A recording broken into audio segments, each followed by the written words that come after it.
His stride. Synth winds rising, cutting through the dark. Guitar flames dancing, leaving their mark. Bass solo shaking earth under the moon. A marine's legacy written in tune. Born to break the chains, rip the skies apart. With a bass line thundering straight from the heart. Metal bones and a fire that'll never dim. This is the anthem of Grumple Stilt Skin.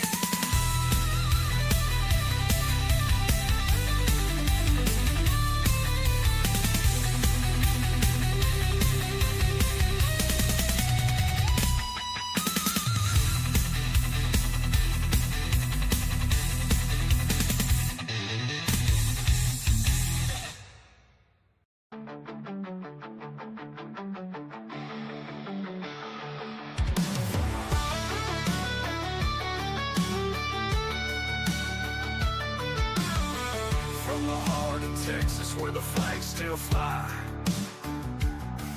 Rumpelstiltskin's on deck, got that fire in his eye.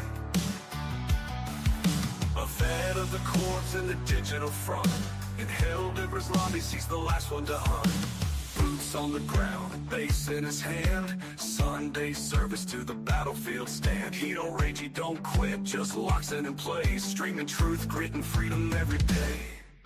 A Grumble's live, better hit that bell. From the pew to the pew, he knows both well. With a Bible on the desk and a rifle in the past, he's a good old boy whose loyalty lasts. Say a prayer, grab a stem, hold the line real tight. You're tuned into Rumpelstiltskin every blessed night.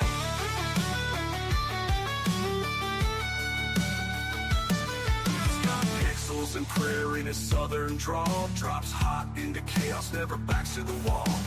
Helldiver's call, he answers with steel, and on Sunday morning plays bass with zeal. He ain't here for the fame, just the faithful and true, and maybe some chat that can aim and break through. Twitches the post, and he's holding it down, with honor, with humor, and the strength to astound. A Grumble's live, better hit that bell. From the pew to the pew, he knows both well. With a Bible on the desk and a rifle in the past, he's a good old boy whose loyalty lasts. Say a prayer, grab a stem, hold the line real tight. You're tuned into Rumpelstiltskin every blessed night.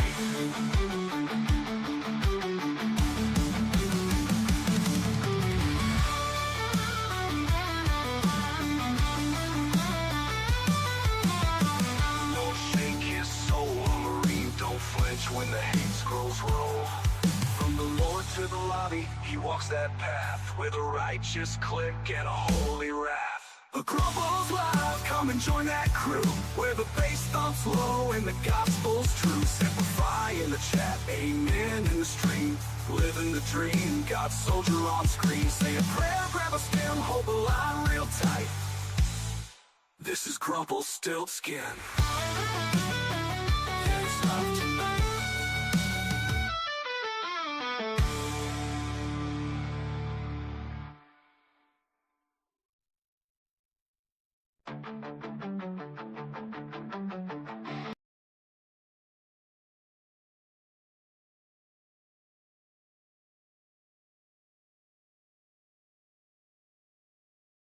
Oh, nope, it sure won't if we're muted.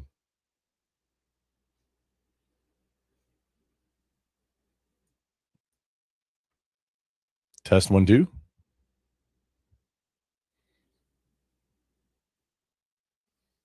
Do we have... Oh, no, we got to unmute the tab. Ah, there we go. Hello. Hello, hello. Okay. We've got some... So we've got a few successes today, or between today and yesterday. Got the Go XLR working again. So this is not a prop anymore. This is actually a microphone again. Outstanding. Unfortunately, it took me until just a little bit ago, like 10, 20 minutes ago, for this new setup, new configuration, I should say, with like virtual wires, and it's called Helvum. This is what I'm using to. Hang on, let me bring it up.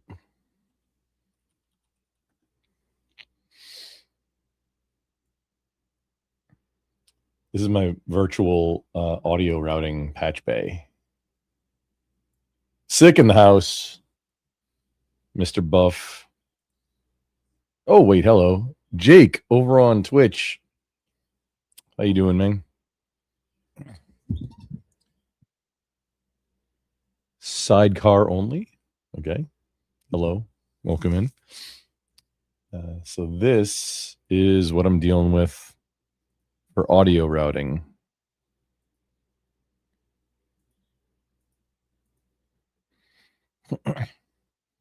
And I just launched it, so it's not organized very well. Let's and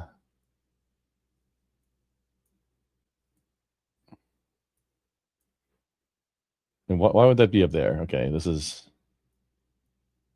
a little better.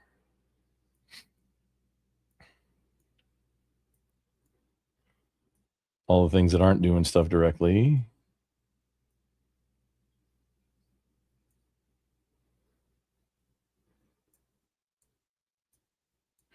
This is not nearly as complicated as the last time I did a virtual patch bay type thing. It wasn't with this application, Helvum. It was with something else, but it was on the previous version of Mint.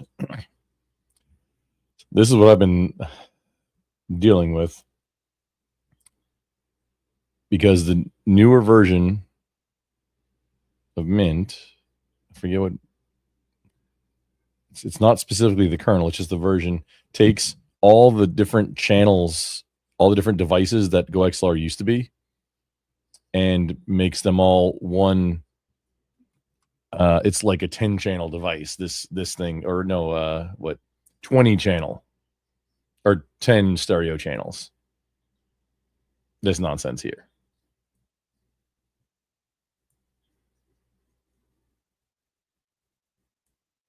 So I had to create an artificial device, a loop back here that, oh, here it is.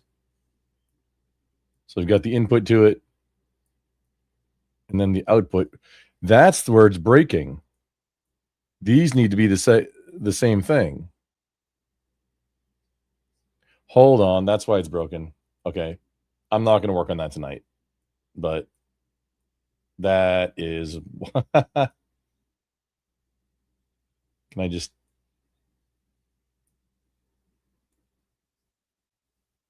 What happens if I do that?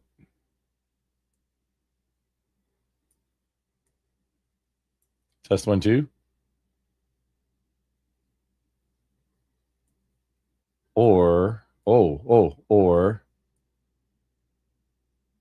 this might make a feedback loop. Test 1, 2. Test. No, it's not happy. Test 1. Testing 1, 2. No. Yeah, OBS is not detecting any audio at all from anything right now. And that's across Flatpak and repro installation, multiple versions. Like, I'm on theoretically the most stable version, or most compatible and most stable version in the last couple of years right now, but still, no. I hose something up royally.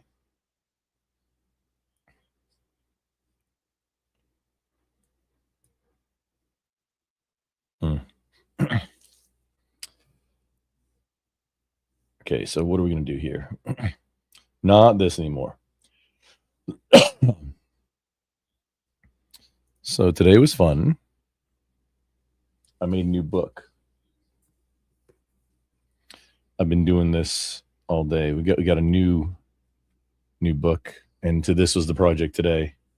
Make chicken stock. And then I made a new book to document processes and procedures. so that I can refine my processes going forward, because I hadn't done this before. I've logged a few things, but not the whole thing. So we've got a new book, new processes. Oh, I need to turn my lights on.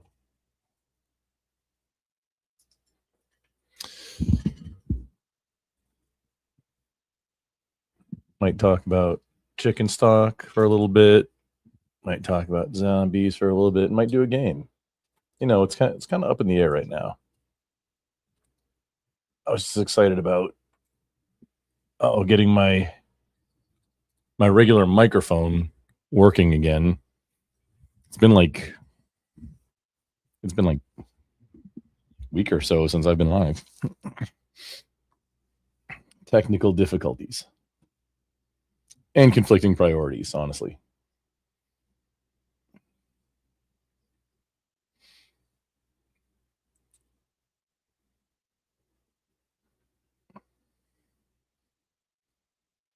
Buff, what, you thought that was a check-in? What's it mean for, like, trucking? Or like if you were on parole type situation? What kind of check-in book are we talking?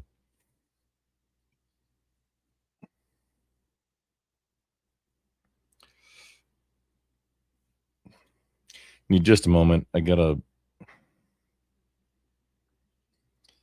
log in.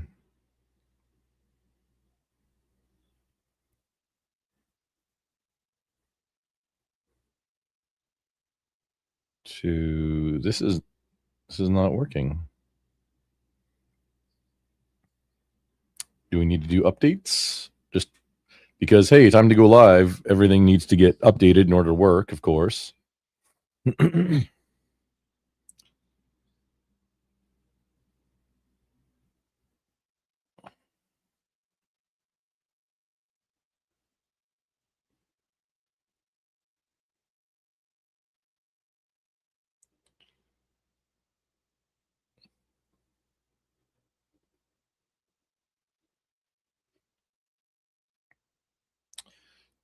Oh, you know what we can do? Oh no, I gotta re-sign up for Suno. It was really cool for a little while. I'll get it back. Just it's blocked right now.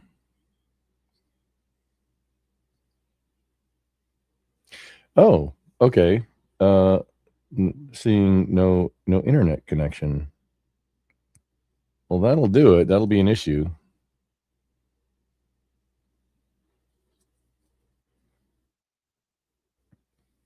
Curious how on that same network other devices are just fine. But, you know, no biggie.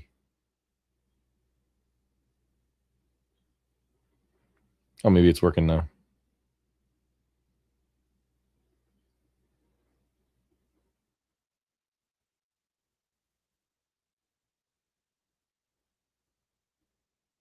This is just to see, like, to monitor the stream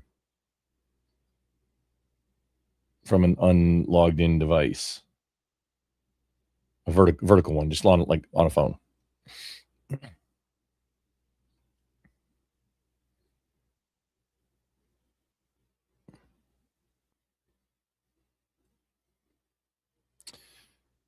I'll get back to this. It should be fine.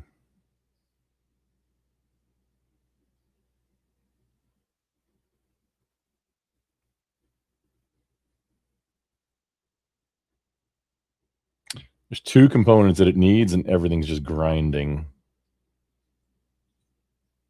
Outstanding. Okay. No biggie. Give the router a meaty or a girthy slap, you might say. Okay, no, this is Buff. This is a spread. This is chicken stock. What is the checking in that you're talking about?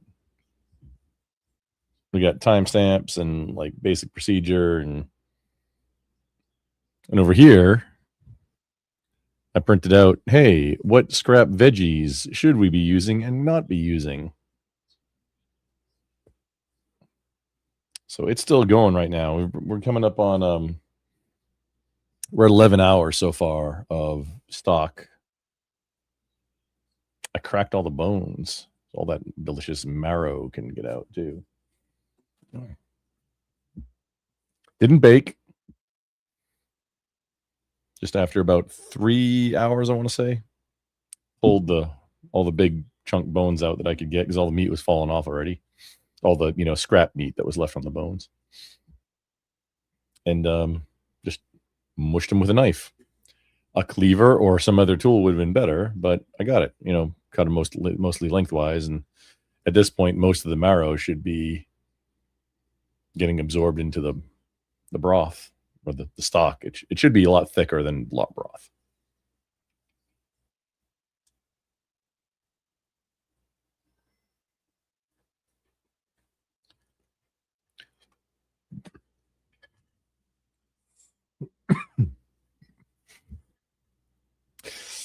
I was thinking of being a plague tonight. Oh, I should probably put links up too.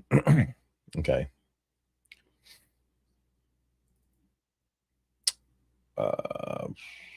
Content.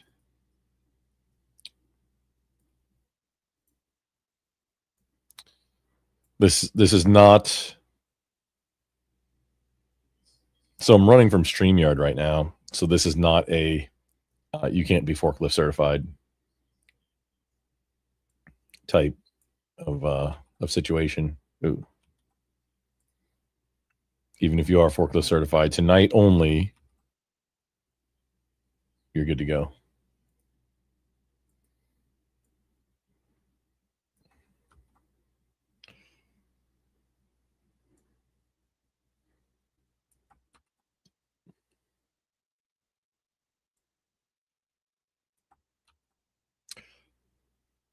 Oh, I can't restream. Oh, I can use StreamYard to send chat to all the places at once.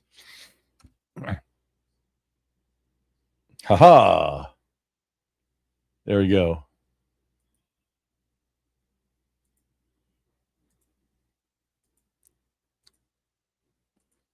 All this kind of stuff should have been done beforehand, but I don't usually run from StreamYard either.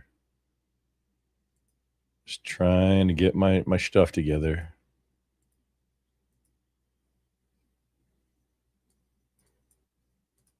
But I'm a scrub.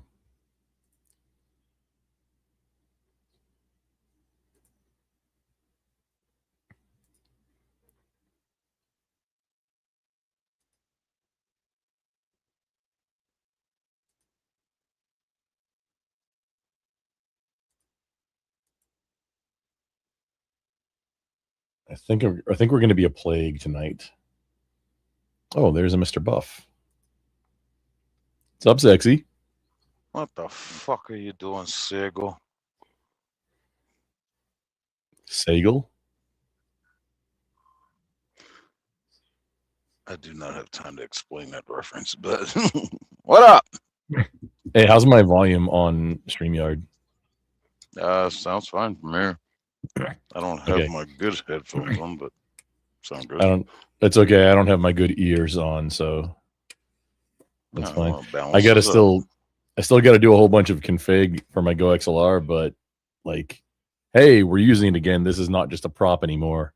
Again, however, somewhere in the mix, I broke OBS Studio like hard, like enough that even installing a different version using an entirely different methodology for it to run still isn't detecting any audio at all. So I'm like, I might just revert versions on like reinstall fresh operating system, old version until this one's fixed. But I'm not quite there yet. Do you Nerd run it stuff. with a video card? You go video what now? You run it with a video card? Hold on, I'll show you what I'm talking about. Is this how I ran my OBS? Do I have this thing here? Yeah, I do. What do you mean? When I was doing Twitch, streaming and gaming and shit with the Xbox, it was video capture. Fucking US. This. I'll just show you. This thing right here.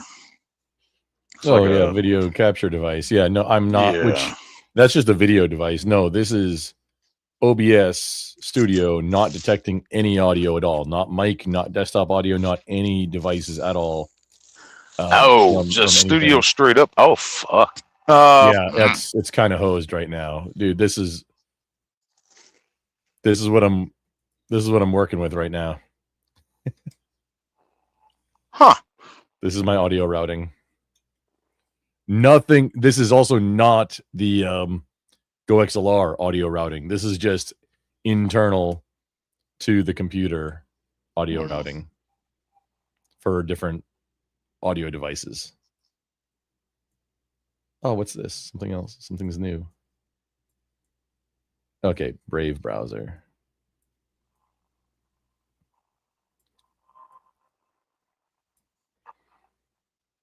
And it's kind of wild. Yep, everything's kind of busted. Well, I mean, so I've got things working, but in the process broke the biggest thing. But you know, it's that's how it is. You know, no biggie. Technology. Gotta love it. Seriously, right? How you been, man? It's been a minute. Oh, well, you know, always doing the same old dango thing, man. Just driving back and forth. Dang old bang old bang bang. Bang it. Dang old. Bang out. It. Right up. Yeah, I messed up and told these fools, yeah, I'll take the Michigan off of my no-go list. And every run is pretty much to Michigan now. Like, thanks. Oh, what's the weather going to be like? Snow. Oh, I wonder what the weather's going to be like tomorrow. Snow. You've been what the weather's going to be like next week? Snow. You've been driving to Minneapolis at all? I'm headed there tomorrow. Oh, good luck. Yeah, I've been there a couple times. That stuff going on up there is mostly, well, pretty much on surface streets. I haven't had to deal with any of it yet, but it's more downtown, the heart of downtown. We'll hit a couple places a little bit slight on the outskirts, so haven't had an issue with that, but the presence is definitely seen of, you know, extra enforcement, National Guard. Last time I was up there, yeah, saw a couple National Guard guys rolling around on the interstate. I was like, yeah. Interesting how this is the city where the most headache has been happening. The glorified city that, you know, bought a violent felon who held a mother at gunpoint to her stomach with her unborn baby, bought this man a golden casket. It just figures that this kind of action is happening up there, especially with a governor like Tim Walz. But hey, Minneapolis, No, he's a saint, right? Yeah, Saint Jesus George Saint Lionheart Waltz. Floyd, as of Hills And Saint versus Floyd, Babyface would say. Oh, it's great city, great city. In some places, I mean, there's a lot of great people up there, but like every place, you got the ones that just gotta agitate. But I mean, like outside of all that, like we've already seen plenty of examples of the paid agitators that are bussed in, flown in, that don't even live there. Totally not on the on the Soros payroll. No, that's not a. Come on now. That'd be silly too. That'd be silly to say that. I recognize you from that protest and that one in different states. It's like, how are you at all these places? It's, I don't know. It's just stay at home. Oh.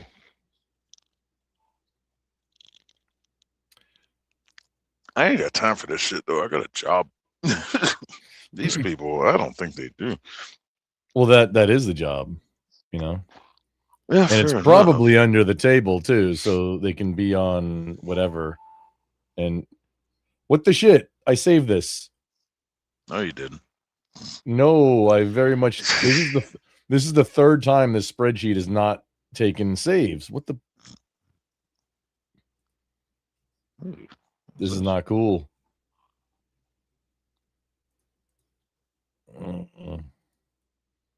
Fuck. Huh?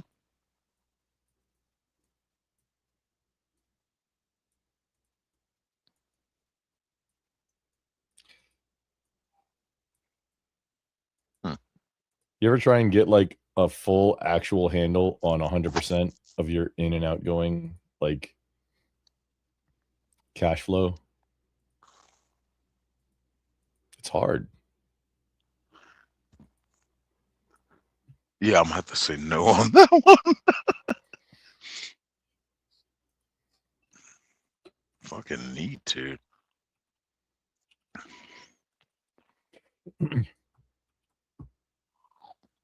You save. Save. Replace it. Yes. Let's see, where am I Close. going tomorrow? I'll be on some Like surface streets tomorrow. there, it's gone. It's not saved. What the shit, Batman? Yeah. Okay. Like I just added. Oh, Suno. Let me add that on to my month.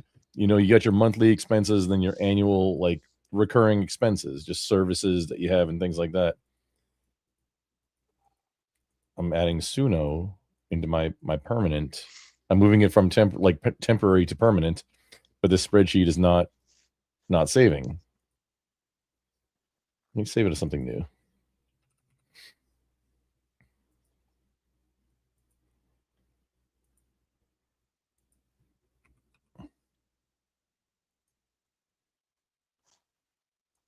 Close. Oh. Oh. Oh. Oh no. I found out what happened. Oh yeah. Oh wait. Yeah, I started saving it as an OD, like an open document spreadsheet, and the original was an XLS. So I was saving it as this new format, and then opening the original. So it was saving. I was just opening the wrong thing. I'm a dummy. Yeah, there it is. There's the stuff I just added. Fuck me running, Batman. Pardon my French. Shh. Oh.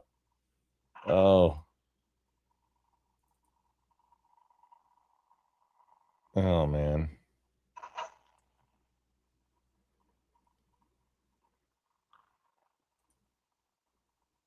Annual. In just a moment, we'll get back into it here.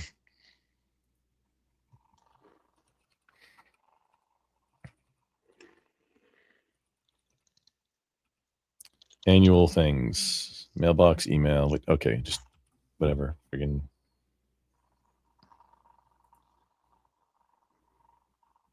Oh, now it doesn't ask. Okay.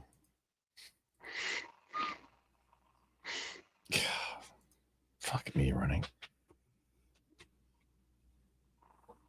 Okay, so Scooby-Doo mystery solved.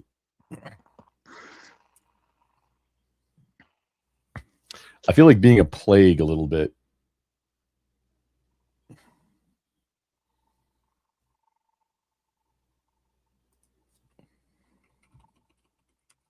Oh shit, where? Oh.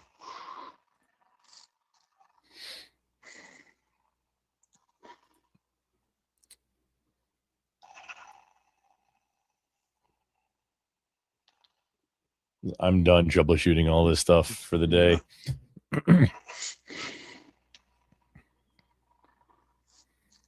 And I got some good shit done today too. Pardon my French. Same here. I made a successful delivery.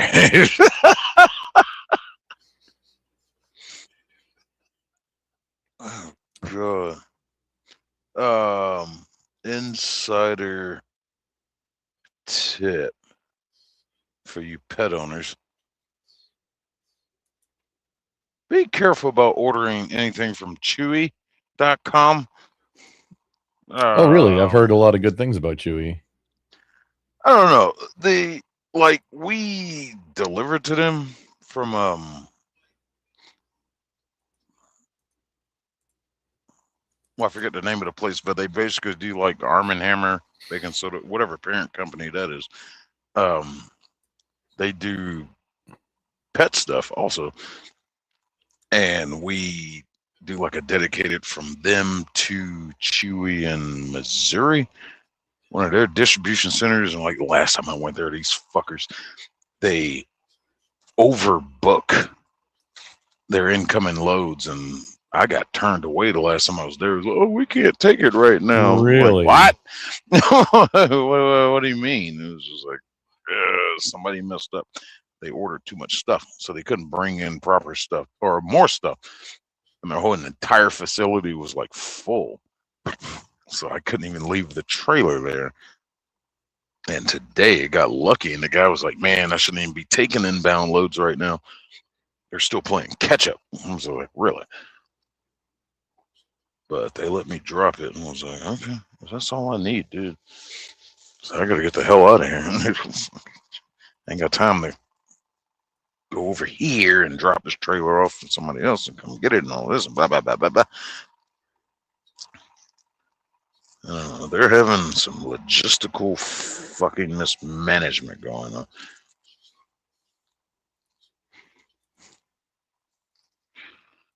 And I have too much change in my pocket. No such thing. I'm still trying to get used to this whole freaking eliminating the penny shit. This lady gave me. Isn't that wild? This lady gave me fucking money back today. I don't know. The total was like $342, and I gave her $345, and she gave me 5 cents back. And was just like, "Oh yeah, we're rounding down now." And she gave you 5 back. Wait, did I lose you? Like she took it. Like it's $342. I gave her $345 with some pennies, and she took it back down to like $340 because they didn't want the pennies. And I'm just like, oh Okay, dear God, here we go. So I'm gonna have to fucking get to my bank. Oh, okay. This is a StreamYard thing. Oh, I can't hear you. What? Man, this is a new thing too. Hang on, I'll be right back. I gotta reload this. Oh, Jesus Christ. Well, awkward. So, the great copper brown face of Abraham Lincoln is being eliminated for history, and I'm saying it is racism. Of course, the evil Democrats want to eliminate the face of freeing the black man from the oppressions of which the great Abraham Lincoln tore the chains away from them from. This, like, we cannot remember this man.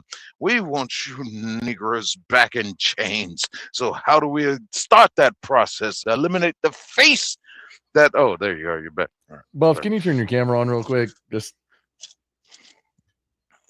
I heard what you're saying, what you've been saying. Something right quick. Just on your complexion there. Yeah, I got a mess. So this one doesn't get demonetized later. Oh, you jerk. Oh yeah.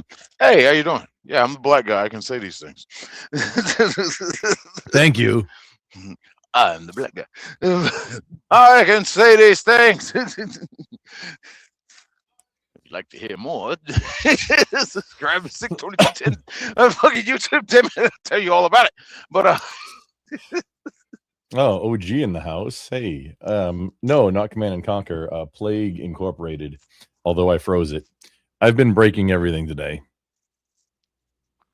But I guess to be fair, it is. To be fair, it costs more to make the penny than it's worth. And I was like, all right, I get that. You know what's funny? If they went back to, well, No, The gold standard. no. If they went back to actually making it out of copper, it'd be about 5 cents to make it.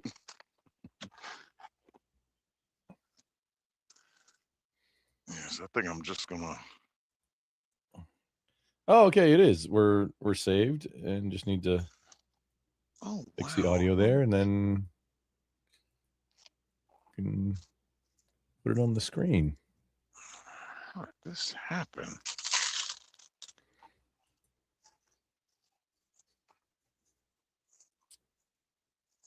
I think I would have heard this. All my change fell out of my little change cup. Or maybe we do it windowed.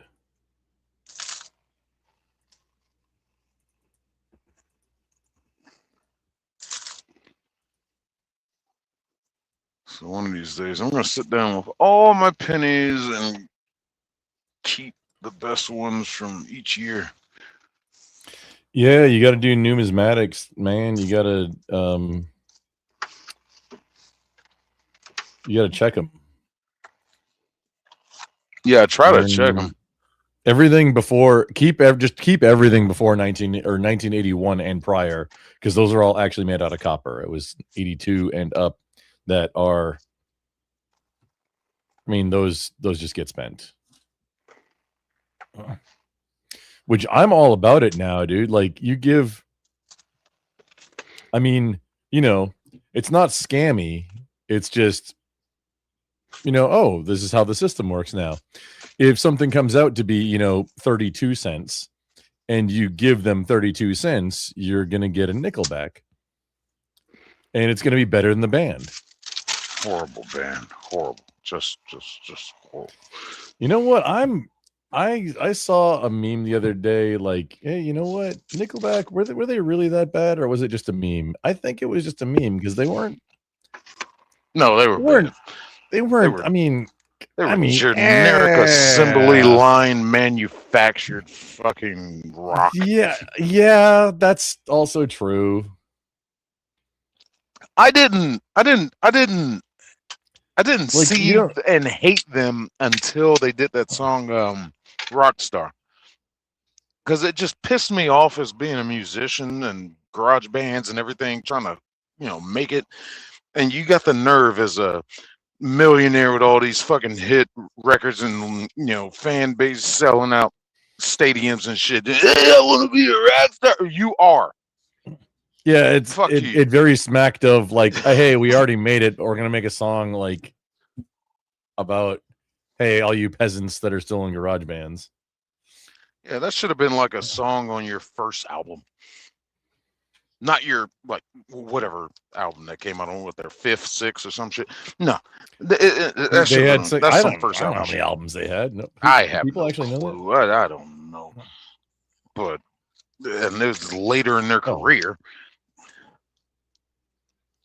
Chat. I know there's a Nickelback fan somewhere.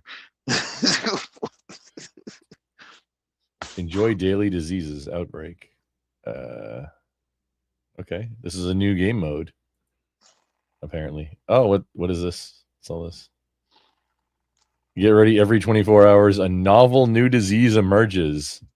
Unlock permanent rewards, experience mutators, which radically change. Uh-oh, this is an entirely different game.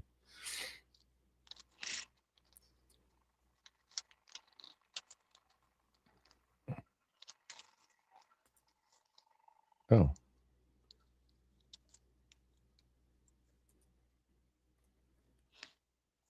Stuff can go up here. But yeah, I've been I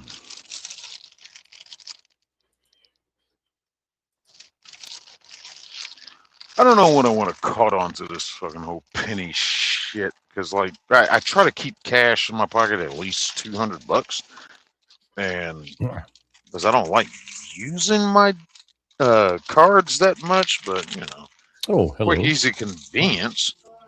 Now, me too. I keep not Voltaire in the house, but wait, hey brother, how you doing? Is he maybe Voltaire this time, or still not? No, what? No, it's never. It's never Voltaire. Never. Okay. Well, I'll check in on you, just to keep track. How you doing? Good. It's been a while, brother. Been a minute. Or a metric minute. No, you've been sick and you've been out. Yeah. Sick and technical difficulties. Yeah, that's hey. I mean, life. anything in life is technical difficulties. I mean, something like that, I guess. Oh, wait, we gotta change it back to full screen. Yeah, something like that. Yeah. Ah. But yeah, what have you been up to, brother? Living a dream. Oh man, I'm well, still getting things situated from doing a fresh reinstall of Linux, newest version, the newest long-term support version for Mint, and I am not having a good time with it. I think I'm. Well, I'm talking about real life, brother. How you been in real life? That is real life. It takes up a significant part of my virtual day. life. How you doing when your virtual life not like that you connect with your real life? No, I mean like real life, man. How you doing? Like, dude, that's what I'm saying. Is real life is like getting my main workstation working is real life. It takes up a significant part of my day, my time. Not every day, but. When I move a fucking fork from the dishwasher to the fucking fork place, that's real life, right? But that's not what I mean when I'm asking how's real life. We have one not who great. forgets the great words of Jamiroquai. Virtual reality. It's in the name, sir. Virtual. It is. It is how the name is situated. Hey, fuck. No, I'm not doing. Weren't you having weren't you both doing what was it? A body cam? The what now? Oh, the last time we did a body cam bingo. Body cam bingo, yeah. Yeah, which you have not, dude. I gave you explicit instructions on. I created this is what I do. Like at work, everywhere. Buff had a need. He reviews body cam footage, fairly frequently when he's live. So Mr. Grumple Monkey comes and like, oh, let's hang out and do this. So I created an actual bingo card that like anybody who wants to can participate and generate a different actual bingo card to play bingo with the body cam bingo. It is a literal work in progress because I'm watching, like, as I've been watching more and more, new categories have been popping up. Look, new categories have been popping up, and I'm trying to figure out where I can route them into existing categories that are already there, but some of them kind of stand alone. It's just like, well, damn it, that's a new one. I can't fit it in with something else to fall under like a subsection of main square. So it's just a constant ongoing process. Yeah, but the problem is everything is a constant ongoing process where you need to actually just send it out there and then just I already created version 1. I saw send it out there and then you get to critique and you get to change the way things are. I mean, everybody stands in the fucking wannabe phase, but once you send it out there, then it's like, okay, it's out there already. Let's go. Like that's what it's feature creep, and you have to get to version 1. You have to ship, and then get whatever your next criteria for your next gotta haves and your nice to haves is, and then all the nice to haves, chop them all out. That'll be next version. Get your gotta haves done, and then ship the next version. Yep. This is like project management 101. Yep, 100%. You gotta treat like personal life. I try to treat my household, my personal life, everything like a business. Like let's look at it under business decisions. What's the cost and benefit? Yeah. How do we get the return on investment? Is this worth the time to do? What needs to be and things that are unaffordable? Yeah. Gotta haves, nice to haves, and like, bring that engineer brain to it. It's not, hey, what can we add that'll make it super cool? It's, hey, what can we take away and it'll still get all the stuff done that it needs to. And the best thing is, even if it's basic, you can always add. You can add to it. You can always add later. You can fix it. You can fix. Yep. Exactly. You can add, fix. That's what I was telling Kieran. Kieran's like, oh, I need to fucking make my new thing. Actually, no, he was actually telling me, you know, oh, I need to just make my own thing. I'm like, yeah, just start doing it, brother.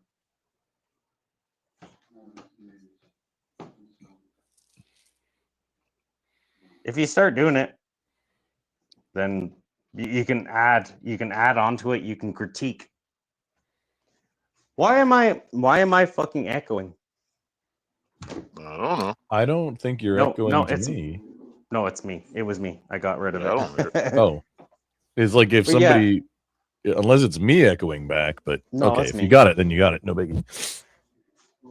But yeah, I think that people who give the time basically just to finally jump into the pool, they should just let that happen and not critique how you need to jump.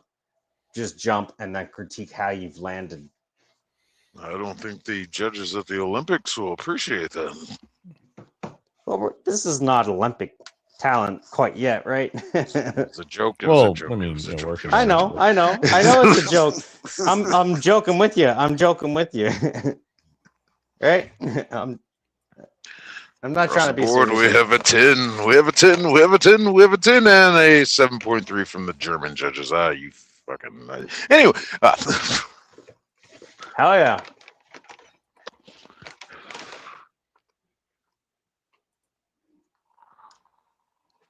And that goes across all things. So, I mean, hell, Grumple.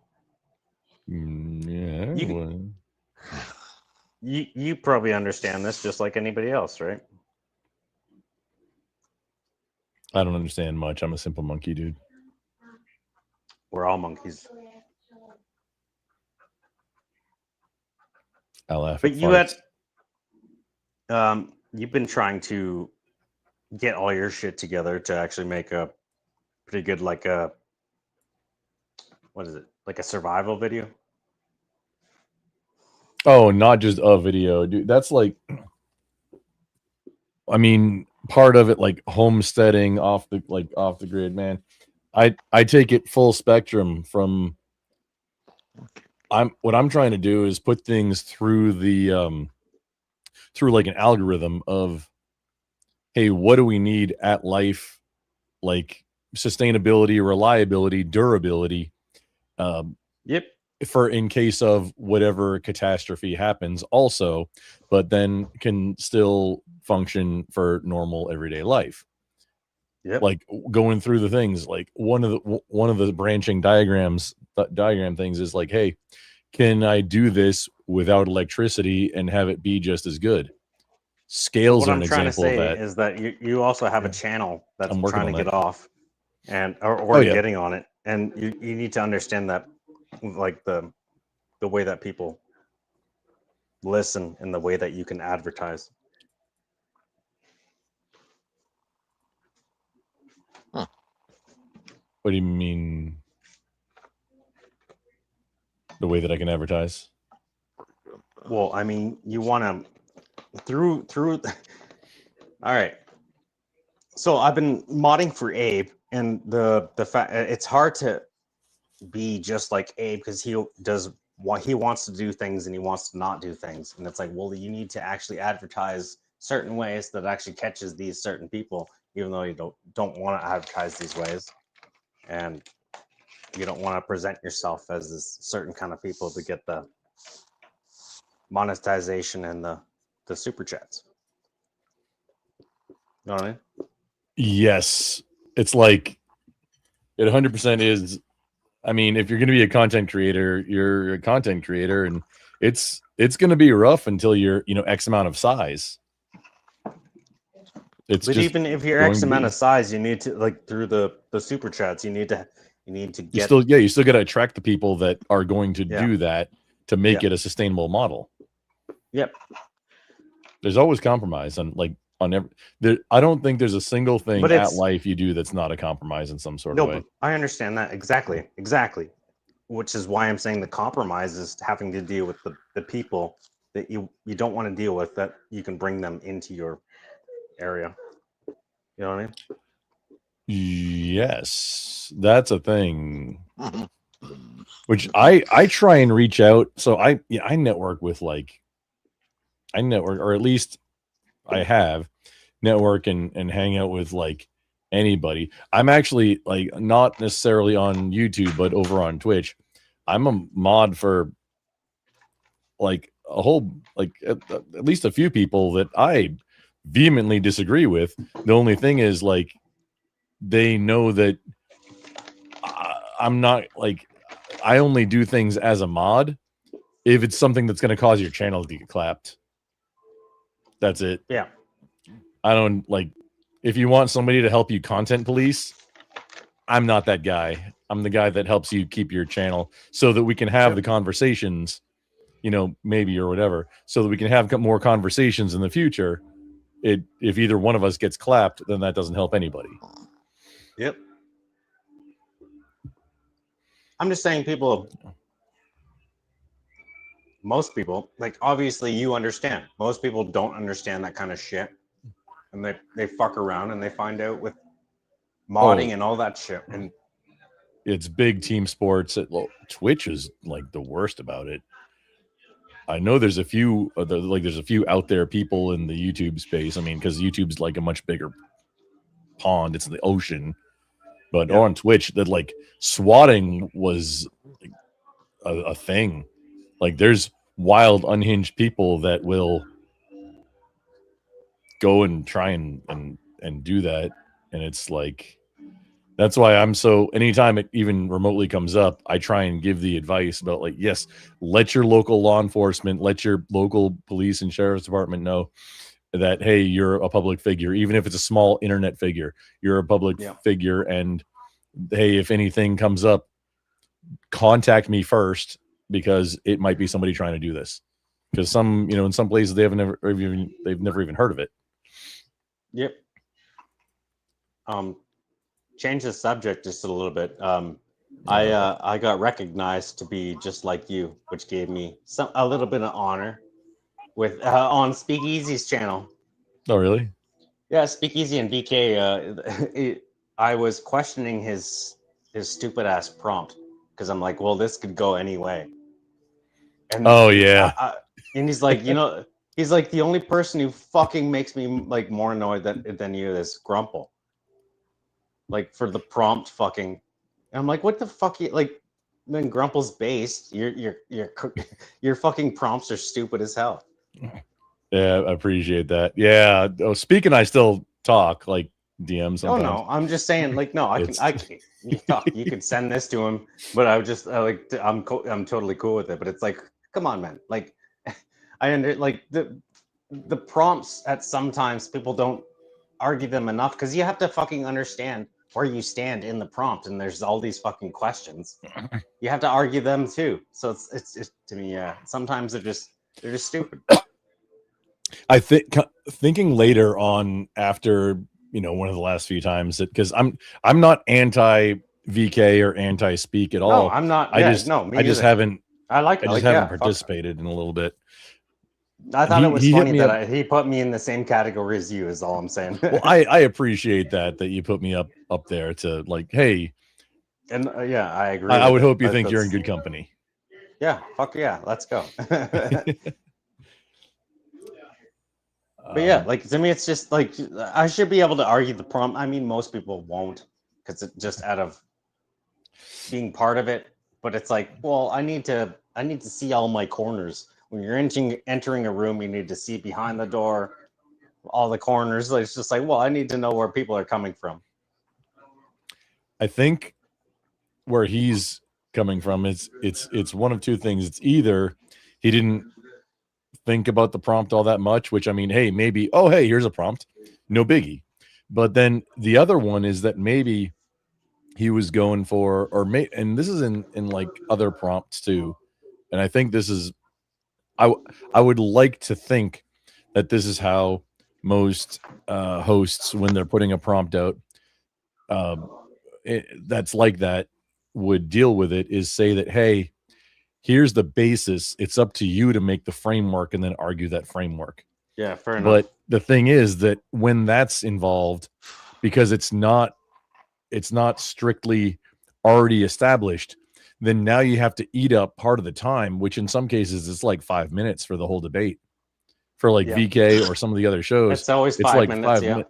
It's like 5 minutes, and now you have to establish and then agree on a framework about what the prompt means in a deeper, in like the context. Yeah, fair enough. That and then it gives you only sense, like, because if you have longer time, if you want VK, if you want a verbal combat with 5 minutes, you don't want them to within the 5 minutes have to define what anything means. Yeah. Well, I mean, I don't like. It's also maybe, you know, hey, ones or twosies off. If you're pumping these out, these prompts, then yeah, some are going to slip through the cracks and maybe be not quite as well thought out as other ones. And then there's going to be some gold and some lead. You know, it's like I understand.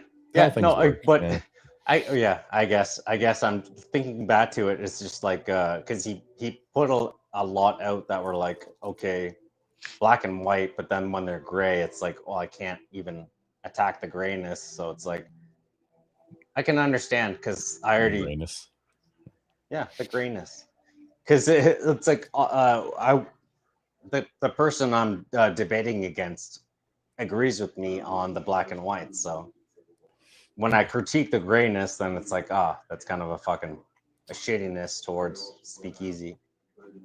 We got the panel verse here. Come on, people, let's go ahead and hit that like button to show some support. Yeah. But yeah, I don't know. Other than that, appreciate it, panelers. Who is the wait? I don't remember if I know who that is. Who's behind the name? I don't know. I don't remember. If I ever knew, maybe I forgot. I had to actually look up 9/11, like the day, like the year it happened. It fucking made me feel stupid. What? Wait, how old are you? Ish? How old are you? 34. Oh, okay. I mean, not okay, but yeah, you were like 10 or something. So yeah, I wasn't 10. Apartment when that happened. Jesus Christ. Actually, no. So the reason why it was hard for me, because my sister died. My sister was born the year after, so it's always between 2000 and 2001. But I went into another panel earlier, and I want to know where you guys were exactly when 9/11 happened. I could tell you exactly where I was. Go ahead. I got a story, but I'll be quick. Me and a fake former best friend, whatever, from high school. We had an apartment together. And I woke up that morning. Like, I go to sleep with the radio on. I like ambient noise. And hold on.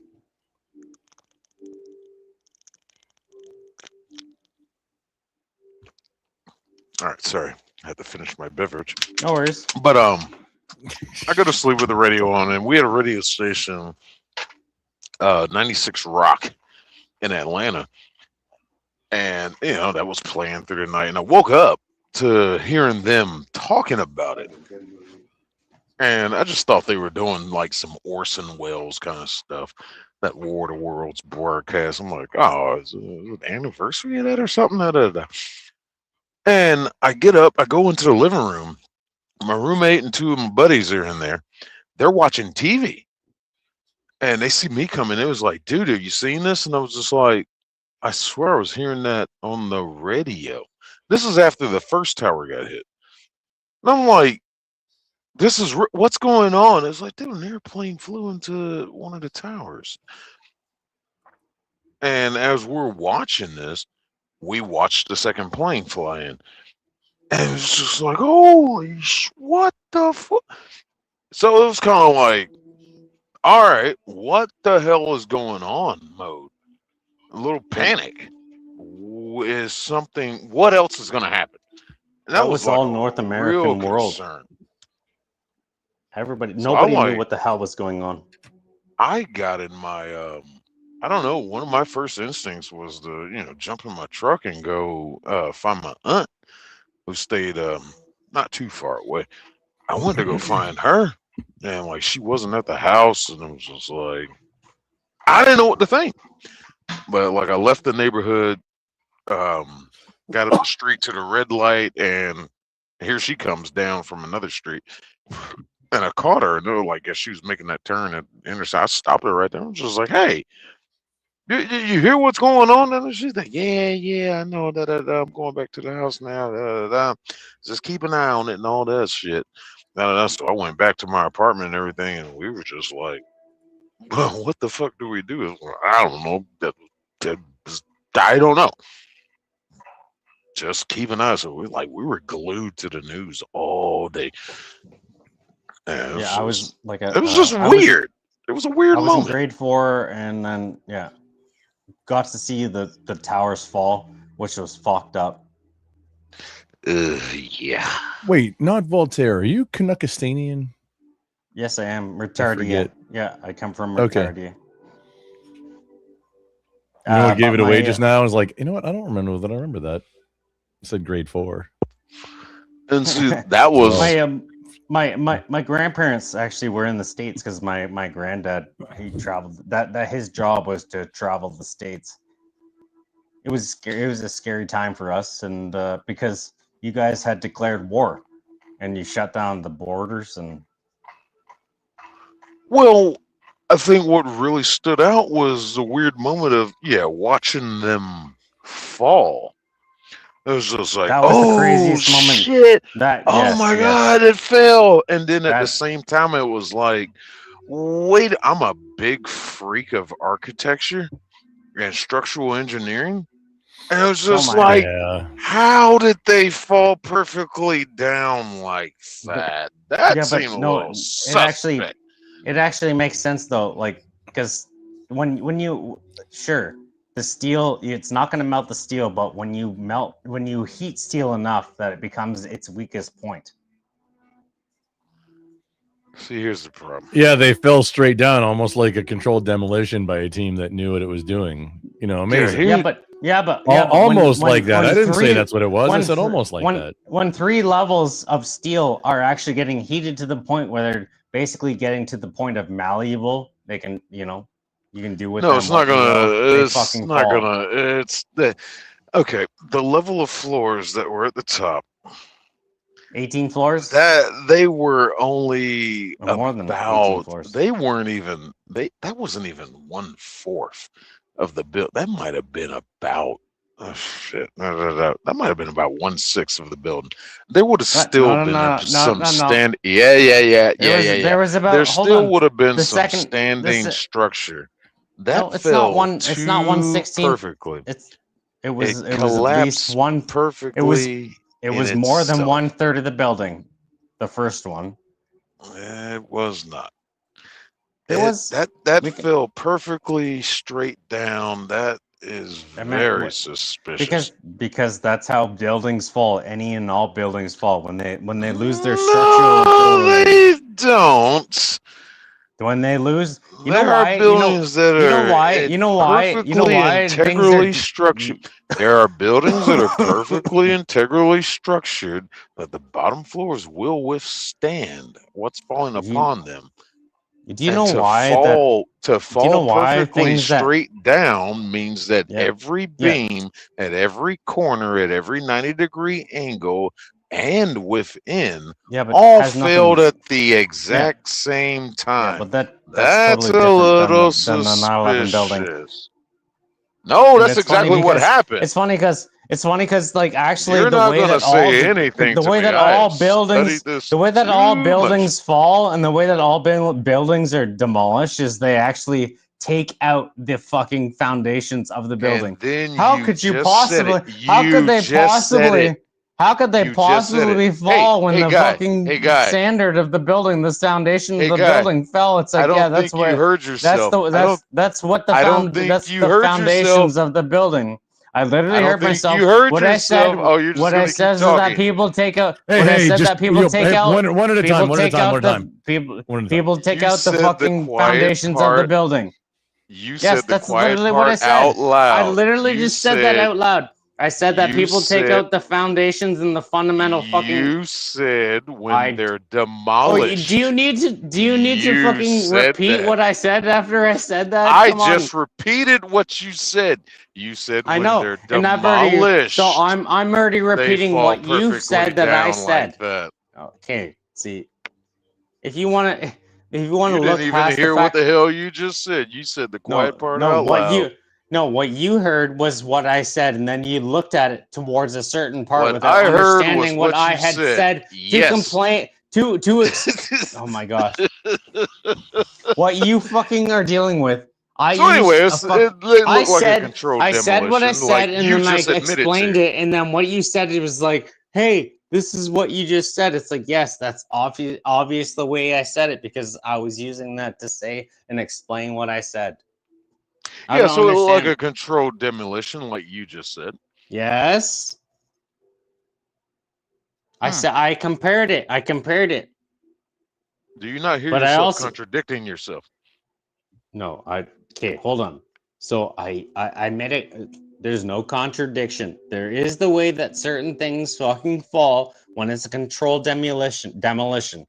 But when you fucking go into the 9/11 towers with enough to fucking at least heat, you don't have to melt the steel beams. You just have to heat them. And then the top half can fall because the heated spot is it was enough to be the half. Like, what is it was nowhere near half. Why does it have to what do you mean? Wait, okay, it wasn't the top. It wasn't the top. Just come on, don't structural integrity, architecture.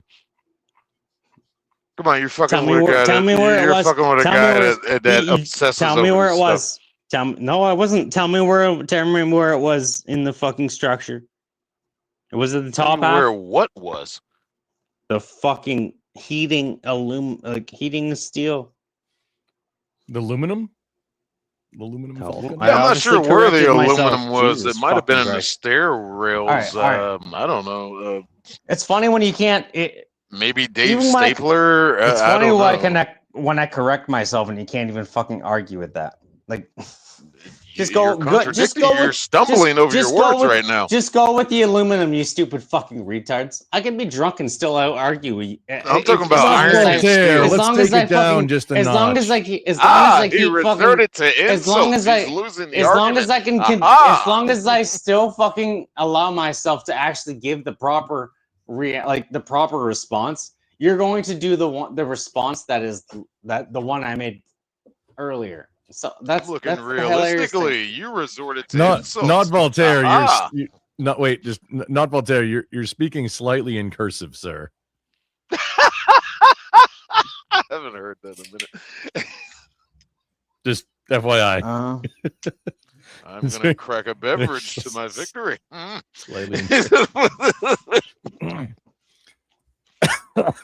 Okay, so when I found out,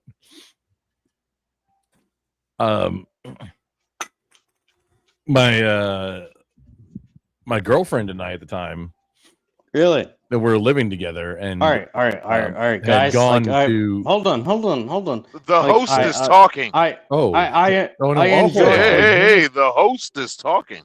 I know he is, but I'm just gonna congratulate you guys. Like, I'm not gonna congratulate.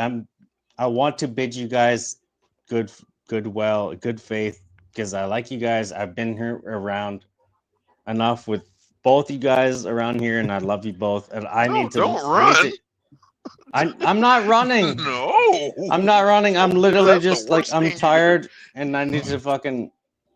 I've made my arguments, and I like arguing with you guys. That's all I'm saying. And I'll come back and I'll argue you guys again, because I like you guys. I like arguing with you guys. So. Oh, you asked the question, but you don't want to hear my answer now, too? You're not gonna answer the question, Grumple. The question you asked is, do you remember where you were and when you found out on 9/11? Yes, and that's what I'm saying. All right, that's what you asked. Yes, but that we have gone far past that. Please don't. Don't gas that. Well, it's because y'all rabbit trailed. Yes, we changed. Yeah, we trailed. Yes, we trailed. Okay, Go ahead. Can I I would actually. The whole reason why I asked this question is to understand why you got into the. Yeah, go ahead. Wait, why I got into the what? Marines, but yet this is why. Okay, so, my girlfriend that I was living with at the time, we went to Walmart that morning, or must have been afternoon, must have been early afternoon. I don't even remember what time it was. It was daylight out. Either way, Morning. the memory is a little bit blurry. 9/11, 2021. Right. I don't remember what time of day it was though. It was morning, like it was 10 o'clock hour in the morning. Okay, I think it was just a couple hours after that. It depends on your the hour daylight. It was before noon, no matter like what time zone you were in. Daylight saving? No. What? No, where were you compared to? It was before noon, no matter what time zone you were in. No. It happened literally 9 o'clock in New York. Oh, Jesus so what Christ. Daylight savings time were you at? Had nothing. Daylight savings time has nothing to do with this. What the fuck are you talking about? Okay, so New York, just let me just. This is super easy. New York is Eastern time zone, right? So everywhere else is still going to be morning in the United States. We're literally talking about the time. We're talking about the time when the fucking plane impacted. This chuckling fucking retard can. Yeah, it was like 9:32 when the first plane hit Eastern time in the morning. It was literally holy shit. 9 o'clock. It was daylight savings time. This is literally why. This is literally why. Calm down, everybody. Calm down. Okay. What are you talking? How does this not matter? It doesn't, because for the story about when, because it like a few hours difference doesn't have any pertinence to the story of like that I'm telling right now. I honestly don't remember what time of day it was, but I think it was soon after, because so the girlfriend and I at the time, her name was Desiree. Hot, right? We went to the Walmart, the local Walmart, and it was kind of weird because the parking lot was a little emptier than usual, and then we went inside and it was a ghost town. And up on the mounted to the ceiling were these like CRT TVs, because that's, you know, as it was fashionable at the time, of like with the sales and whatever, they're like, you know, in-store propaganda and all that stuff. And it was those were just playing it, and it was like, oh hey, is that a movie? You know, just glancing at it, you know, going about our business, going shopping a little bit, and then noticing like this has been on, like this is way different than normal, and it's a ghost town. And then seeing it over and over again, like, hey, something's wonky here. That's when I found out. It was in a Walmart. Oh man, that had to be crazy. Goddamn. See, like that's not even what we were talking about. Apparently, that's what I was talking about. But you guys wanted to pretend that's not what we were talking about. Asked the question about where we were. Dude, that was not Voltaire. That was the first thing you asked, and Buff went into his story, and then y'all went on a tangent. I hadn't answered, and that's where. And then you said you wanted to know about where what. So that's where I was when I found out. And the plot. It was not long after when I went to boot camp, like exactly 2 months later. Really, 2 months later. Exactly 2 months later. Yeah, November 11th.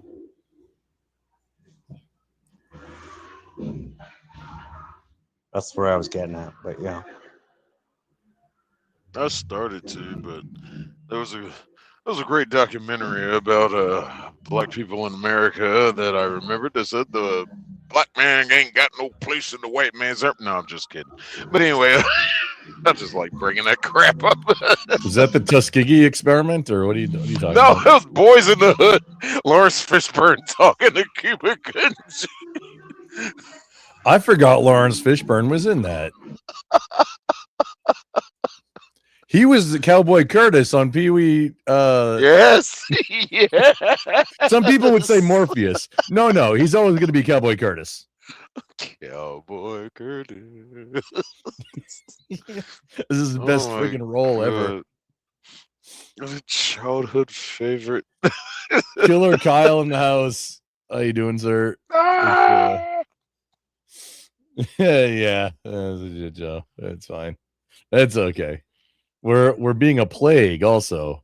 Killing off humanity as we speak. Oh wait, I think Killer Kyle said something. Explain Building 7. Collateral damage. That's all I can really say about Building 7. That's always a collateral damage. Building 7's always a fun topic. I mean, all in all, it's just a horrible thing to happen, no matter what really happened behind it. It's just a messed up event, whether it was actual terrorism or government conspiracy, whatever. Either way you want to put it, it's still a messed up situation to know that so many people lost their lives to that. But it was one of the greatest and worst moments in American history, because this country was, for the first time that in my lifetime, unified. It really Everybody was a patriot. Everybody had American flags on their porches, in their yards. And now look at us now. Everywhere. Because as of today. Look at us of today. You got an American flag in your yard now. Oh, you're a racist. You're a Nazi. Really? We've come so far from being to be so wrong. And the only popular music to keep that, I think, the entire time since then has been country. Yeah. Country music has been keeping it down with maybe not quite the same intensity, but like keeping it up there, keeping it level. Whereas then we get now we have wet WAP. Yeah, we got you know exactly what I was trying to. I'm trying to make the videos good for, like, the VOD's good for monetization, but yeah, you got that WAP going on. Like, now that was a number one song for however long that it was number one song. Role model. I preferred actually some people like the Ben Shapiro version. I like the Gilbert Gottfried version the best of the cover of WAP. All right, I gotta find that. Oh my God. Oh, do I okay, I guess I need to play a little bit of it. Do you know, you have it? You gotta find it. If you can find it. I can't. I'm on my phone. Oh, okay. If I was on my laptop, I'd find it. Oh my God, Gilbert Gottfried. I gotta be super careful because I'm on like a strike. I had the warning, and then I've got a strike now about third-party, like, community guidelines for third-party content. So you got to be very careful with it. I can't actually get monetized until after it falls off in like April. I will never understand YouTube in their every hour changing their standards. Like some body cam videos I watch, and they find La Dragas in the car, and like they'll censor out the words, marijuana. And I was like, well, I can drive. Like, I was just in Missouri, and it's like every other billboard has the word on it. And it was just like, what's the difference? Like, geez, it's just stupid little words that I'm like, well, this is what it is. This is like the scientific, technical, whatever term for said thing that I'm talking about in video. And if I label it as educational purposes, that's where it should stop with your censorship. YouTube is just, I don't even know what to say about YouTube anymore. It's just, that's why I just don't give a damn. I'm never going to be monetized, and I know it. I don't care. I'm having fun. I'm spreading wealth. Oh, he left. I'm working. ran. Oh yeah, no, he yeah, had his excuse. Yeah, okay. But I mean, that's fine. Hell, I got a fucking 12-hour drive ahead of me, and I need to be up at 6 in the morning. But I'm still with ya. Okay, here now we got to be. It's the whole thing is a minute, but let me know. Okay, is audio? Yes. Audio is working. Okay. Yeah. Yeah. Okay. Yeah. Yeah. Yeah.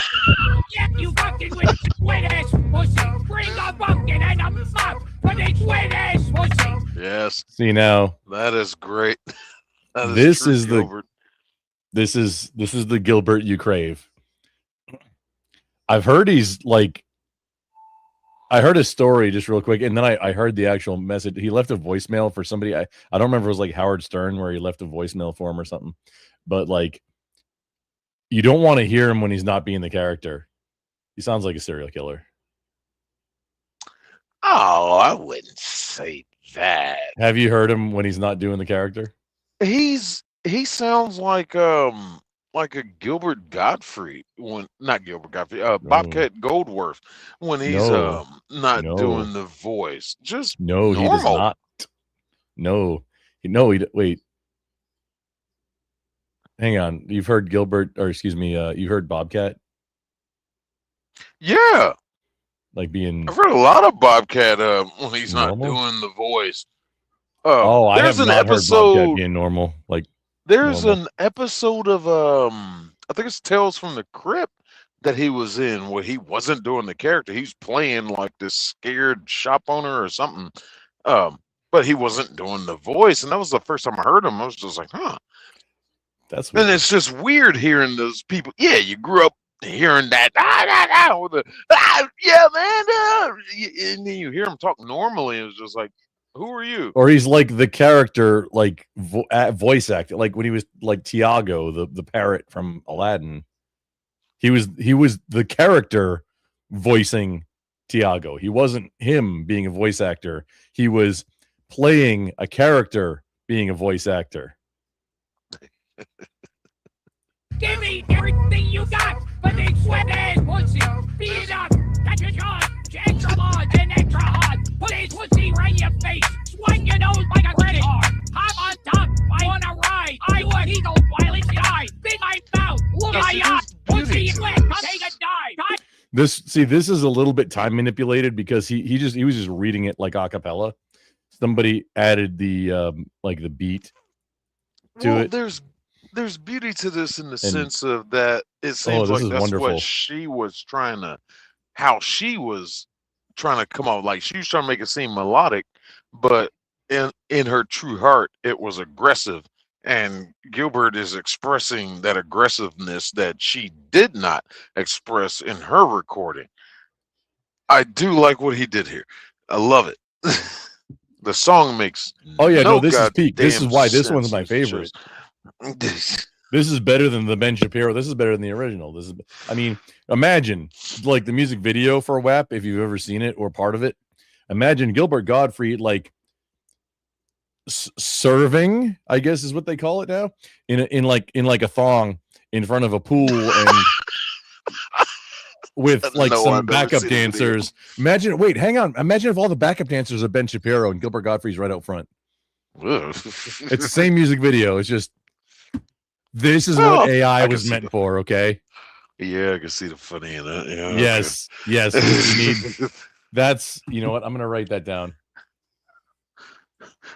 Might pass a couple chunks in my mouth, but this is what AI is meant for. And F. Ben Shapiro. Anyway. Hang on, let's just finish it out. Surprise, like roleplay. I'll air this guy. I want you to park that big fat truck right in its little garage. Bacon cream, out public magazine. I don't hook, I don't lean. Let me tell you, I got these. Yeah, see, it was a little bit off timing. It seems like more of a comedic song, like someone like him should have made, not somebody who's supposed to be taken seriously in the rap game or whatever you want. Ugh. I hate Cardi B anyway, but I was always a Nicki Minaj fan. Cardi B came along, was like, "Oh, you're trying to mimic her, and you're doing it worse." Nicki Minaj is more of a lyricist.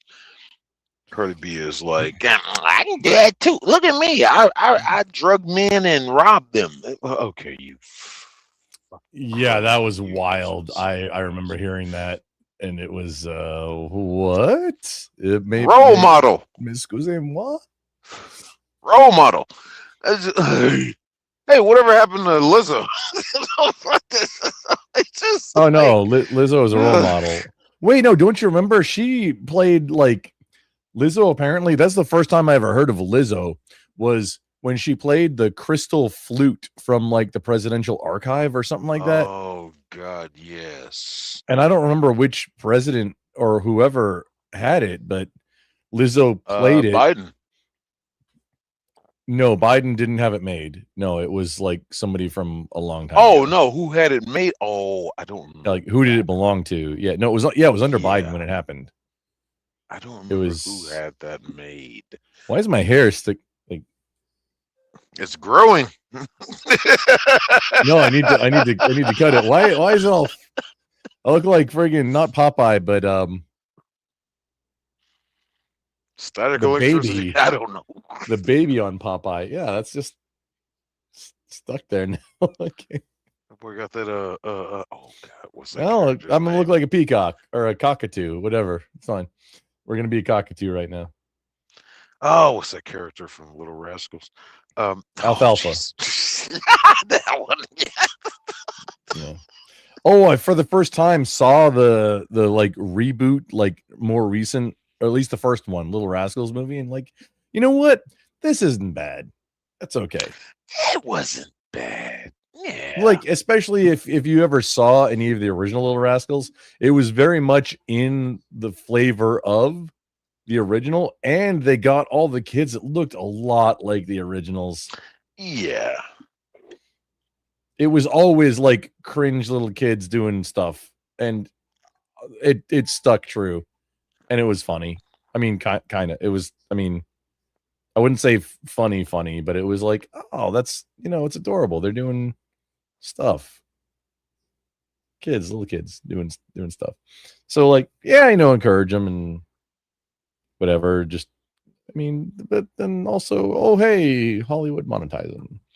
Yeah, they did a good job with that movie. It did capture the essence. I think there was a few of the them. Original show.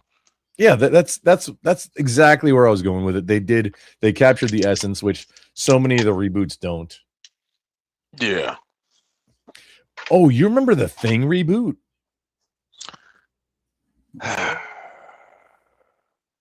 Wait, did you do a review of that one?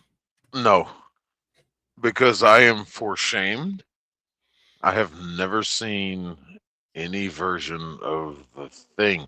It's on my list. It's on my list. All right. I know enough about the Kurt Russell and Keith David one, but I have never seen the movie. Do yourself a giant favor, see the like 1950s black, like whatever it was, the black and white one first. I saw that one first. I grew up with that one. That was like, I think that was my dad's favorite movie for some reason. And it's definitely worth watching first because it's going to be a lot harder. It's kind of like going back in time for any original after you've seen something that's much better production done. Unless you're really a cinephile, I guess you'd say. It's definitely, you got to watch the first one first. Watch the black and white one, and then the newer one. Fair enough. It's very different like vibes, but I'm not sure because there was an entirely different component to it, but I think it captured everything, and I won't give any more away than that. I think the reboot kind of captured it. However, don't see the reboot first. That's the only way I can put that. You mean the reboot as in the latest one they did? The reboot of basically the Kurt Russell one? No. There's 3 of them. What? Yeah. The black and white one, the Kurt Russell one, and then there's another one they did. When did that come out? Not too long ago. I want to Okay, say that's not what I. about 4 No, or I haven't seen 5 that one years yet. ago. I heard it sucks, and I was just like, "Oh, I didn't plan on going near that one anyway." Okay, I don't think I've seen Yeah, that one. yeah, I only knew the Kurt Russell one, and then I heard it was a remake. I was like, "Oh, well, I gotta watch these movies." Yeah, I don't even remember if Kurt Russell was in the reboot that I saw, which I honestly don't even remember how long ago it was. So it's Nah, nobody entirely was in it. possible.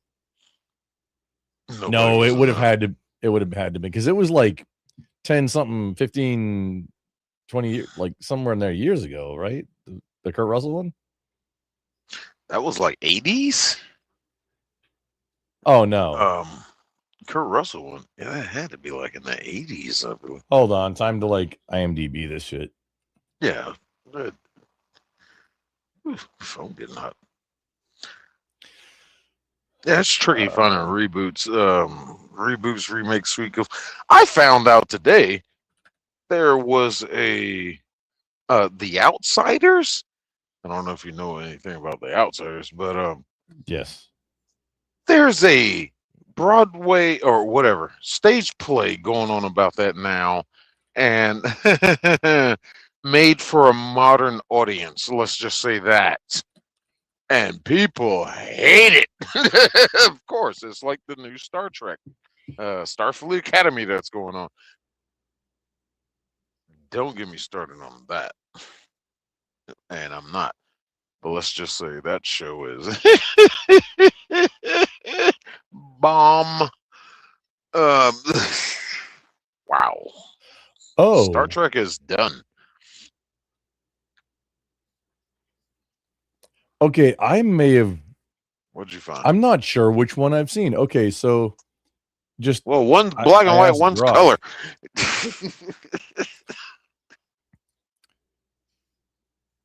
Uh-oh. Okay, apparently the original 1950s one was called The Thing from Another World, which I didn't know that. I thought it was just The Thing because that's what that's what it said on the VHS box that I saw in the thing all the time.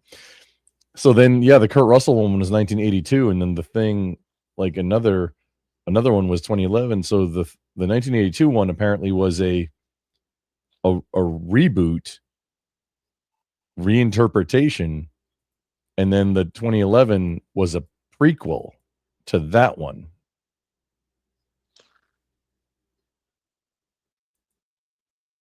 Oh, I think I need to watch all three in order again. Maybe that's a thing we do on Discord at some point.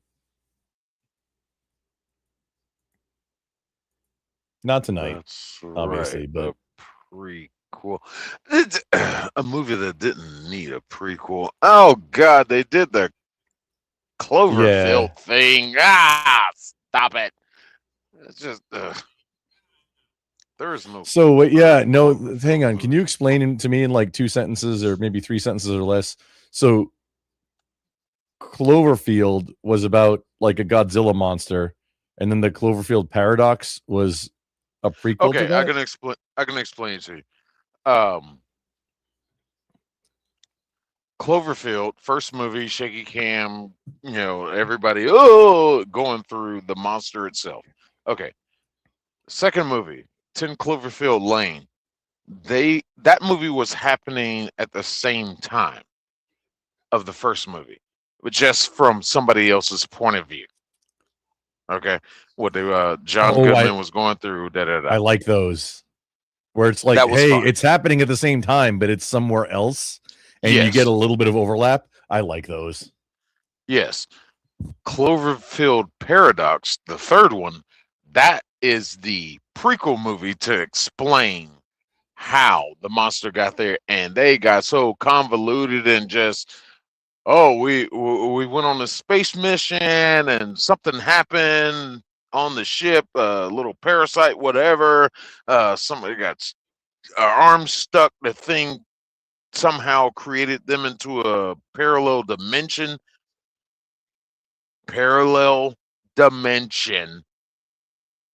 and that's end how up. we It got focuses. WAP. It focuses It all on makes this sense. one character. No, it all links together. That's how we got WAP. That's how it all makes sense.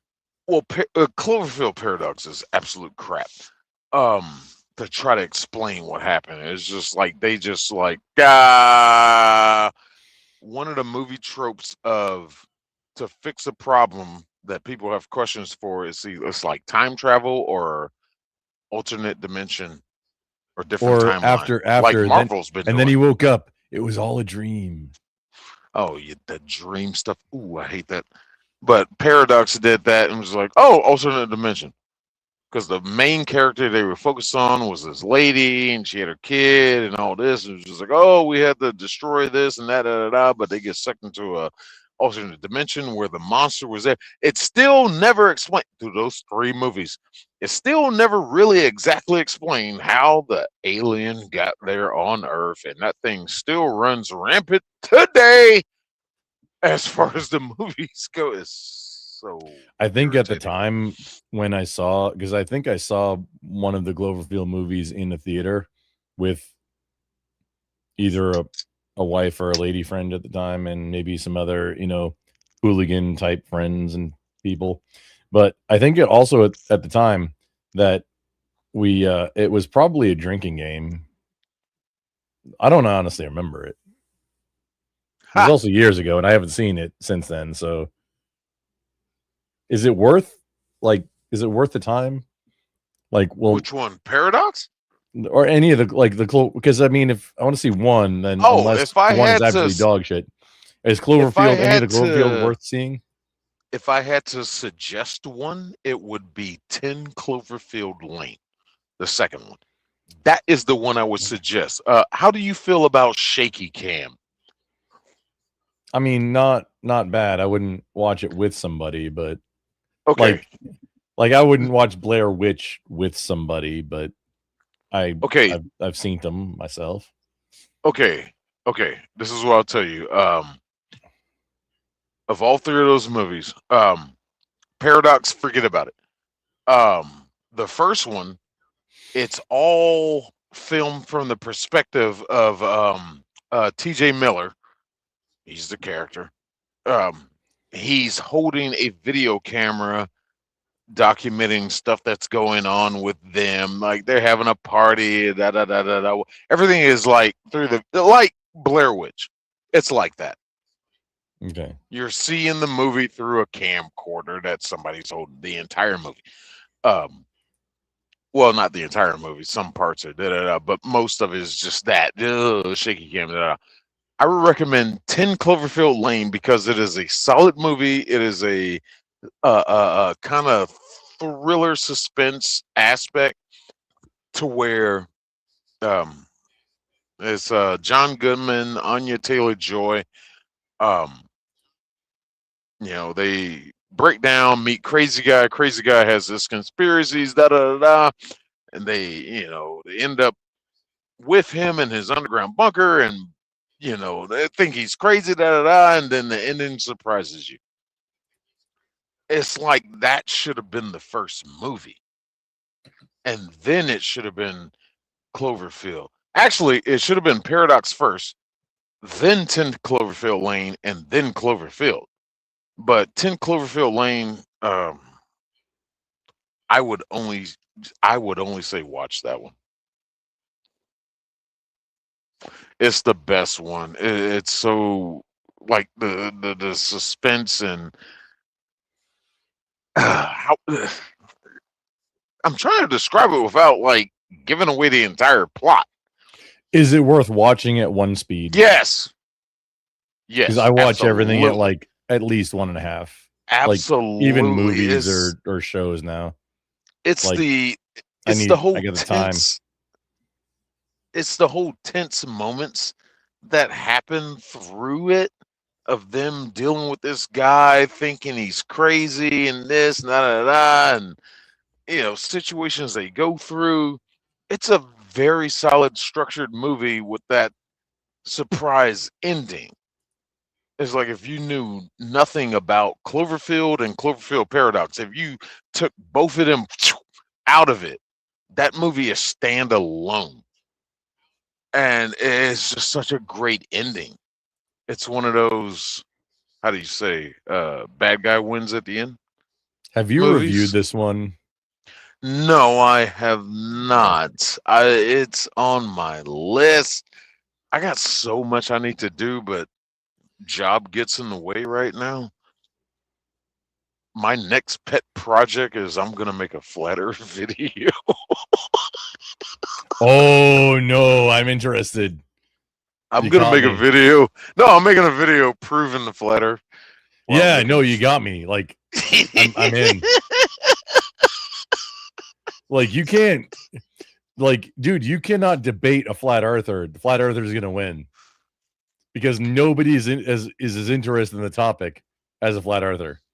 They're gonna have all the counterpoint. Like anything that you say, they're gonna have a counter to it, and it's nonsense. like you're gonna lose the debate to a flat earther.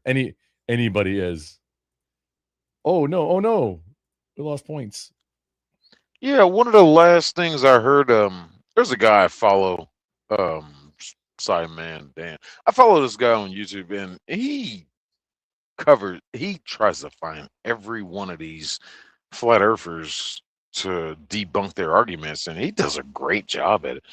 And he makes simple little short videos, about 10, 12 minutes. And like the latest one I saw from him, it might have been an older video, but it was like, well, why don't they just turn the Webb telescope, the newest one? Why don't they just turn around, and point it at the Earth? It was like, why should they? Just to satisfy your needs. The main thing is, why should they? Because even if they did turn the Webb around and got it in the proper range to film Earth, without the thing about the Webb telescope, it has a lot of infrared cameras on it, and its purpose is to like detour the sun's solar rays. It's a deep space satellite. Like detour, like redirect them to different Yeah, ways? they'd have to bring that thing in so fucking far just to take look, and just all they are gonna say is, "Oh, that's CGI. Oh, that's fake." They're just gonna say the same shit. It's like there's no pleasing you. There just isn't.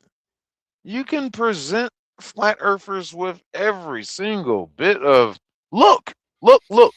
And I stand by the statement, you can take a flat earther, you can get in a shuttle, go up to space, get into the outer fucking get out in the atmosphere, go damn near to the moon.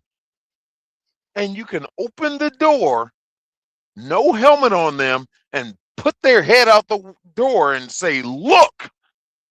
And they will still say, no, that's fake. My eyes are round, so my eyes are curved. That's why it looks round. And they will still argue. There's no point of arguing with a flat earther. There's a Oh no, guy it's content. That's and that's why I don't debate all that much. It's because like it's just, man, I've been doing this for years.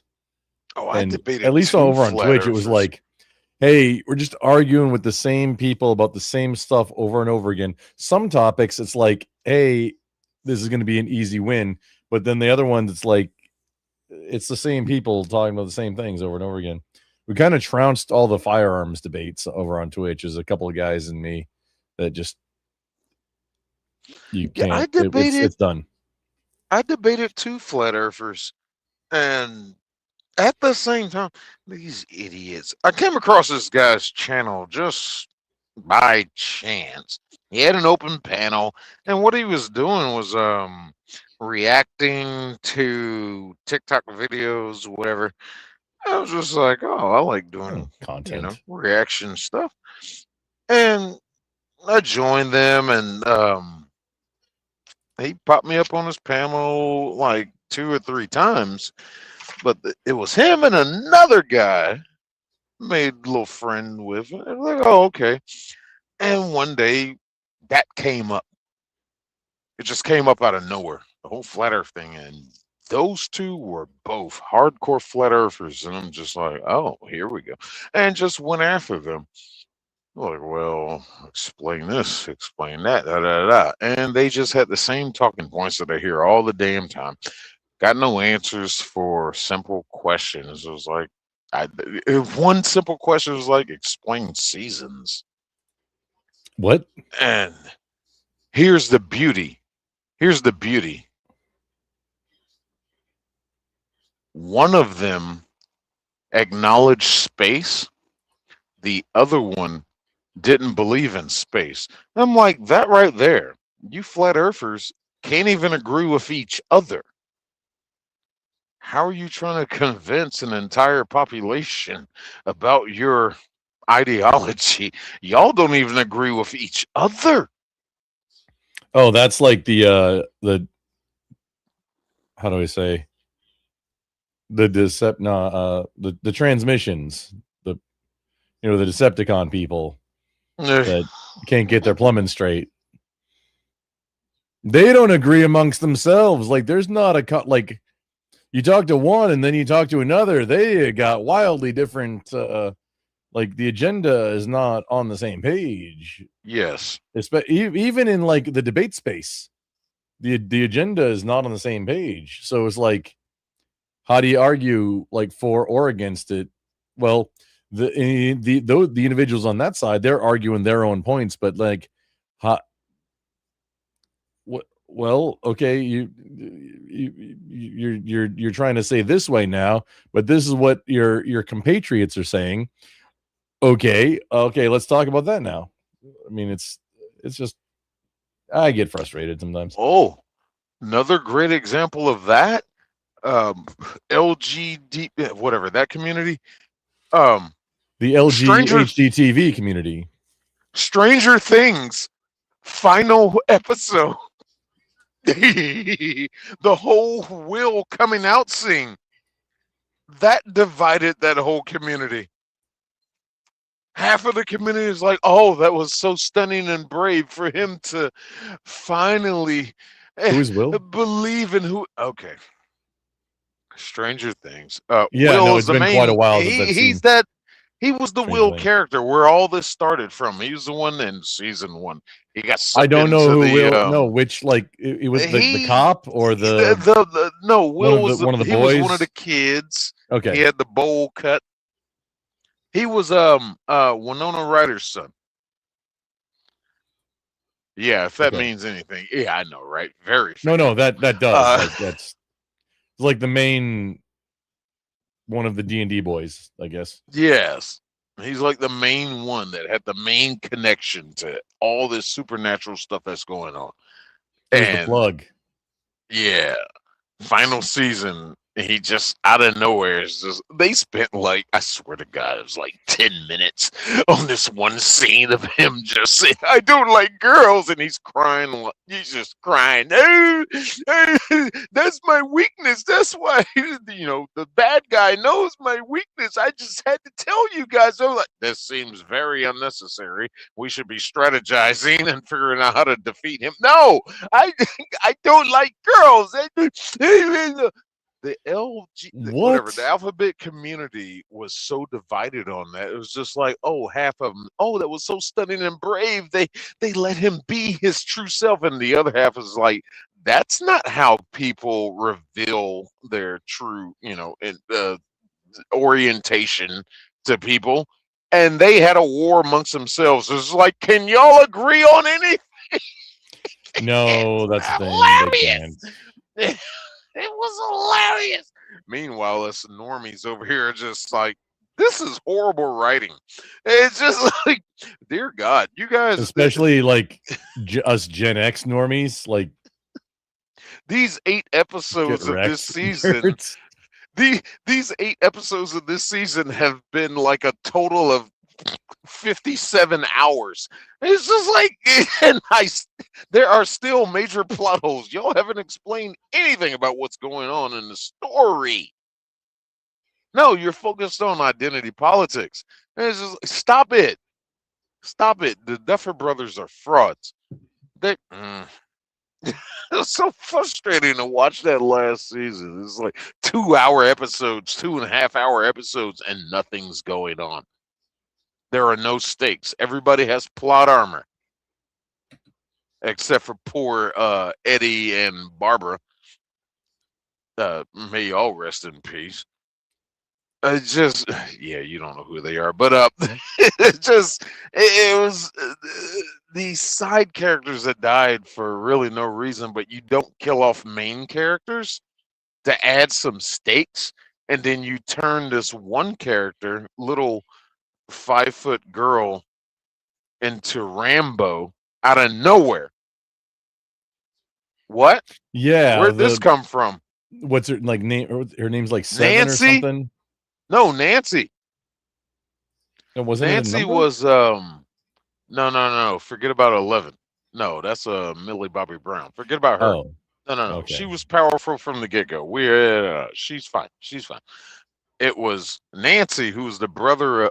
She was the sister of one of the Dungeon and Dragon boys. The one that was in Ghostbusters Afterlife. Whatever his name was. Who remembers that? I do. I'd made a review on it. But wait, was that the one with the? Was that the stupid reboot with the not funny comedian girls? I don't know. You confused me with that. Oh, Roddy in the house. Hello. Oh, I'm sorry. But they just Orange You. Will is the kid get taken for I don't remember. Roddy, welcome in. Roddy in the house. Orange You. Will is the kid you got taken. I don't remember enough. It's been years since I've seen. They got cereal and stuff now. Stranger Things does. And graham crackers or something. There's a lot of grocery store items, like food items that they got are stranger. They got pizza. Discover card cash back commercials and crap now. What is cash back? And it's Nancy too, who they just turned into Rambo. She went from Girl Next Door to Rambo. It was like, what? When did this happen? Off screen. Major problem. Major plot hole. Forget everything else in that whole series. They introduced girl Max. She was in a coma for 18 months and still graduated with everybody. How? Oh, she learned by osmosis while she was in the coma, right? You're missing some credits, ma'am. Yeah. Orange You. Orange You said it was an awkward blend of sci-fi, thriller, suspense, and sexual identity exploration. Wait, Orange You, you're over on Twitch. Oh, well, thank you. Thanks for stopping by. We are doing a game, so it's valid to be on Twitch right now. Hello, Orange. We can. Hello, Ratty. After it's over, we can start having things marketed as regular things. Yes. Oh man, I've seen the pizzas, and some of them look like. Do I want to get involved in that? I mean, I don't usually buy, frozen pizza to make it home. I either want it to be good, or I'd kind of rather just make the pizza at home from making it stuff, not just frozen pizza. So in my old age, I have learned that the old adage of there's no such thing as bad sex or bad pizza. Yes, there entirely is bad of both. There is. Of both. There's 100% bad of both.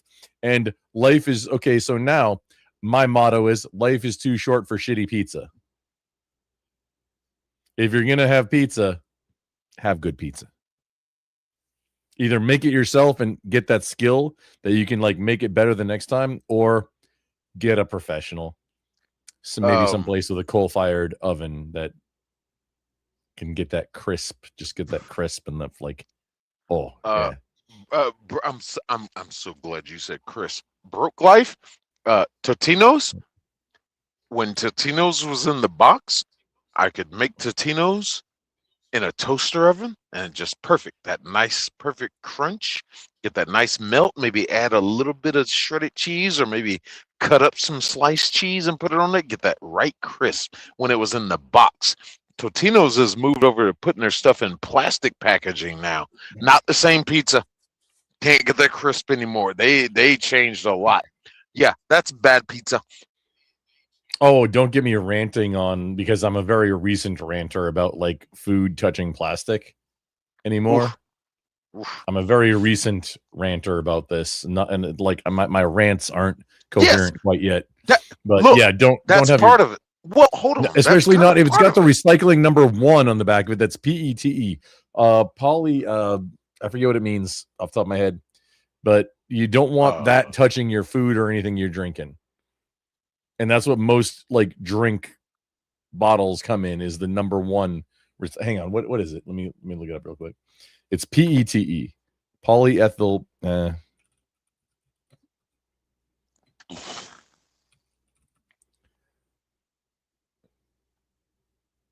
Polyethylene terephthalate.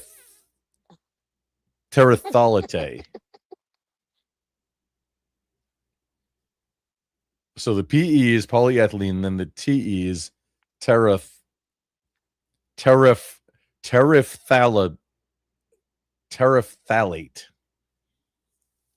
That's the stuff that will leach into your food and your water. If you buy a bottle of water and it's in that, if it's been sitting for until you buy it, essentially, like, unless it got manufactured in the last few months, you're ingesting plastic. If it's been sitting in your truck in the Texas heat for a year, you're just ingesting more plastic. But however, that is entirely a next week or next month or next year problem. If you need to get a drink of water and that's the only thing available and you're going to die of dehydration, 100%. Yeah, you should probably drink that water that's sealed in that clean PETE bottle. But at the same time, for your normal day-to-day life, you should probably not be drinking out of those PETE bottles or any plastic. Don't 3D print anything and use it against your food. Don't do that. Oh, hell That's no. a bad idea. Even if it's resin, it doesn't matter. If you 3D printed it, I mean, unless you're way next level than me at 3D printing things, none of it's food safe. None of it. So the numbers that you need to be concerned about, you look in the bottom of the whatever it is on a plastic container, if it's number 1, absolutely not. That is going to be toxic at some point when it enters your body. 2 is fine. That's what milk jugs come in.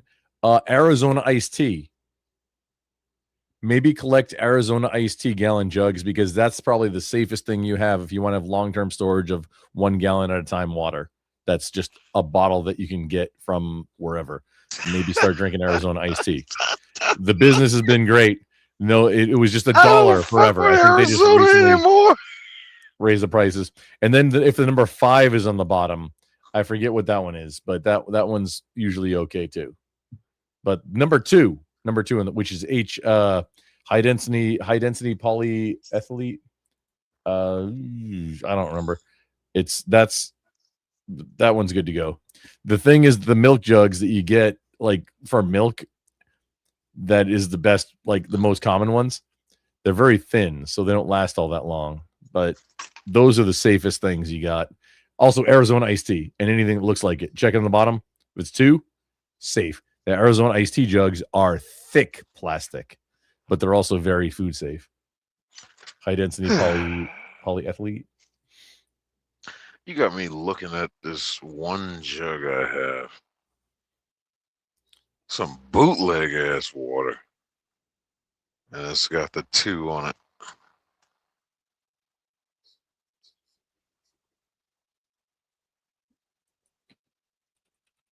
This is what I shall store my Gatorade in. Anyway. High density polyethylene, not ethylene. High density polyethylene, which is also ultra high density polyethylene. That is a form of, it's about 2 inches or 1.5 inches thick, and buoyant, but that's a form of armor. Yeah, go figure. Mm. Plastics that become armor. It's also yeah, it's the friggin' no, this shit is the bomb.com. It's like 1.5 inches thick, but it's like level 3 rated, not 3A, but 3, full level 3 rated.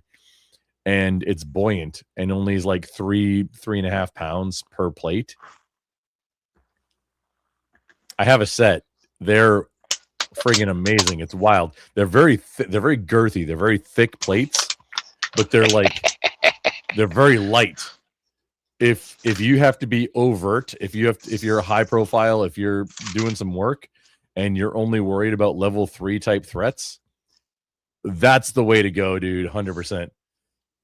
You might not even need a trauma plate behind it, like a trauma pad behind it. I would probably put some 3A armor behind it also, but just because I'm that guy. But they're only 3 pounds each instead of like between 6 and 8 pounds for like a level 3 to 4 plate. And they're plastic. They're freaking made out of plastic, and they're just they're doing work, and they're buoyant. That's the thing. That's where I wanted to get to. They're buoyant. They will help you if you are wearing your rig, if you're wearing your gear and you are suddenly in the water. It's not going to drag you down. The plates will help you float, at least, depending on how much your whole rig is weighted. Maybe it's positive, maybe it's negative buoyancy, but those plates at least are pretty friggin' buoyant.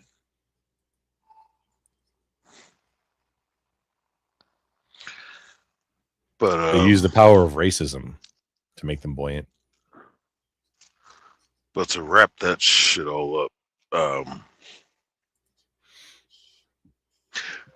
there were too many characters in that fucking shit. There were too many people that did not die. There was too much contrivances going on in that final episode. Oh, I'm sorry. I saw my Stranger Things start. Hang on, give me just a second. Polyethylene pterodactyl, yes. Oh, we got Roddy plastic in the brain. Yeah, that's going on. Hey, from Twitch, Roddy. Orange Hue, do you know Roddy? Oh. It's an ancient airborne chemical. They find it in our brain. Yeah, it's everywhere. Plastic is everywhere now. It's in the ocean. Like, out. There's a guy, not Jebtan. That's a dude who debates on Twitch and maybe some other places. Jab something or other that's been doing like turning plastic into fuel, like breaking it down into like gasoline and diesel. It's a very old technique, but he's gained a lot of notoriety for doing it, and he's doing it and like touring around and getting vehicles run on it. I want to do that. I make biodiesel and like waste vegetable oil, waste motor oil. I like half my fleet runs on diesel. I want to start doing that, like processing plastic. So I get a lot of plastic. I want to start processing that into fuel. The safe numbers probably only last safe for 40 days. You mean like poly, like the number one? Glass if you can. Yeah, glass or stainless steel.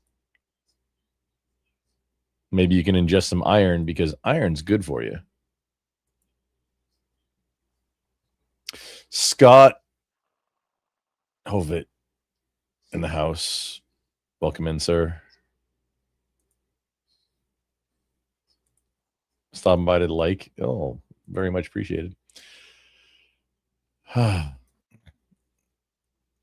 You do need iron. Like, it's the same thing. Like, I saw a short recently where somebody was like losing his mind about, or her mind, I don't know, about iron intake, and like, no, it's like the metal, like actual filings. I saw an experiment on, I don't remember if it was like Mr. Wizard, I think, from the 80s, 90s, where dude spun like cornflakes in a blender with some water and put a magnet on the blender blade and like pulled iron filings essentially out. Yeah, it's actually iron, and your body needs it sometimes, most of the time, all the time. It's a nutrient. It's a mineral.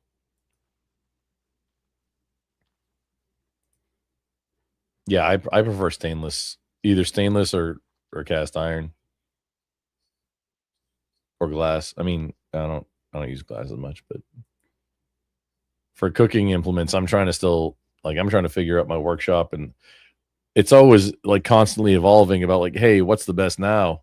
At this point, I'm like, I need to redo everything in the kitchen.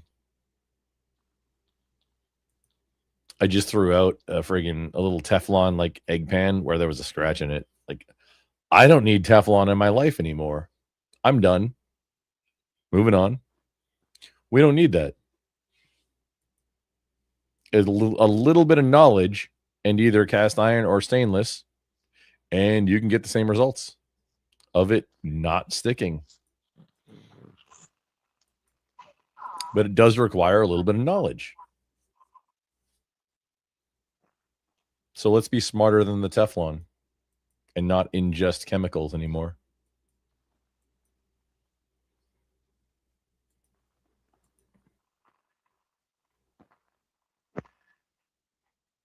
Oh, Scott, the thing about iron is not only does your body need it, iron breaks down fairly quickly too.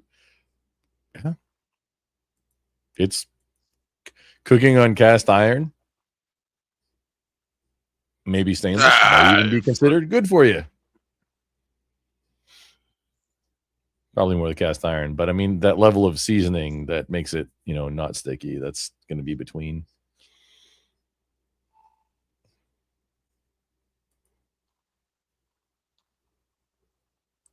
Military teaches stainless ceramic is good. You mean for armor plates or Roddy, or what? Seasoning, yeah. I'm sorry, I forget where we were at. It was movie thing, I think.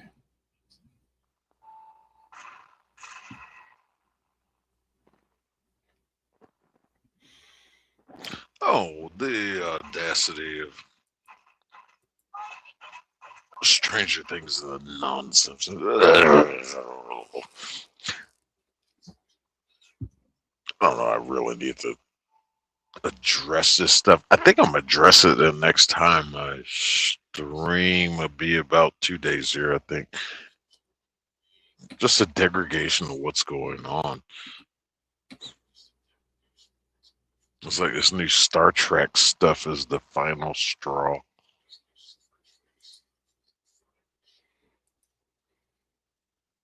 The vinyl straw.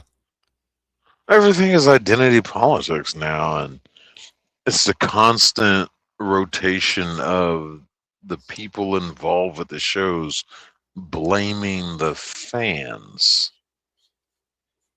What? Oh, you don't like this because you're this.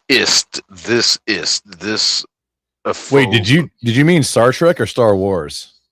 No, well, both, but Star Trek is the newest problem. On that topic, I was the happiest.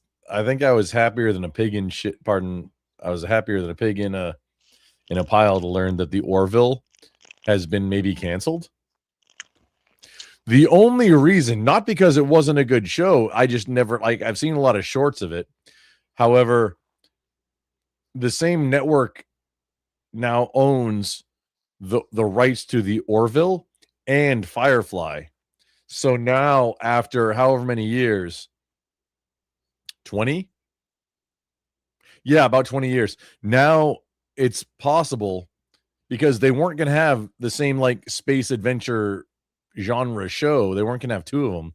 So now that the Orville, from what I understand, is done, now there's the opportunity for, hey, what about Firefly? And Nathan Fillion has been teasing it, he's ready to get back to it whenever. I think he's ready. Hey, just tell me where to be. I'll be there. I don't think they're gonna do anything. I don't think so either, but I mean, we can hope, because that would be that's my reference point, dude. That's why I don't watch any show that has like fewer than 3 seasons ish. Generally, I don't watch any new show when I don't watch TV in general. I don't watch shows. Sometimes after I hear enough about, I just started Letterkenny this year, or the really? Yeah, no, I saw it, and then I watched the whole thing. And Shoresy, I think I still need to watch the last season of Shoresy, but yeah, no, that was good to go. But there were 12, even though they were short seasons, there was 12 seasons. There's plenty there. I would not want somebody to recommend for me to see Firefly like right now.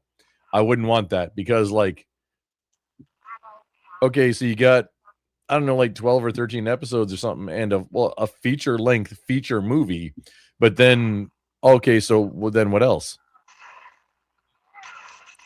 It's just disappointment.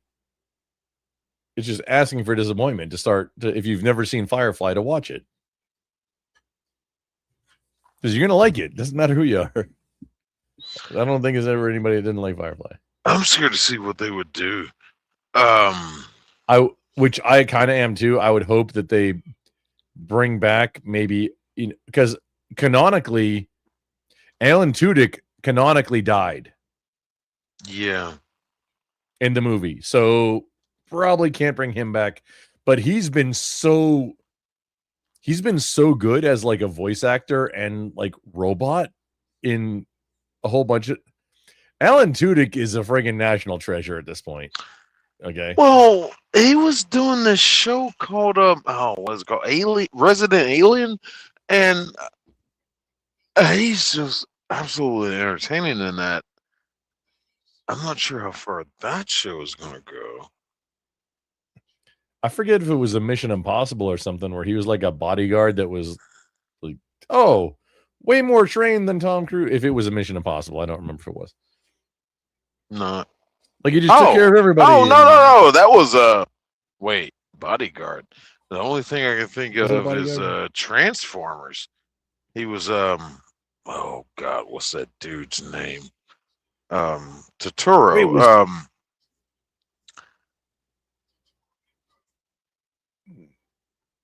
John Turturro. No, he wasn't. What? No, Alan Tudyk wasn't in any of the like the Bayverse. Yes, Alan Tudyk is in I don't think he's in the second one. He's definitely in the third one. He played John Turturro's basically his bodyguard. Like he was his personal assistant, but they went to this bar. Oh, where Turturro had to talk to some Russian. That is what I was thinking of. Yes, thank you. That was from Bayver. Yeah, okay. Yeah, no, right? That's like, yeah, that was like the best part of that movie. That one that had to be at least number 3. That wasn't. Yeah, it was the third one. They went to that Russian bar and they were giving Turturro crap. Dark of the Moon, Tudyk he just gets this sadistic Tudyk look just on his did face. Some work. He turns his head and slams the girl heads on the bar and grabs their guns and he's dual wielding. And Turturro's like, hey, turn it off. Oh, I'm so sorry. I'm so caught in my own ways. Oh, yes, I'm sorry. It was my bad. Yes.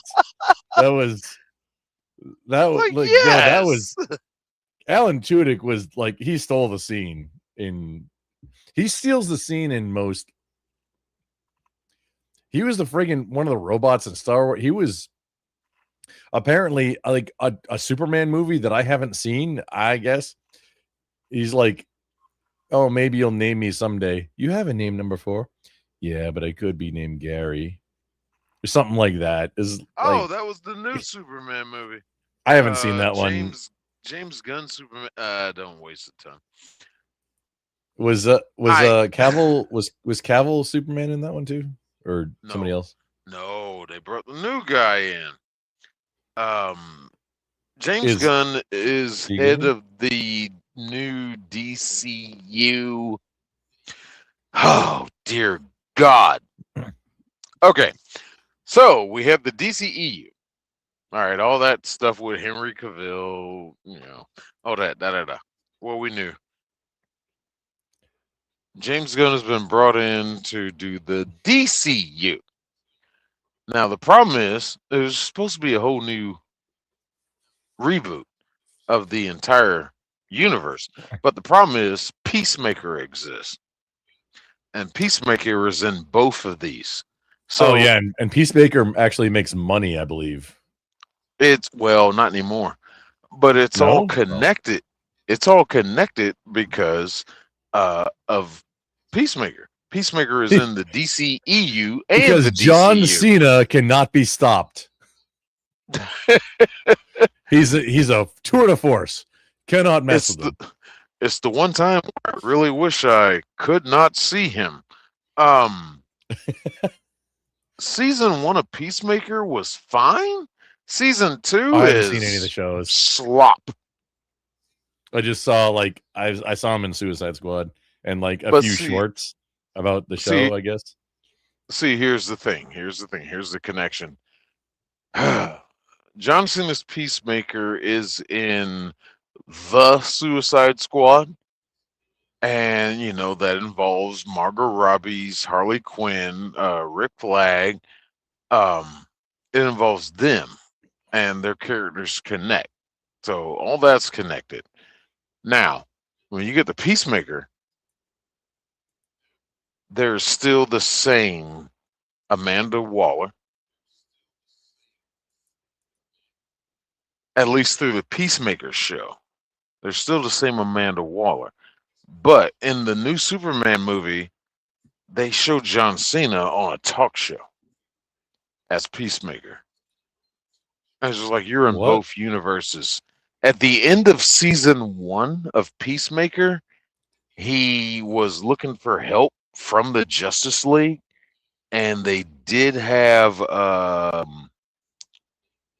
who showed up? Gal Gadot showed up, but it was essentially the Justice League from Justice League, DCEU.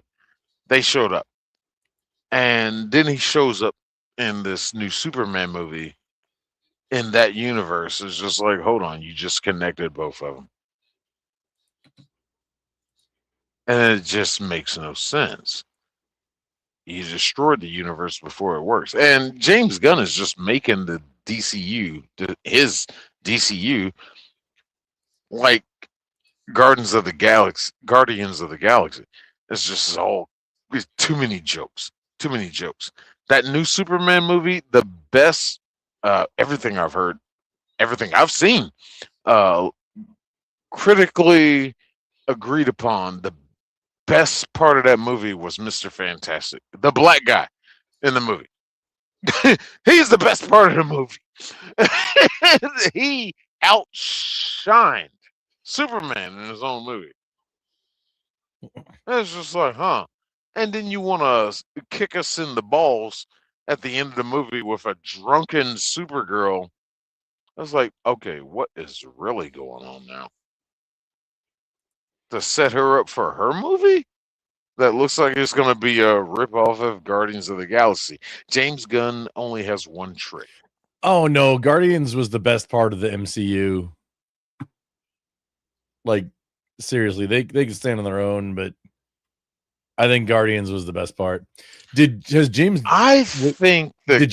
do America movies were the best of the MCU? No, I hard disagree.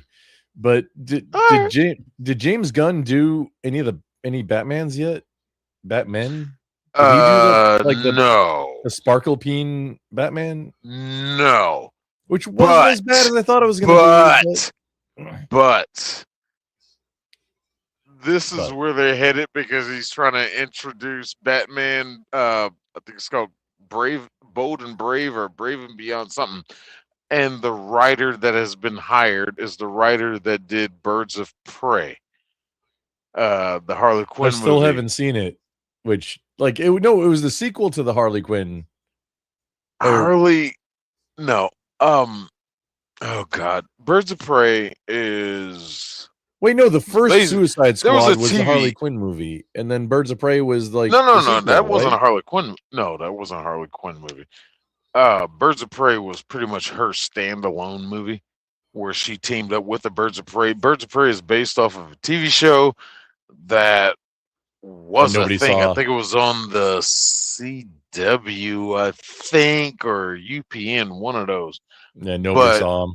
it was a comic book run of just a full team of females.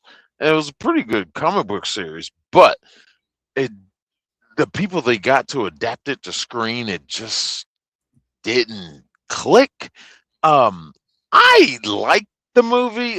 Well, I mean, Harley Quinn is my favorite female DC villain. I've just always loved Harley Quinn. But that movie could have been a lot better with a lot better script writers on it. It definitely could have been better. It was not the greatest movie at all.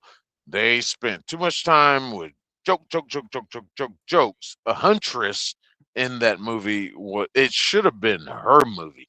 I would have loved to see a movie anyway. But James Gunn is working on that damn. This is supposed to be in development. Batman movie with the writer who did Birds of Prey, that movie, and fan backlash is loud.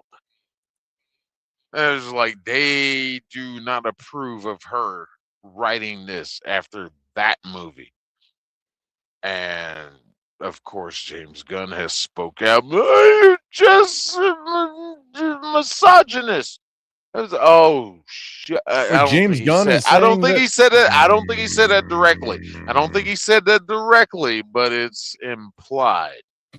Oh, hang on. If you It's look at the screen of implied. what I'm doing right now, sometimes boats come through to the Panama Canal, and then it's like they go there, and then it takes a little bit, and then they come out the other side. I think that's great.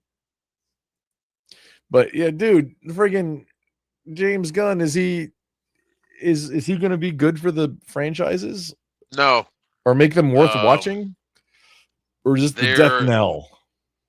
there are rumors that he is on the how do you say he's in the skillet waiting to be tossed out on the plate and set in the microwave to cool off, sort of say. um there's it's a nervousness about letting him put a Batman movie in the control of this. Not that she's a female, but just her history, her track record, her credentials. She hasn't written anything good. And you're gonna put her in control of writing a Batman movie. It's just like the fans are not pleased with that. No, there's gonna be a lot of backlash. No. Get somebody who knows Batman, and it's just the current trend of what's going on in Hollywood. Who was it? The dude that played. Who was the dude that played Darth Maul on, like, I guess the animated?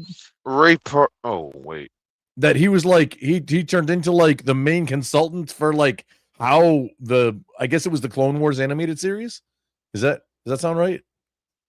I'm not sure who. Oh, you mean the voice?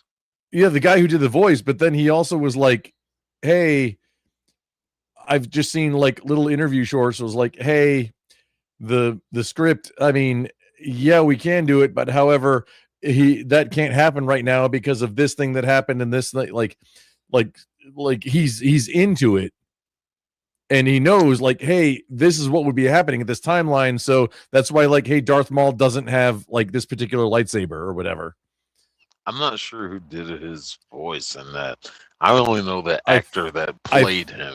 I think it was the same guy. I want to say it was the same guy that played him in the. Well, Ray Park played him.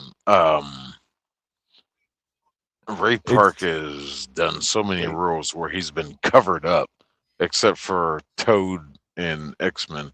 But I don't know who did the voice in the Clone Wars. I have no idea. I haven't seen Clone Wars. People keep telling me, "Oh, you need to watch Clone Wars. You need to watch Star Wars. You need to watch it." I'm like, "Yeah, I'll get around to it."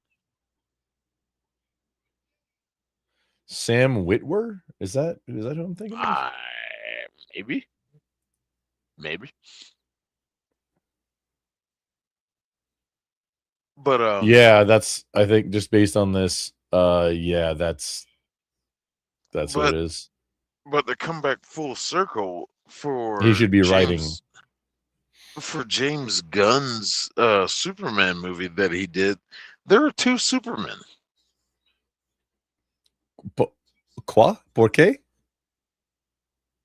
There's 2 Supermen.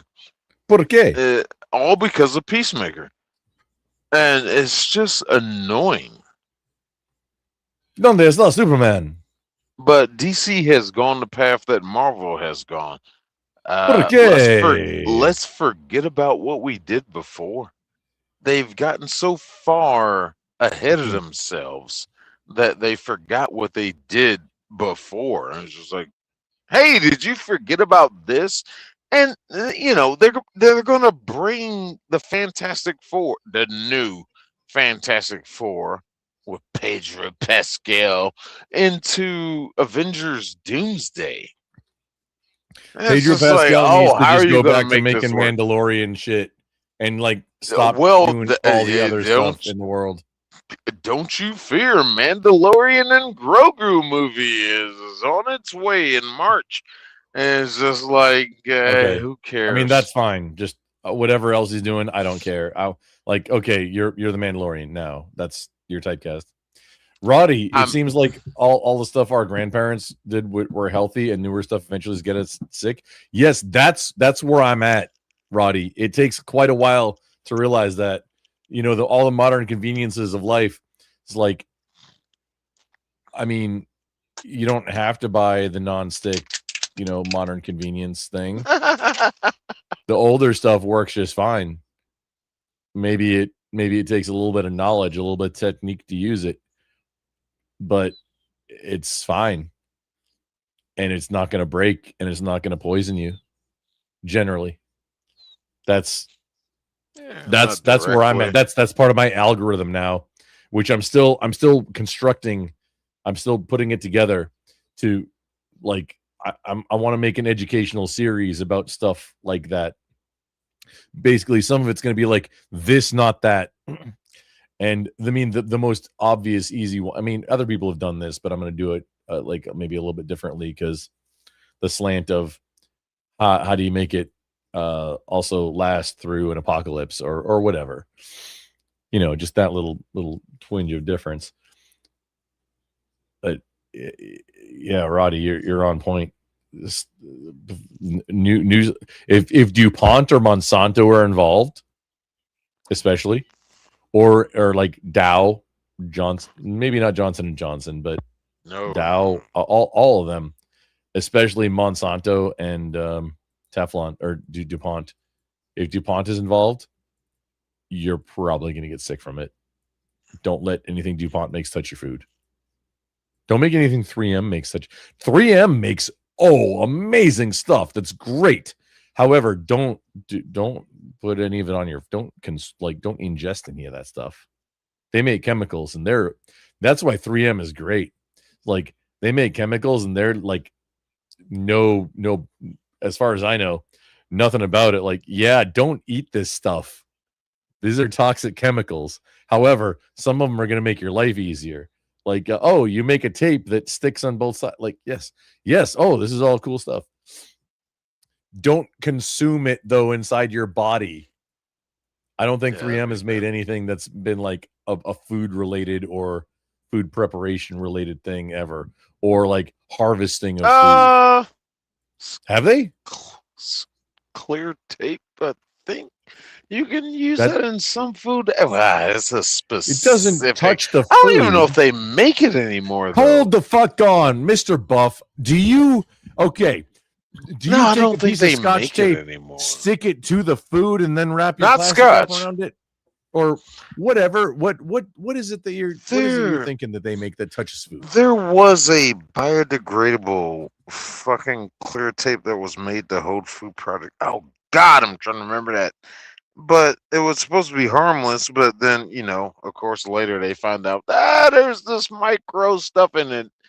Got snubbed out. Okay, so 2 points. Wow, one, I want to know what the shit that is, and then 2, tape for food? Was it for turkeys instead of using twine?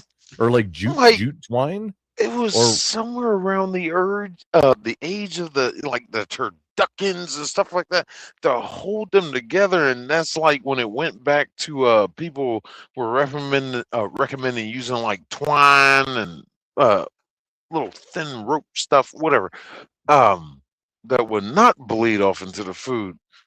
Oh God, that was years ago. Okay, well that's the only thing that I've heard of, and it apparently was very quick. Like it didn't last very long because. So maybe that was them getting into it and then getting out of it. Like, nah, that's not for us, or nobody wanted it. Yeah. Why tape for? Who's taping food? Half the time it's wet. Quick, easy adhesive. That's all it was. Taping what for the food though? Oh, the ceramic coatings. Holding turkey legs together and stuff like that. Why would you use tape for that? Quick, easy, no muss, no fuss. It's not quicker or easier than twine. I know, right? That's why it snubbed out so fast. God, I remember this. Good God. I remember the Roddy, yeah, like air fryer. It's just a convection oven. A convection oven has been around for a long ass time. We just call them air fryers now. Air fryers. Air fryers are the best thing to happen to kitchens in the last, 20 years because it's just a convection oven. It's just got a funny name. I want one on my truck, but I don't feel like cleaning it.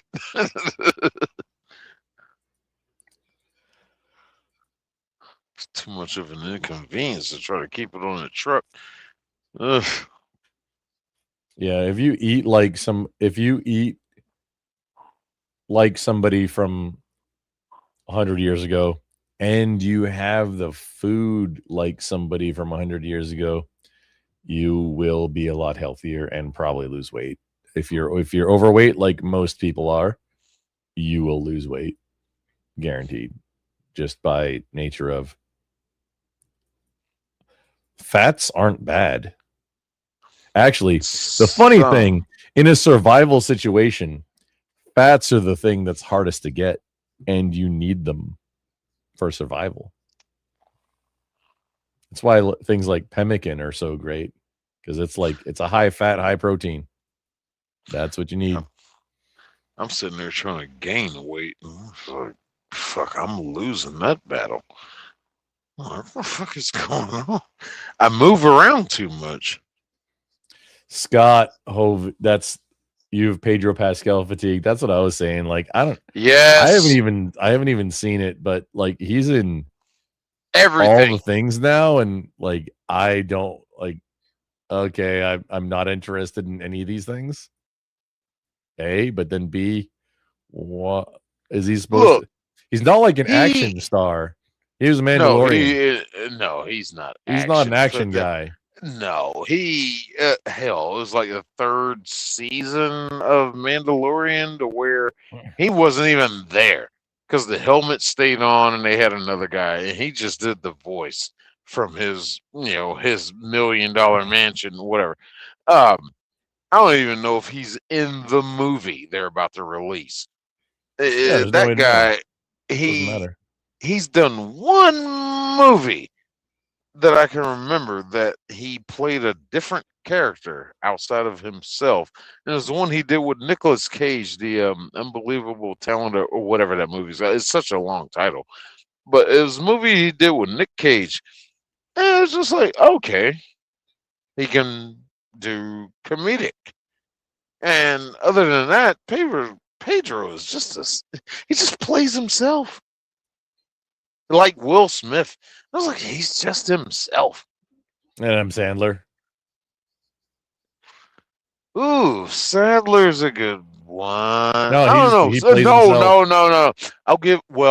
I guess in the same sense, I will give Sandler, if you have not seen Uncut Gems, that is the best Adam Sandler movie I've ever seen in my life. That is a great fucking movie. Uncut Gems. I mean, he's Adam Sandler-ish, but it's not a comedy. You know, it's more of a serious movie of him.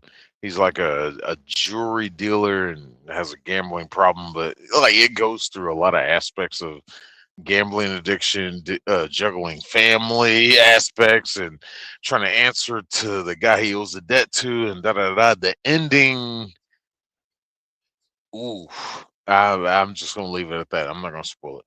The ending, just ooh. But this is a great movie.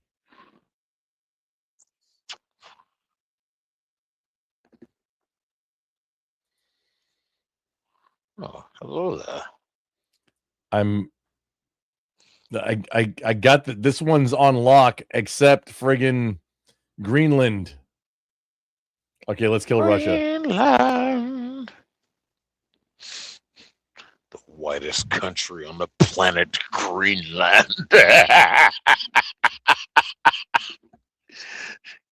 There's nobody there, but friggin' okay.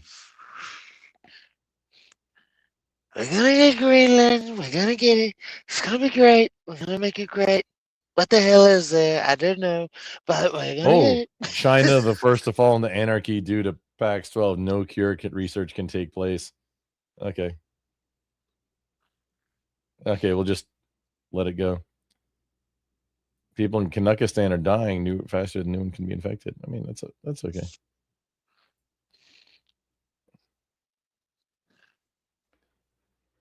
So this is a permutation of the game where if I don't click the little blue vials, everybody in the country dies.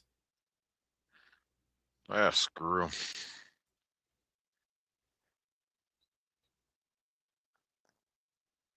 Sometimes a nation needs to fall. We did transmission up. Just need to get to friggin'. Oh, the boats.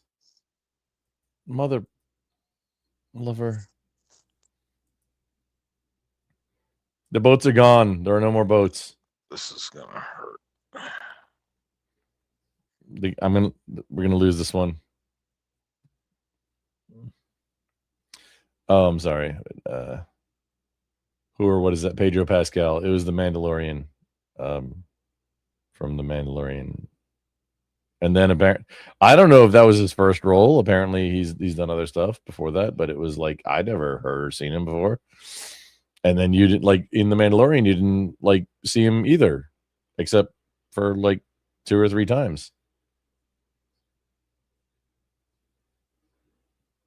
He's older than me, apparently, also. Both of us. So that gives me like, oh, maybe I could be, I mean, I'm working on doing voice acting. I mean, maybe I could be a movie like big guy. I'm working on. I don't know. I got a guy. He's in the industry. He's trying to hook me up with his fucking people. What the hell ever? I ain't got no high hopes. He's trying to get a hold of his not his agent, but the person that gets in contact with him from time to time. It's like, dude, you need to be a voice actor. And I was like, he's telling me this. I'm like, I mean, I'd like to give it a shot. I mean, it'd be cool. Something I could definitely do while I'm on the road. Because I could definitely soundproof this truck or whatever. I don't know. Whatever. Anything happens, it happens. Whatever. I don't care. It'd just be nice to be able to do something. Yeah, I just want to like work on do some stuff, I miss doing the radio. That was fun. But yeah, it was like whatever. It is what it is. I'm still at some point. We're getting close. When I get the technical things, I'm going to start doing it and doing the entire Transformers movie. Oh yes, hell yeah! That'll be the demo, and then whatever whatever we can get from there. Oh, in it. Oh, where did it go? Okay.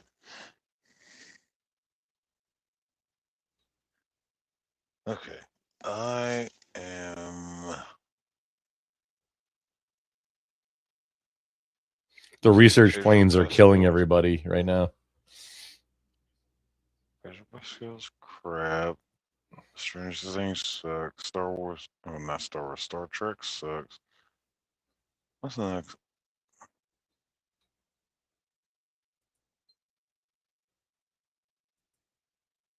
Yeah, I'm gonna leave on that note. I'm trying to figure out what is gonna happen this year. I'm probably gonna talk more about this when I go live. Finally, it's like 2025 was a bad year for movies. And TV series, all that stuff, app stuff. What does this year hold? Doesn't look like much. And it seems like the only thing that everybody's holding out for or anticipating Avengers Doomsday. Is that where Robert Downey becomes Dr. Doom? Yes. Which makes no sense whatsoever.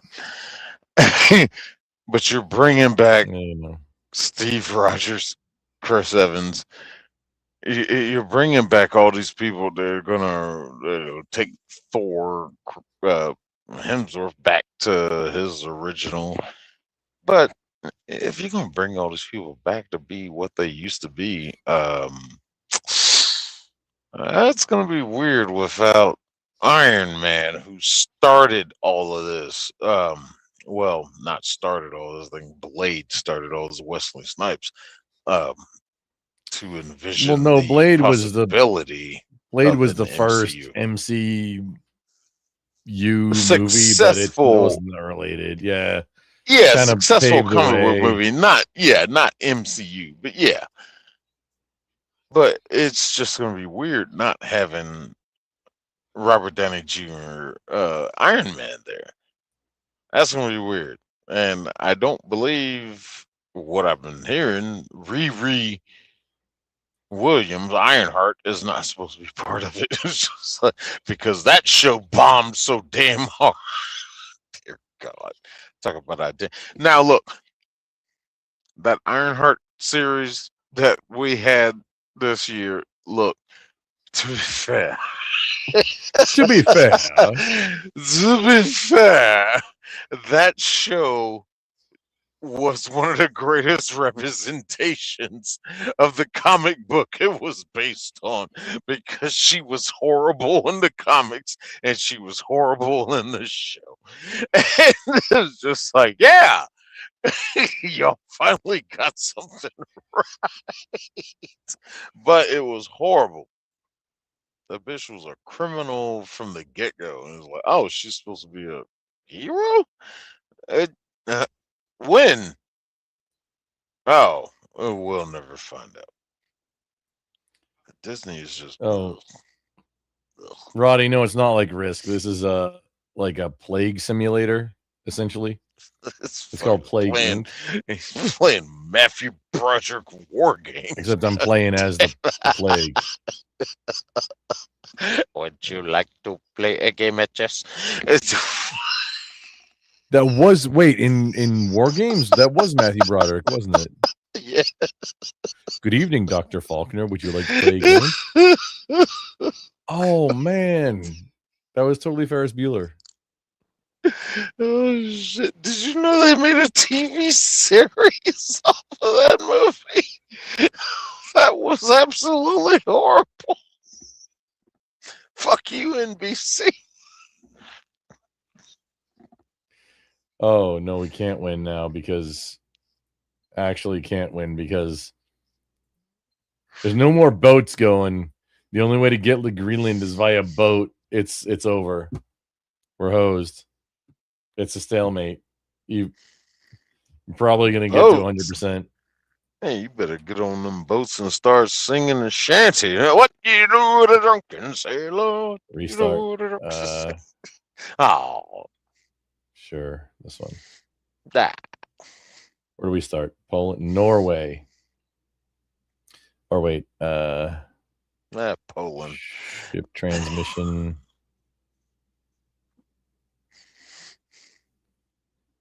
Let's get these Axis powers Mutation going. chance. Yeah, no, this one.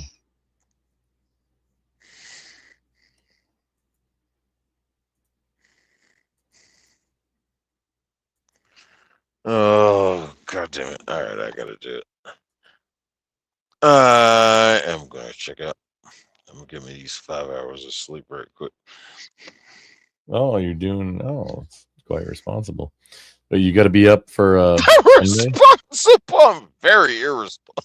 Anyway, now I got to get ready to drive up here to Wisconsin and drive over. I mean, I don't have to do anything at church. I'm on the security team, so I always got to do something. But I don't have to read, or I'm not playing in the band tomorrow. Like or in the morning. I'm just like, I just got to be there and watch for shisty things. By the time I get to where I'm going tomorrow, I got I guess I should be able to pick up this next load, and then I gotta do a live stream while I'm driving. While I'm joining Tug. For something tomorrow? Yeah. We're talking oh God, what's the guy? Ray Run. I can never say his last name.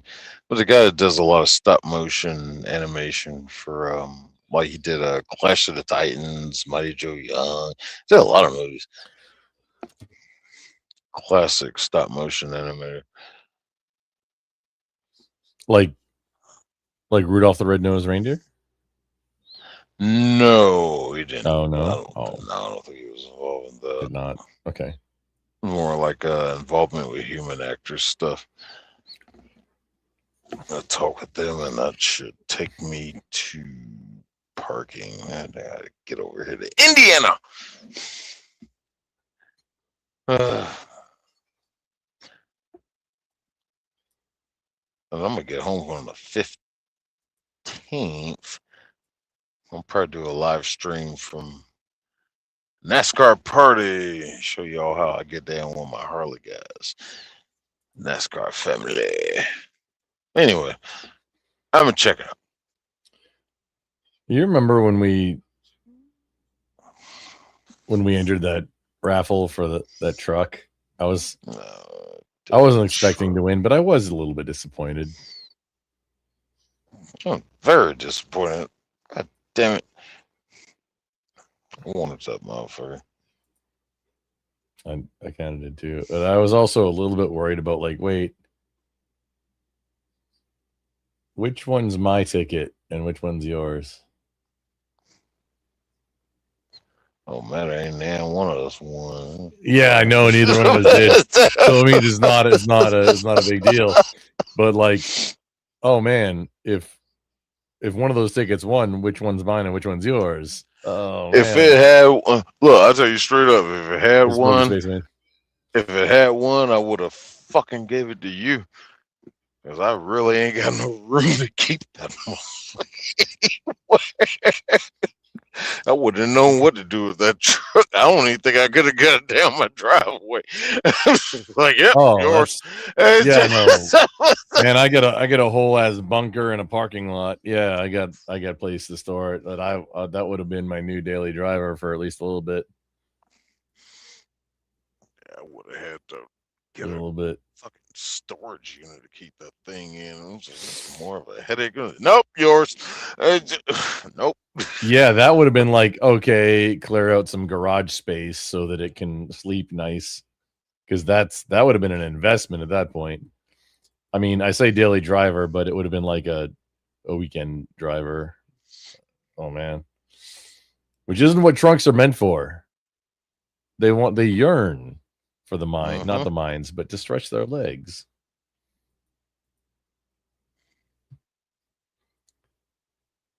I would have I don't know. I might have sold her.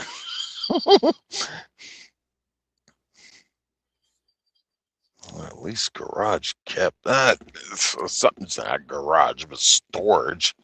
Man, my white truck is a 98 Ram 2500. I picked it up in like 2017, 2018, I think. One owner, Californistan, recreationally used, garage kept. It had like 120,000 miles on it when I picked it up in 1998. Okay. Year model, manufactured 97, because it has a 12 valve. It Cummins 12 valve, which is the best engine that's ever been in a. It's the best engine ever. I'll debate about that. It's yeah, it was garage kept, recreational use only, no fifth wheel, no like maybe some trailers, but like bumper trailer help pulled. It's the probably best example of a 98. Like, you buy this Cummins 12 valve, you get the truck free with it, but it's probably the best condition, lowest miles one that exists. Because it's just my heavy, like, I was using it as a daily driver for a little bit. Now it's like my heavy hauler only.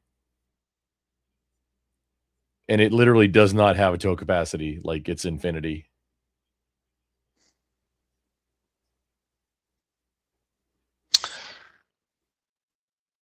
The Ram? 98.0. So the ones that were manufactured in 97, but 98 year model. Okay, yeah, that was that. So it has the club cab, long bed, 4-wheel drive, standard like NV4500 standard, with the Cummins 12 valve in it. It does not have a tow capacity. It's infinite. Like, it can tow like that is the engine with the Bosch, the P pump. That's the one that's like they hot shot like big rig size loads. They hot shot them with that truck, with the 2500 or 3500 in some cases. But yeah, that year, if I remember correctly, that was that next gen after that. Wow, that batch. The second or third. 95. They strengthened those fucking front end tie rods because I had to deal with one of those incidents of fucking Honda Civic. Yeah, dude, the tiny little Honda Civic dude, hit a fucking at the low speed, and the fucking 96. Honda Civic drove away. They had to tow away the Ram. I was like, what? The 96 through 98 Rams. It's the very quick little generation of, okay, they hit on something here, because the Cummins is like, you buy a Cummins 12 valve diesel engine, you get the Dodge truck for free with it. That's how that works. But that little quick little spot of history, the trucks are actually, like, pardon my French, but they fuck. Yeah. Some of the little things will fall apart, like your interior might not work great, but the truck is going to keep trucking for. You're never going to have to worry about tie rods or like friggin' lower control arms. Fucking lower control arms. I gotta get all mine. Pardon my French. Replaced. My shit came from Detroit. Yeah.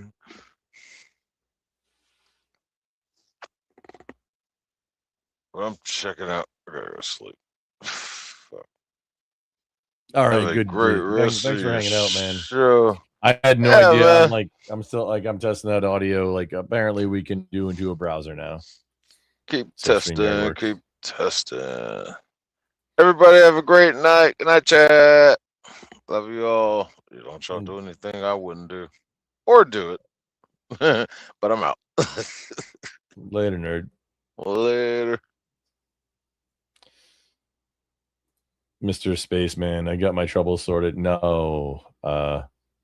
Some of them, like the technical things, still OBS Studio, not detecting any audio at all right now. And if hang on, I'll pull back up. What? No, well, okay. I'm using Helvum as my virtual patch panel right now.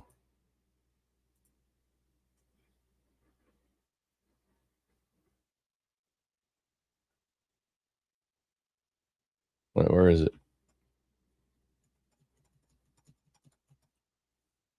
There it is. Just need to change up the shape a little bit, and then yeah, everything's breaking. Like everything's breaking. My mouse just broke. It's like if I push to, it's a Logitech 502. Which is a normal thing that happens with Logitech mice after, X amount of time, it starts getting this, like, if you push it too hard, it'll start double clicking releasing instead of holding the mouse button for you. So that happened just recently.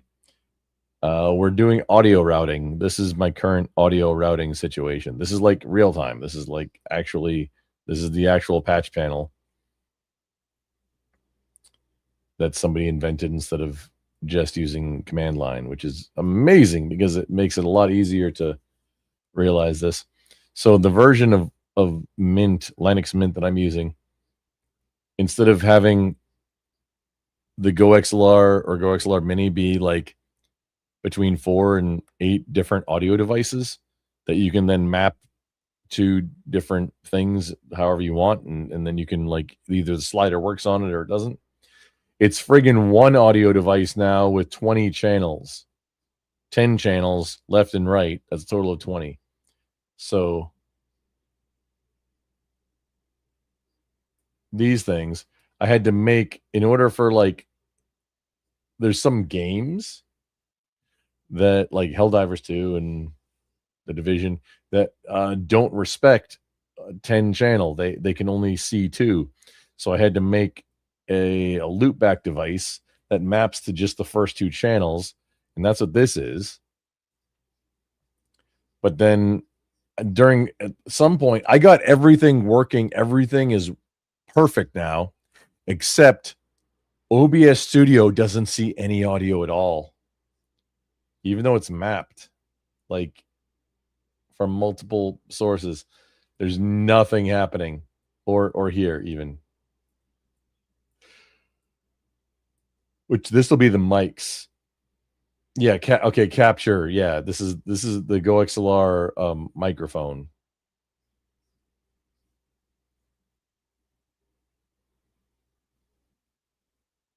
Yeah. Wait, do I have that right?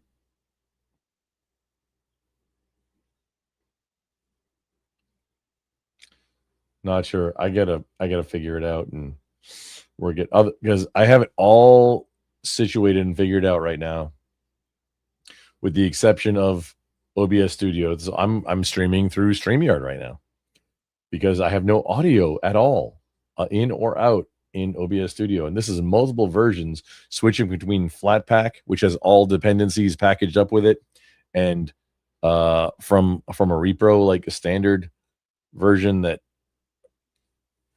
isn't a Flatpak, because Flatpak can have some not dependency issues, but issues interacting, because it's usually sandboxed. It can have issues interacting with other hardware items or other things sometimes. So I've tried all the different ways, and I just broke it hard. And if I can't figure it out, I'm not sure. I might, because I again, like, I made a new notebook today, a new logbook, and started logging, making chicken stock, new process in the book, new process for making chicken stock. If I can't figure it out fairly soon, I'm going to try this same version and reinstall it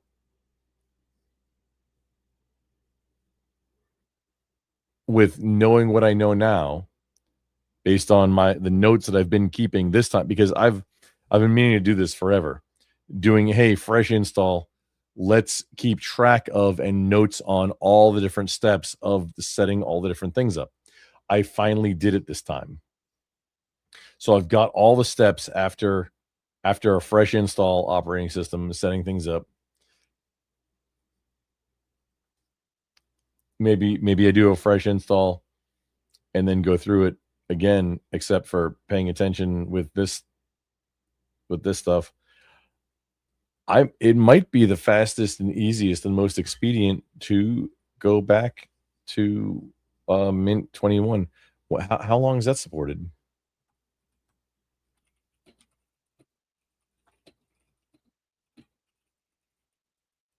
This is I did 22.2, which is the long-term sport version.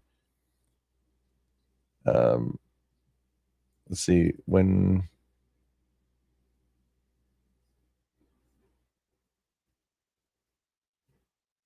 Okay, this one, 22, version 22 is supported until 2029. Version 21, support until April 2027, long-term support version. Oh, yeah, that's a year and change away.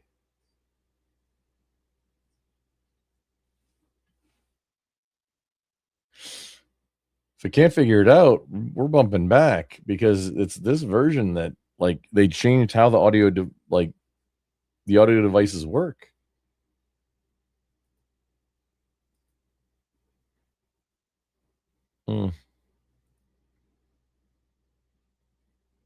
Hey, Scott, you're probably gone, but hey, have a great night, sir. Thanks for stopping by.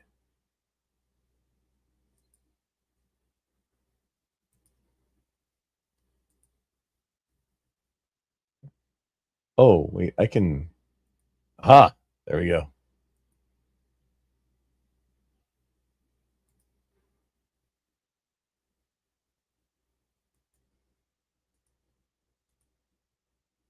I was feeling felt plaguey, kind of cute, maybe delete later.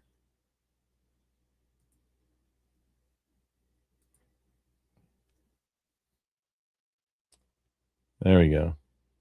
This is a prion, like mad cow disease. A slow, subtle, and complex pathogen in the brain. It's much harder to notice and cure. Disease takes longer to react to new evolutions.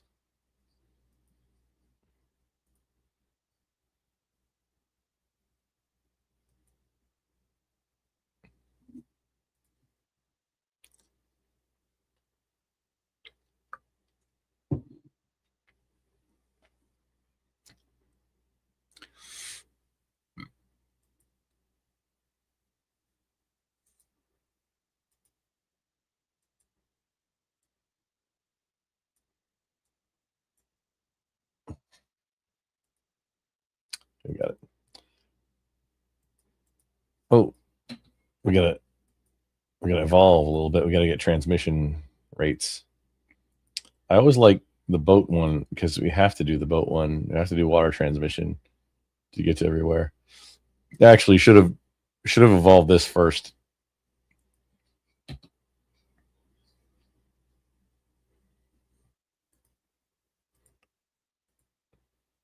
We need 16 points. Oh, we've infected Ukraine. What's Zelensky gonna do?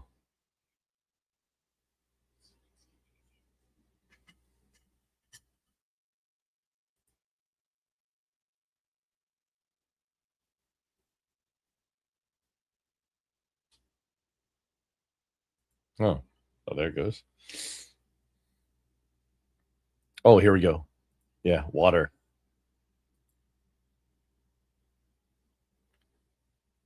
Then we need, we need the airborne and then cold resistance. Yeah. Oh, anti-aging drug not expected this century, says World Health Organization.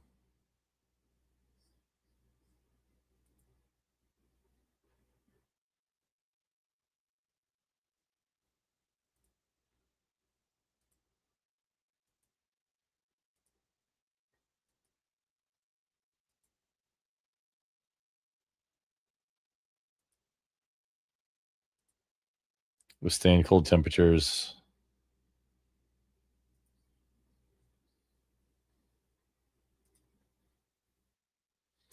We want to get the trick. On the map, the trick is always either Madagascar or Greenland.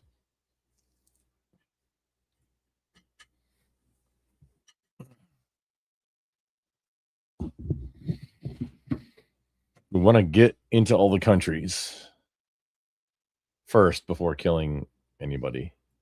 If we can do that as a best case. Sometimes you don't have time for that though. Medicine in Central Europe, slowing infection. Central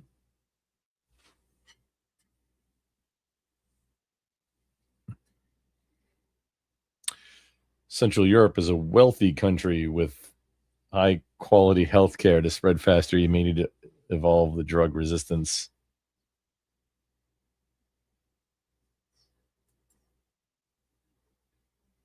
Well, okay, how much does it cost? 12. Okay, so we know where the next 30 points are going.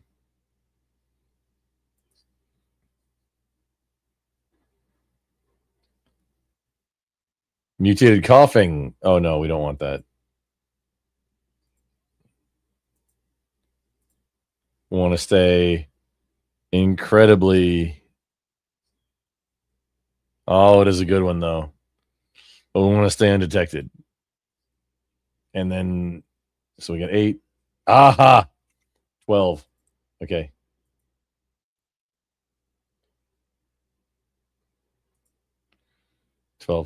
Devolving. I picked a thing where devolving gets us points.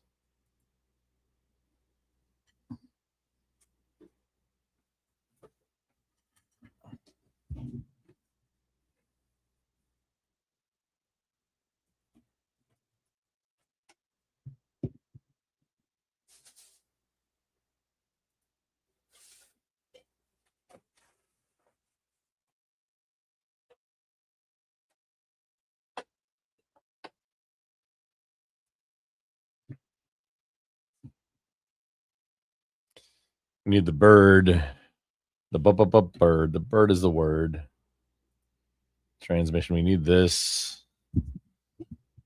Land transmission.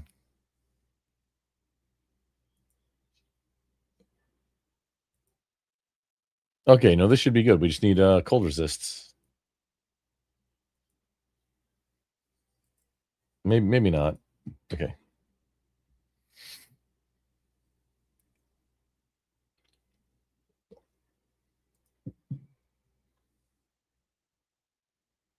Mm-mm.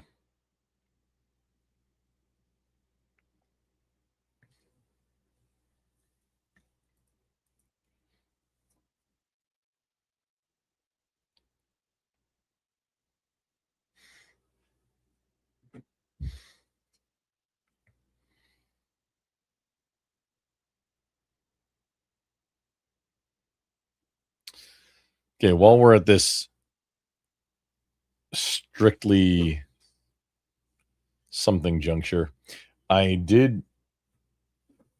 am still monitoring the stock. I need to go verify the temperature and if I need to adjust a little bit before. Oh, it was kind of infected. That's what that has to mean.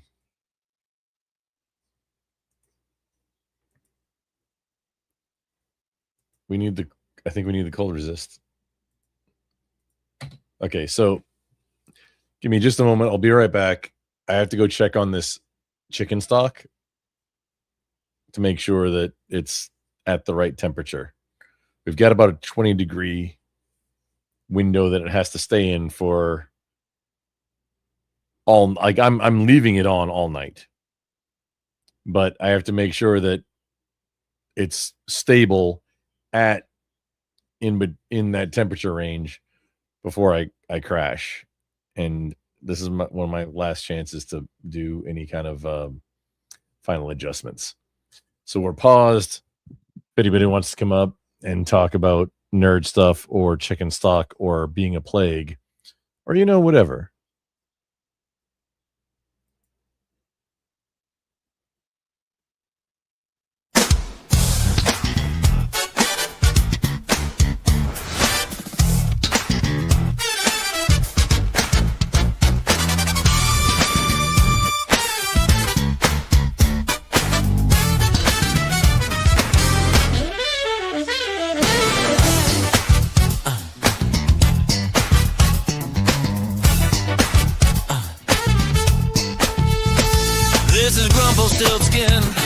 We're stepping outside the wire for a minute. Gotta bleed some pressure, stretch the legs, check the tree line. 7 mics, maybe 8. Keep your ears on, keep your eyes up. We'll be back before the coffee gets religion.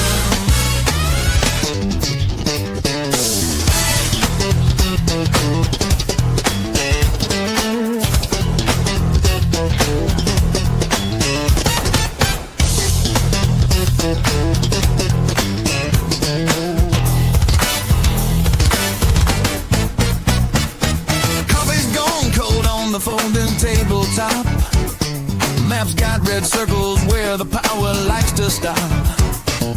Rivaline's quiet in the corner by the door. Dogs dreaming hard on a plate, carrier floor. Fuel cans are sweating in the afternoon glare. Spare belts hang like snakes in the dry desert air. Just go for a minute, breathing pine and hot steel. Listening to the silence, tell us what is real. Be right back, hold the line. Signal still strong, we're doing fine. Engines idling, night ain't done. Grumbles, tilt skins, just begun. Keep your powder dry and your mind sharp too. We'll roll back in hot, counting on you.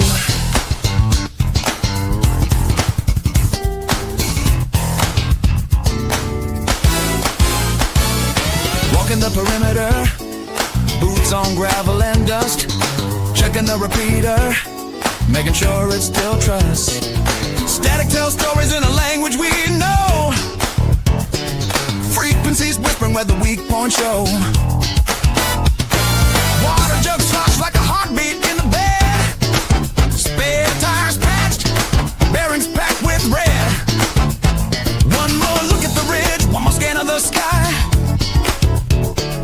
Clouds look like trouble, but they're just passing by. Be right back, hold the line. Signal still strong, we're doing fine. Engines idling, not ain't done. Grumble still skins, just begun. Keep your powder dry and your mind sharp too. We'll roll back in hot, counting on you.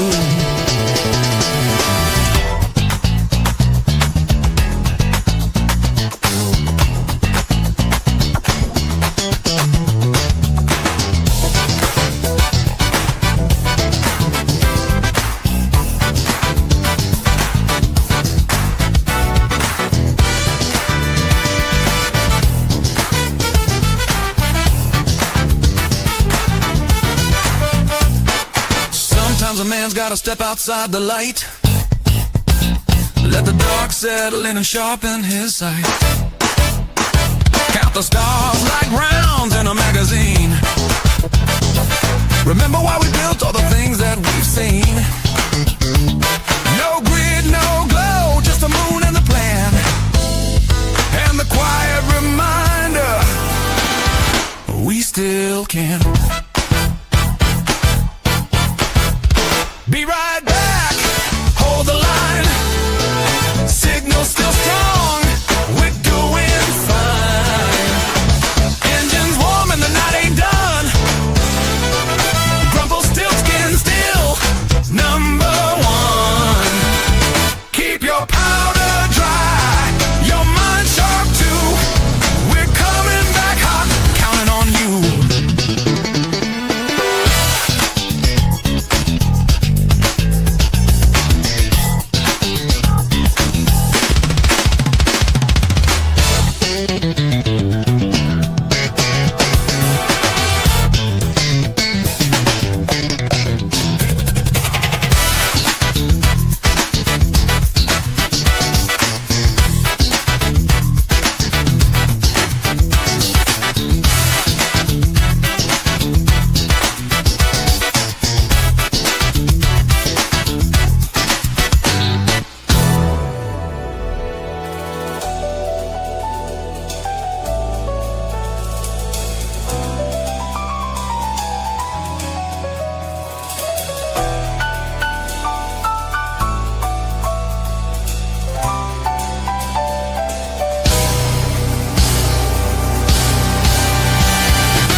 Oh, well, hello there.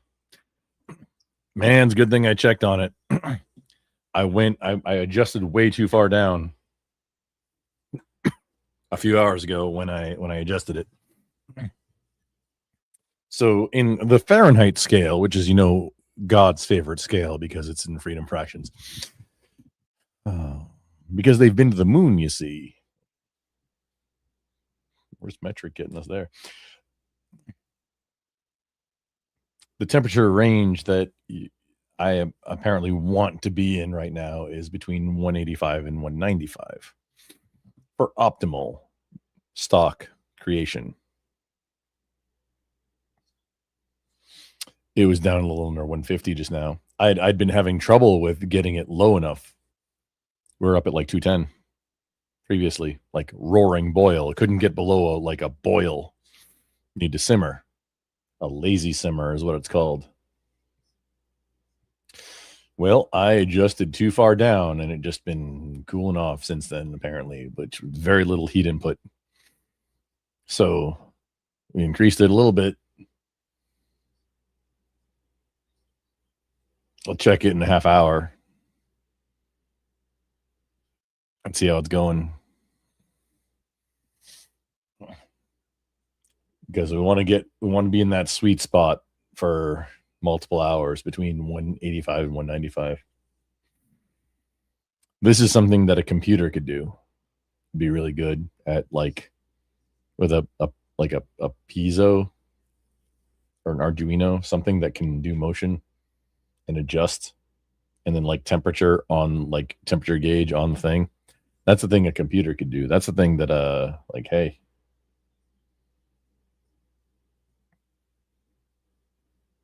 Or just stick it inside the oven would probably be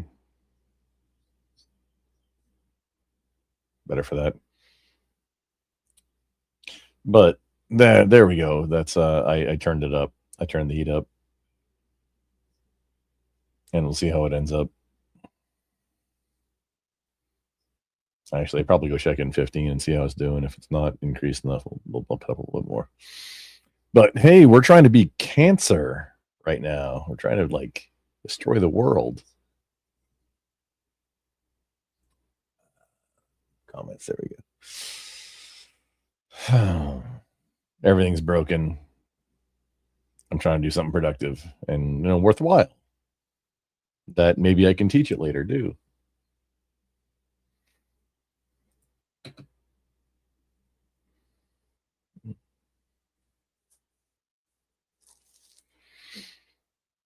We need that avian. We need the cold resist and the avian.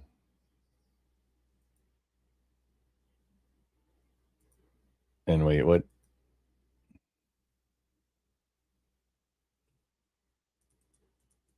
You should be able to mouse over, it doesn't tell you what type of.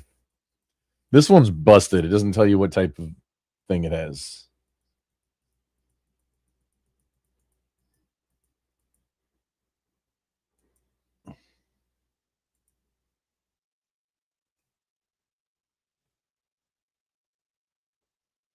Iceland. Oh, wait. Iceland. Healthy. Iceland. Tell me what. Okay. It's friggin'. Okay. Not just icons. Let me mouse over the icons. Here we go. Cold climate.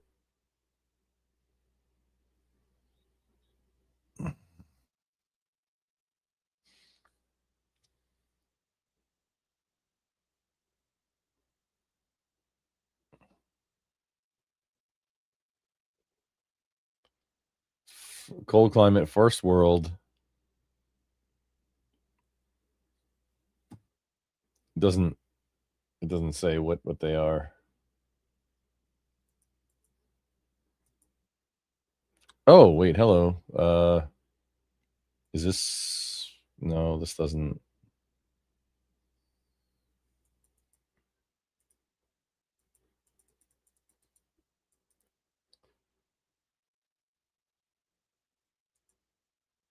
No, we don't want cure. Just want to know what the stats of Iceland are.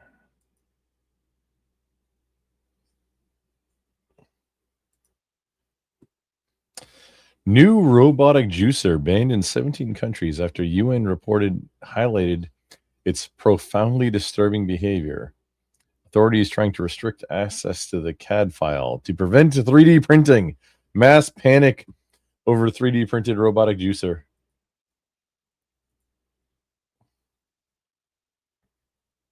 Mass panic over 3D printed robot juicer. Ooh.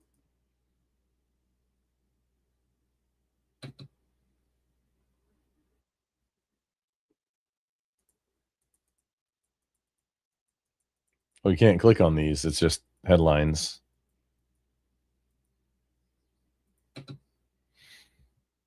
Okay.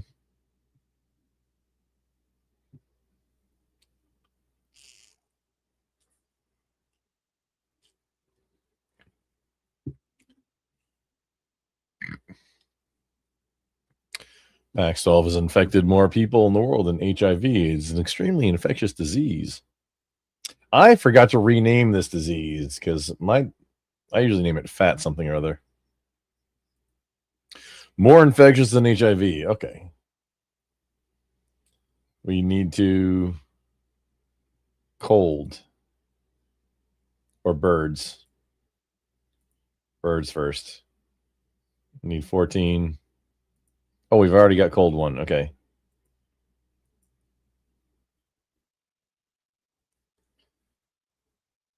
Well, either one. Transmission 14. Need 14.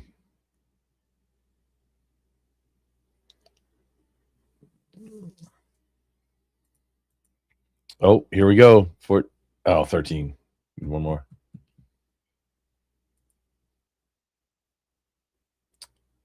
Use the world data to see which countries are not infected yet. Oh, there we go. 14.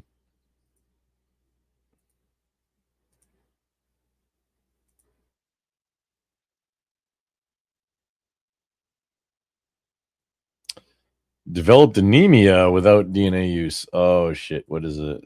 What's that doing? Can lead to hypoxia. It's a little early, but we get some points back for it. Hey. I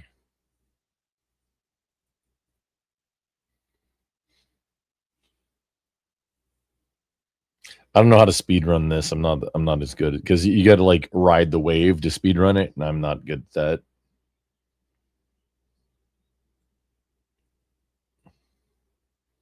And that broth is pretty good. Trying to make stock though, very much thicker. A lot of garlic. Use a lot of garlic.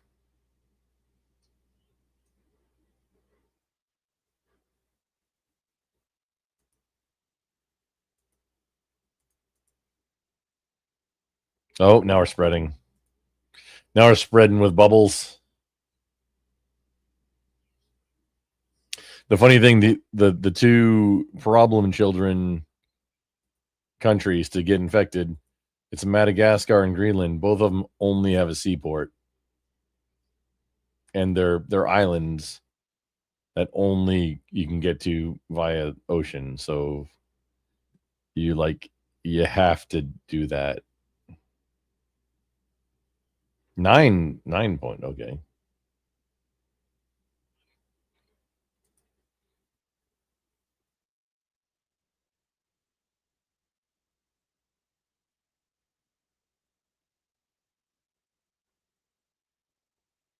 Wait, what do we need?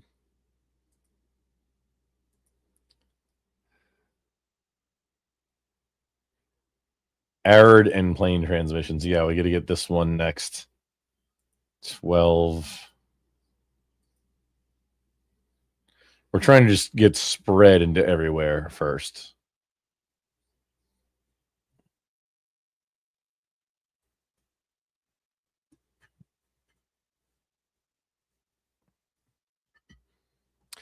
Oh, Kazakhstan celebrates Festival of Love. Fans praise the replacement for International Kissing Day. Oh, man. See, that's slight chance of infection while kissing. Cost 2 points. Okay. This might have been our downfall.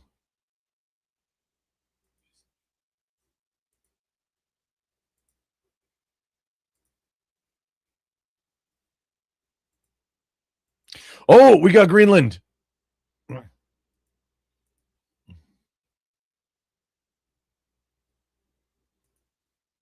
Not Madagascar yet.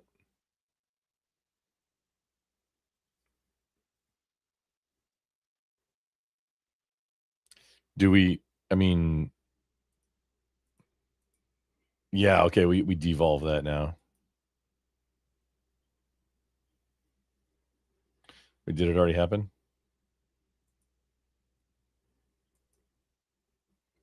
Yeah, it already happened. Okay. So we devolve it now and get some points for more transmission via airplanes and arid environments.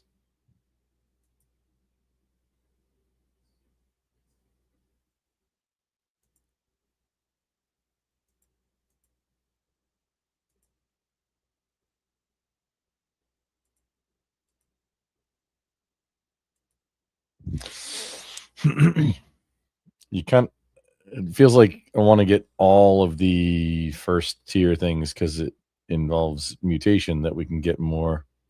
So you got the coughing symptom without DNA. Let it cook for just a moment, and then we devolve it. Or wait, let's.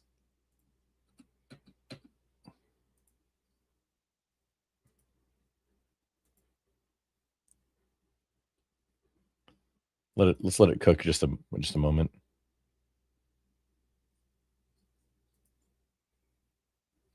Okay. Now we devolve it. Get points.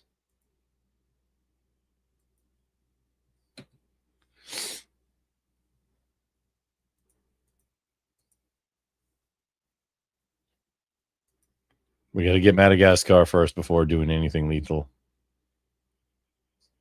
Oh, look at that thing infected going out. It's the wrong spot.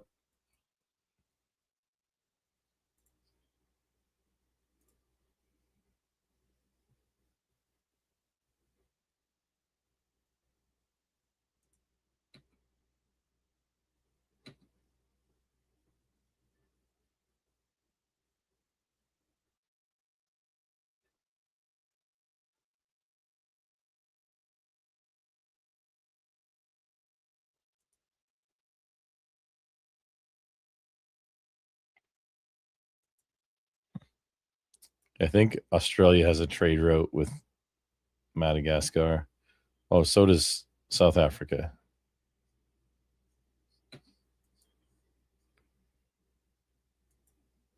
Which, what are these freaking icons? This is the thing. Like, what do these icons mean? This is the one downside of this game. Oh, wait. Oh, arid country, hot and arid. Oh, hello. Okay.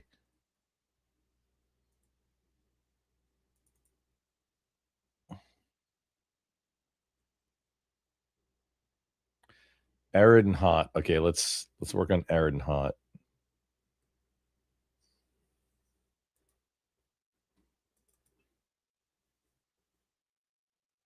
Arid, hot, poor, rural. Okay. Arid, hot, and then poor and rural.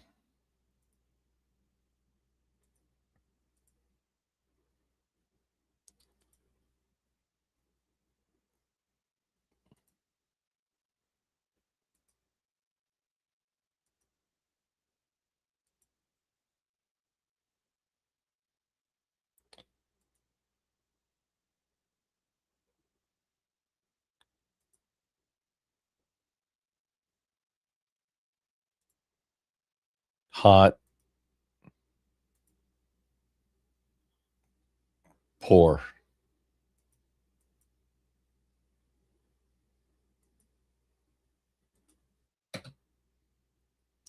So we should be getting into Madagascar soon. Oh, look at that. Red rocket going where there was already red rocket.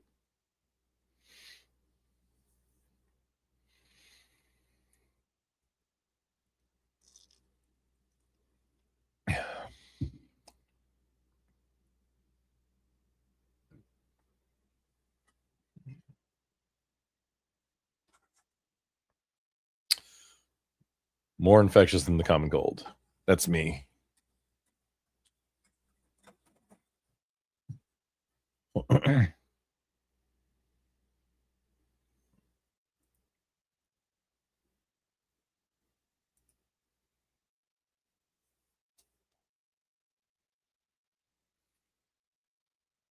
want to like let it simmer. Let the infection spread. Oh, we got a whole bunch of countries that are not infected yet. Oh, gotta work on that.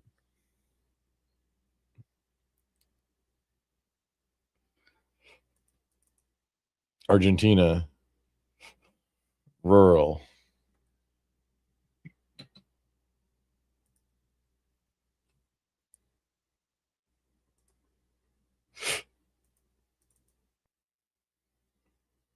These are all rural. Okay, we gotta do rural.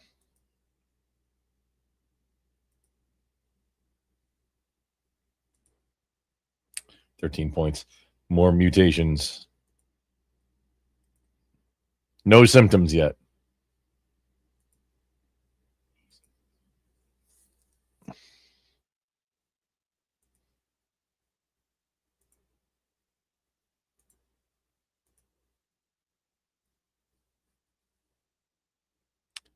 Hot temperatures. Okay, this is got a few too many points out now for transmission, but we'll see how it goes. Insomnia without using DNA. That's a good one. That's a really good one. Wait, how are we doing on infected? Okay, maybe we leave that one alone.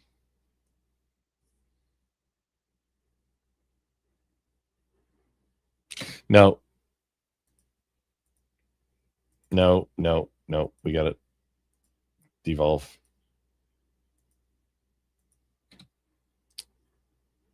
Oh no! In a normal checkup, a doctor in Turkey found a new disease which has been named PAX-12. It appears to be mostly harmless, but must be investigated further. Other countries are also reporting this disease. Yikes! We got a increase in infectivity post haste.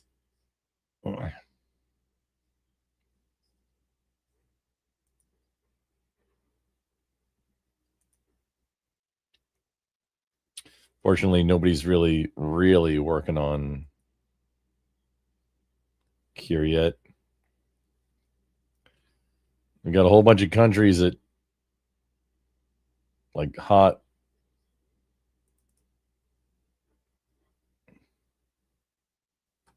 poor,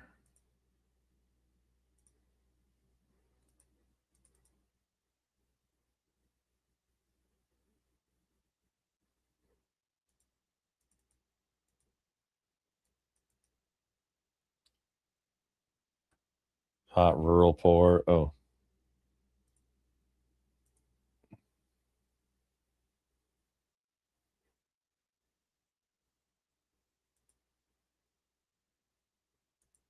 hot, poor. Wait, what was here?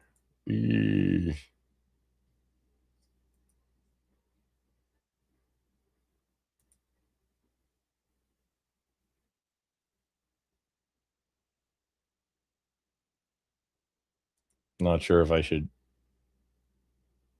We got 29. No, we need more. We need more points.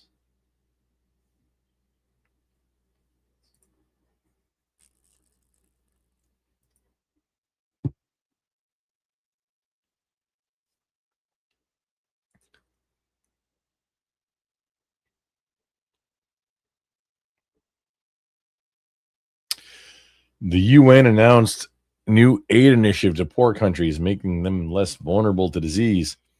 Mother lover, that's most of where we still got to infect.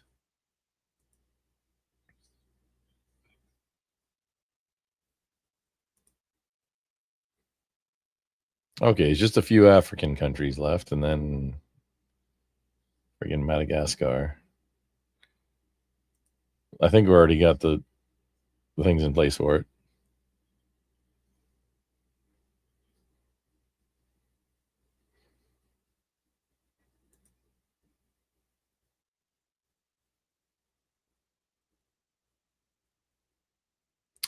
Rash symptom without using DNA.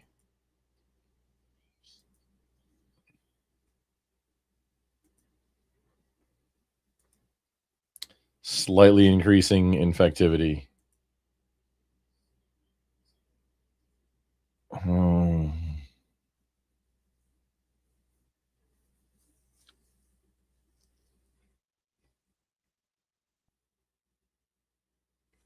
I don't remember what's the most lethal. I want to say it's off of respiratory, off coughing.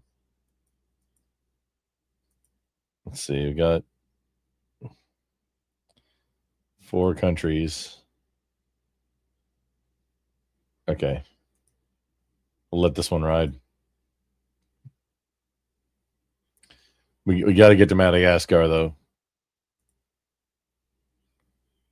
Ah! Got it. Got him. Okay, Madagascar. Got Madagascar. This is a win.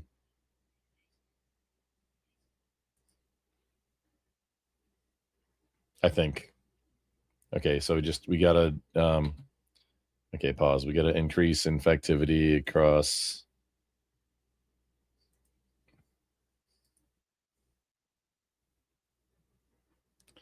arid 21 points. Wait, do we have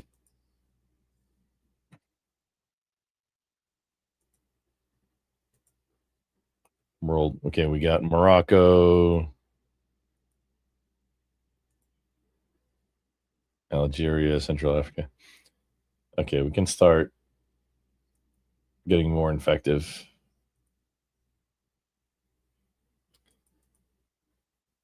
Oh, I didn't mean to buy that one.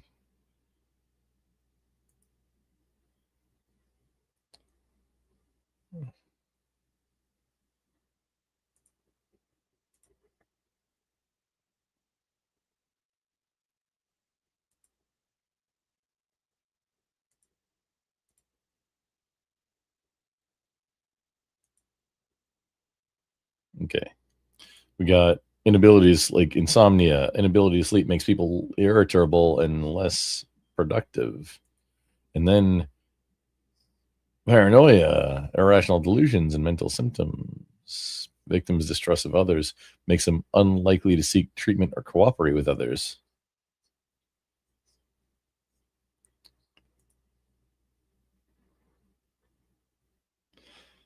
We're not quite ready for anything else yet.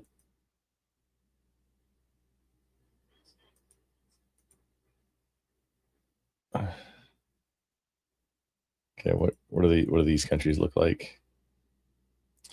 Okay, it's just a matter of time. Maybe no, we got to increase in arid.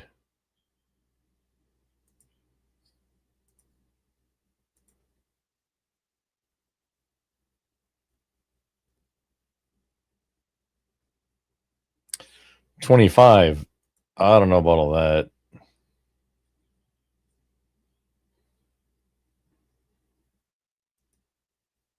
No cure yet. Okay, when cure starts, we got to start breaking it down. Caribbean is the first to instruct doctors to begin research into cure for PAX-12. Without greater funding, it's expected to take a long time. Okay.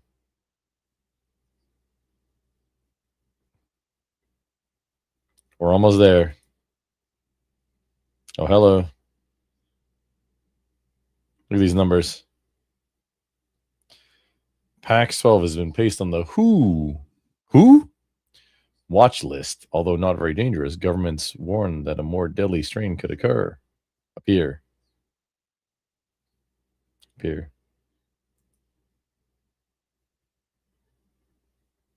Psych, how you doing, Mr. Taro Man? I've been fighting with computers and robots and making broth all day, although I made check this out. I made a book. I made a new book.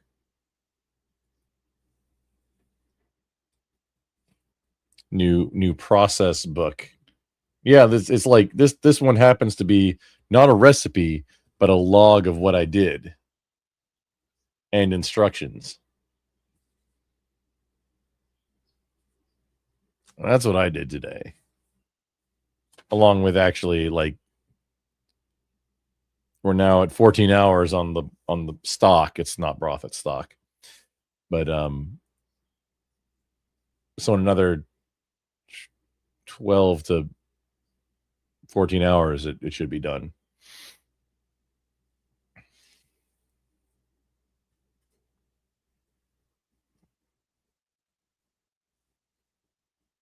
I should make this bigger. It's hard to see the chat. I'm streaming off of StreamYard right now, and usually I have my chat like big and on this other window here, but it's not.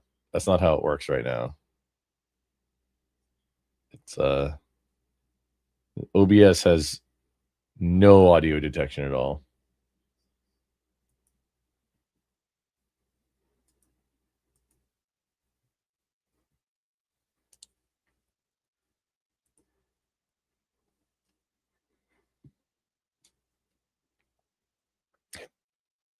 Oh, France shuts down airports. France has become the first country to limit spread of PAX 12 by limiting access in and out of the country. Time will tell if this will work. There's just Morocco left. This is right there. Oh. Nobody is free. See, all these countries are, I believe this means, yeah, fully infected.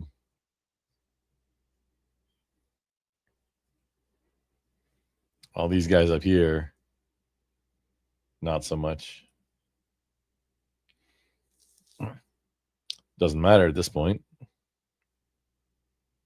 Italy has started to send a research team to infected countries. Ooh, okay. Tasks become harder. Decrease feature research speed.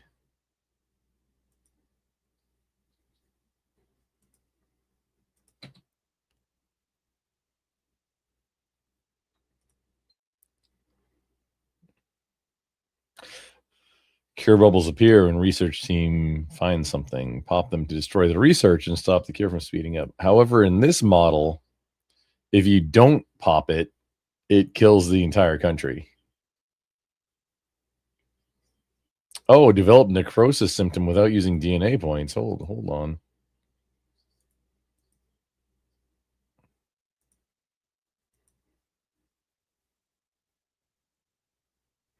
Large swaths of infected tissue lose blood supply and become a fatal source of gangrene. Decomposed bodies remain a vector of transmission. I mean, okay. We need to increase infectivity, though, because these areas are not. The thing is, if you don't kill everybody, you don't win. Oh, first death. Oh, confirmed in India. Bad luck or the beginning of something terrible. This is now it's a race to finish the blue and then make everybody die before this bar finishes. There are two ways to fight development of the cure: evolve aggressive symptoms to destroy countries, or evolve cure resistance, less noticeable. Also, make people not want to, like, not do it. That's a third kind of tertiary way.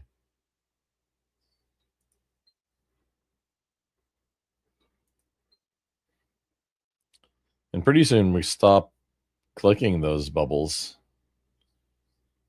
Oh, we're almost there.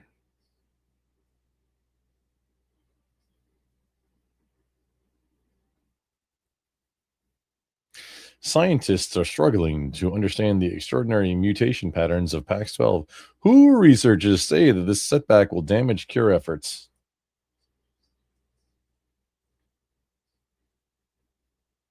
Oh, we're so close. Why are you resisting? Oh, you're not. You're just... The cure is at 12%. Well, oh. What's going to happen here? Death. See, we're at 28, 29.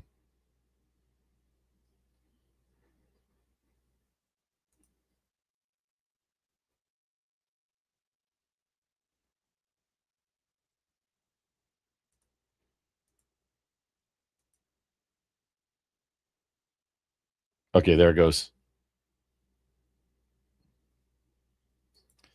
New Zealand are dying, then they're being infected. What? Oh, shit. They are. Mexico. Oh, we pushed it a little too hard. Boys, we this is how Rough Riders roll. We rough rode it too fast.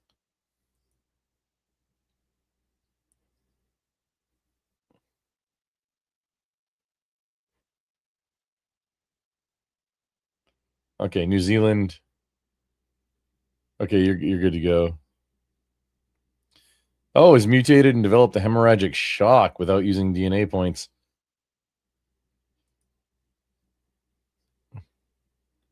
Loss of consciousness and death. Yeah, I mean, hey. Oh, you're at 48% of... Okay. Restructure.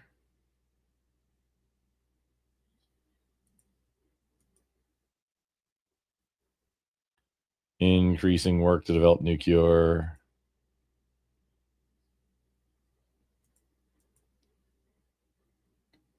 Complex tasks become... Oh, no, don't devolve that.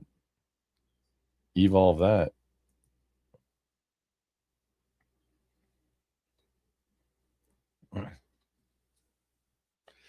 See, now this is just everybody dies.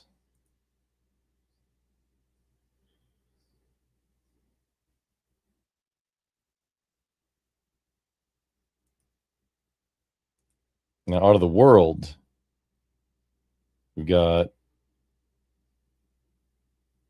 Oh, man, this is...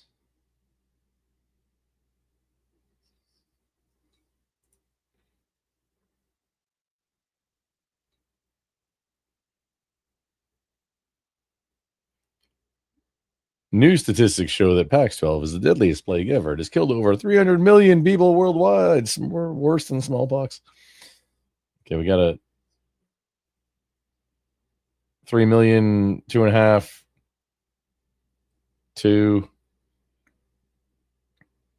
The cure is 50% complete, but they're gonna die sooner. Oh, okay, yeah, this is... Pop cure bubbles to stop it from speeding up. Oh, well, no, I'll pop that one because they're already dead.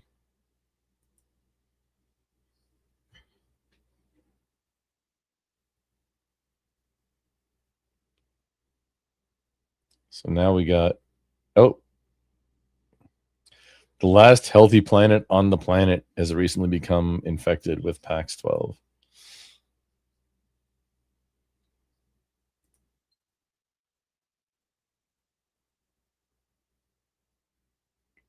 Normal life in Saudi Arabia beginning to break down due to PAX-12. Cure research is starting to slow. Well, yeah, that's... If you kill everybody in the country, then they're not going to research it anymore.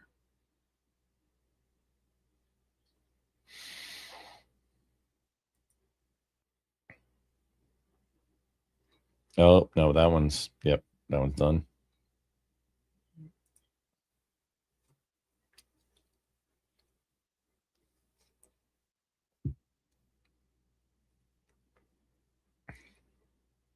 Oh, look at these numbers, and we're at 69. Oh, 70. Oh, do we need to address that? Multiple strains of the pathogen now exist. Oh, yeah, just, Oh, 34. 34. Yep, that seems like the best move.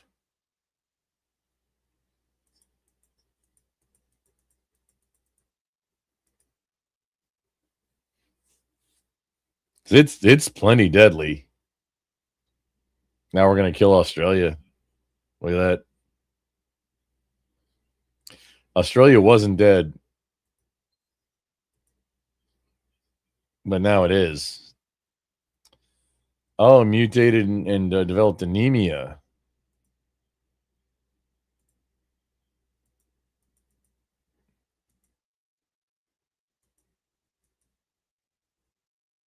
Decrease in red blood cells or hemoglobin in the blood can lead to hypoxia in the organs. Oh, let's imagine.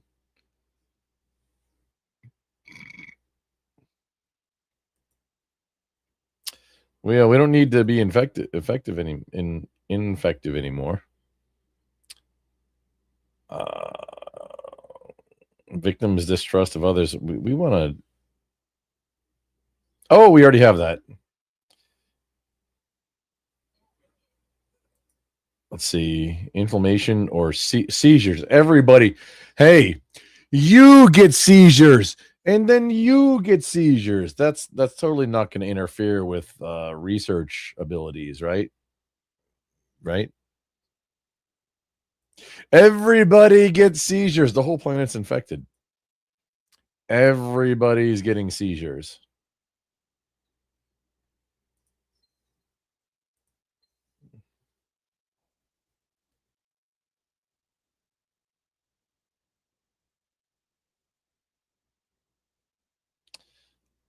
Oh no. Walking Dead symptom combo. Insomnia and anemia are causing people to walk around gray with tiredness. Scientists are working on the cure for PAX 12 are less productive.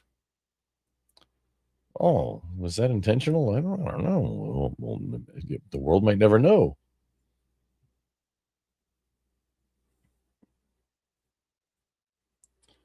Oh, man, oh, now everybody we'll pop that one, but oh, yep, Argentina, everybody's gone.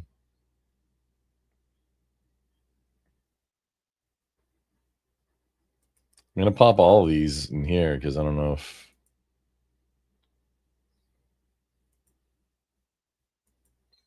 Oh, no. Oh, wait, we got 40? How do we make it more deadly? Oh, fever. Sure. That's what we have right now. Oh, no, this one. 24 points? Yeah.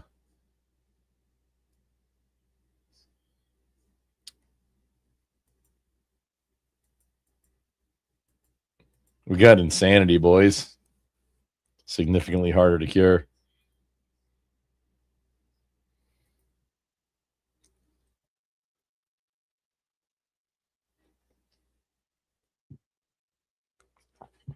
We're on track. This is it. Nah, it doesn't matter.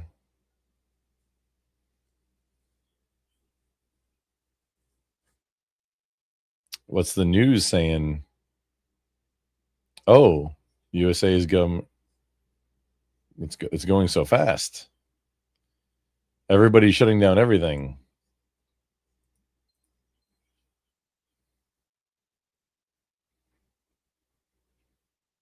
All just governments are failing, and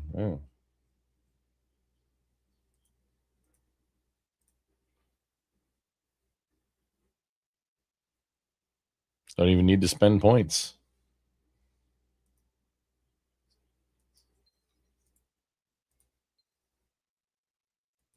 Why are there care flights coming out of Italy? They're dead. Libya's government has fallen. Yeah, that makes sense.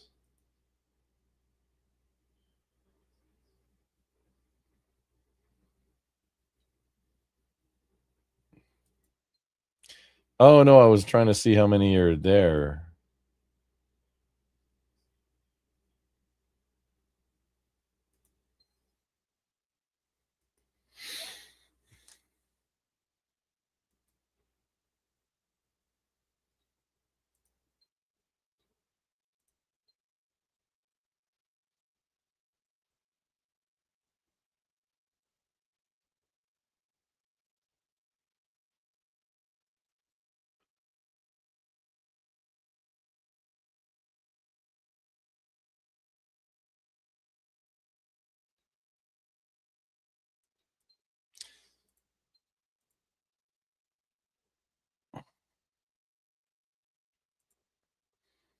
It's like I want to just see what the stats of the country are before clicking it. But it doesn't matter. Just let it run.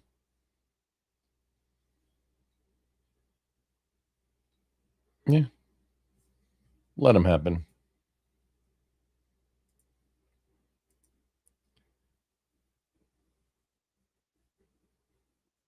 Oh, yeah, let's get dysentery involved too.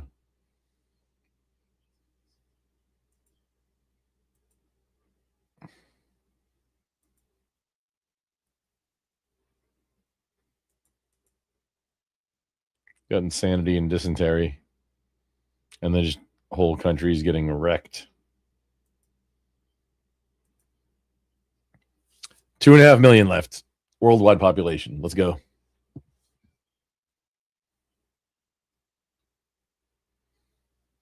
Oh. Oh no, Russia. You done goofed. Boom. This is an OP thing. That if you don't click on it, it kills the whole country. PAX 12 has destroyed the world despite the world's best efforts. The last few humans lie dying in holes with no chance of survival. Lie dying in holes with no chance of survival. 500,000.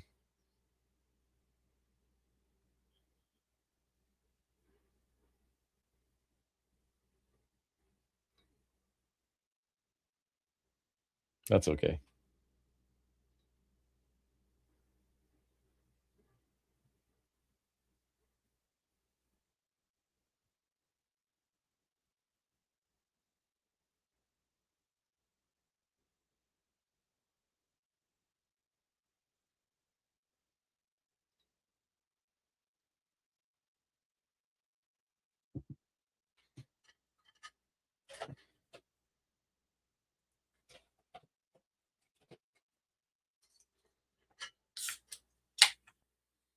Oh, 6,005, 4.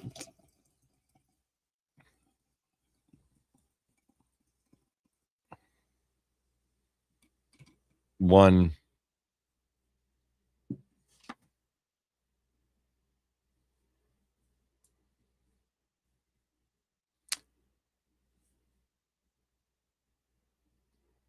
The bad guy wins.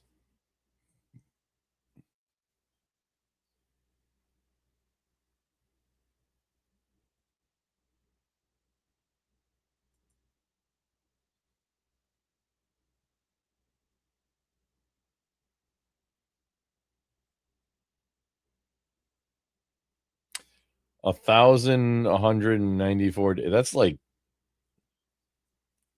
man, that took like 3 years. It's a new game type, though. I mean, cool. Okay. This is it in fast forward time, which, I mean, we saw it the first time. That's fine. Genetic complexity complex. Oh, we earned the pathogenesis points. Oh, you have earned pathogenesis points. Choose a reward to permanently boost your pathogen. Choose a reward.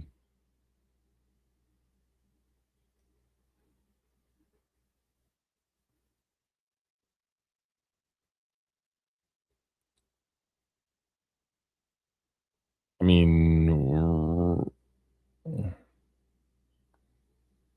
we always want to pick the more I mean, these are symptoms. This one's just straight infection.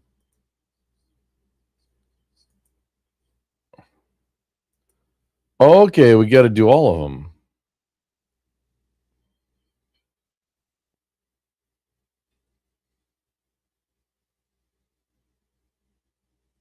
Okay, it's been a hot minute. Give me just a moment. I need to go check on the temperature of the broth again, see if it's raising up correctly. I will be back post haste.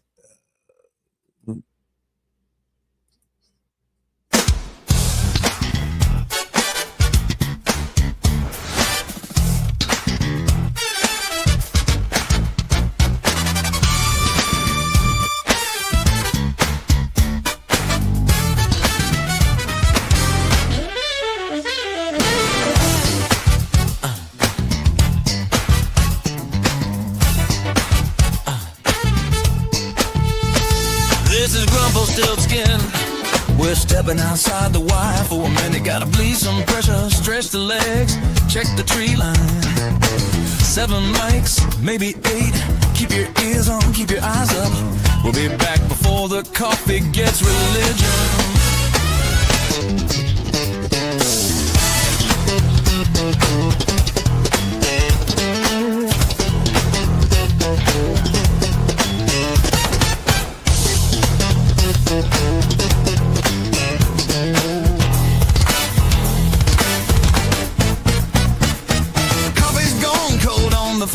Tabletop maps got red circles where the power likes to stop. Raveline's quiet in the corner by the door. Dogs dreaming hard on a plate, carry a floor. Fuel cans are sweating in the afternoon glare. Spare belts hang like snakes in the dry desert air. Just goes for a minute, breathing pine and hot steel. Listening to the silence, tell us what is real. Be right back, hold the line. Signal still strong, we're doing fine. Engines idling, night ain't done.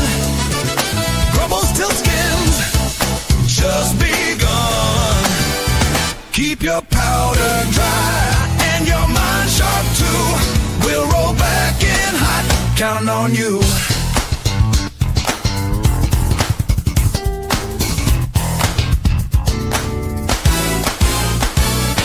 Walking the perimeter, boots on gravel and dust. Checking the repeater, making sure it still trusts. Static tells stories in a language we know. Frequencies whispering where the weak points show. Water jug slosh like a heartbeat in the bed. Spare tires patched, bearings packed with red. One more look at the ridge, one more scan of the sky.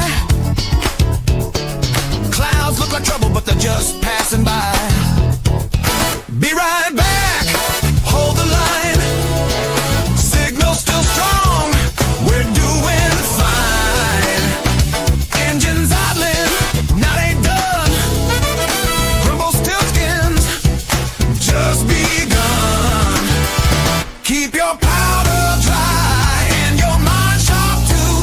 We'll roll back in hot, counting on you.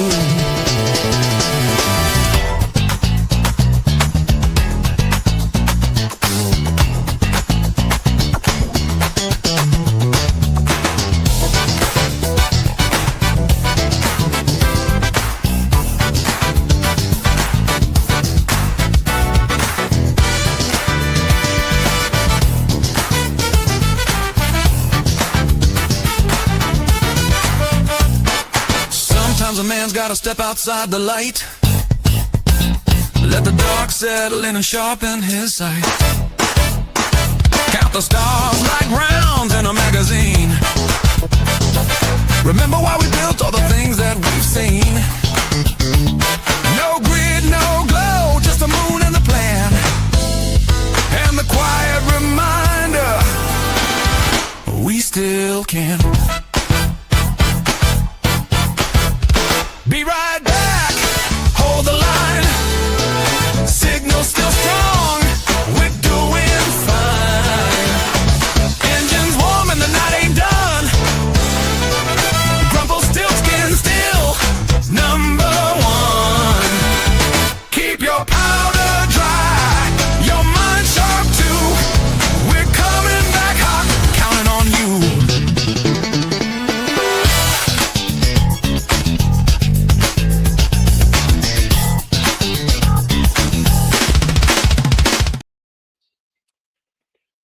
Okay, I gotta check if the volume on that, like, is that a little muffly or? It's probably just my audios on my end. Okay, no biggie. Oh man, gonna do some. Do play it again or just call it a night? Let's see. Let's see if I can do another one just quick. So the broth was a little bit higher, almost 160, but we need to. I bumped up the temp again. When you're heating large, like, what is that, 12 quart? No, 12 liter. What is it? What's that called? 12 quart. It's a 12 quart stew pot.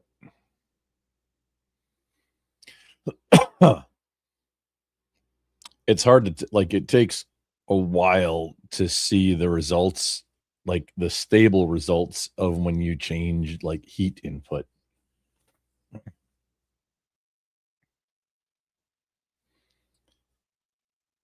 So I'm gonna have to guess, but I mean it's above apparently like the bacterial growth, which like 140-ish is apparently the cutoff for that. I don't know. I'm not sure about that. I'm learning. I've made a lot of broth and stock in my day, but this is the first time I'm trying to, like, we're doing science up in this piece. I got a book. We're recording it, all the steps, temperatures along the way and everything. And then like, hey, some like good to know information. We're doing that to make it. This is science. The difference between effing around and science is writing it down 100%. So we can use that for process improvement. And that'll be good for going forward. I did not record any of it. That'll be the next one.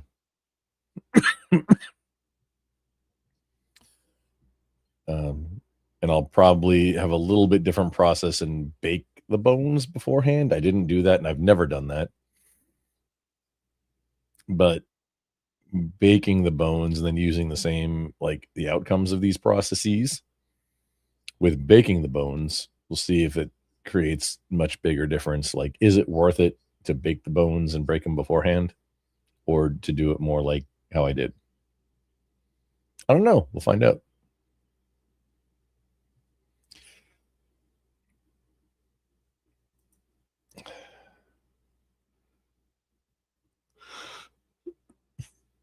So this is what? Oh, ignoring a blue cure bubble evolves a random trait. I don't know what this means. 2 days remaining. Okay, what's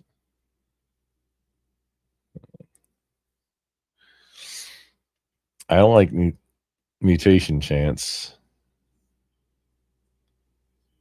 Cold DNA -1. I mean, if that's starting DNA, no biggie. Oh, we start in Greenland. Oh, that's too. There we go.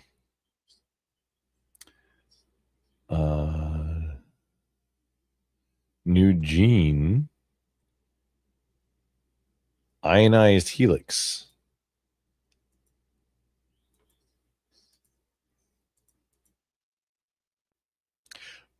We already had ionized helix. Okay. What? Why are we unlocking things that we already have? This seems like bad design.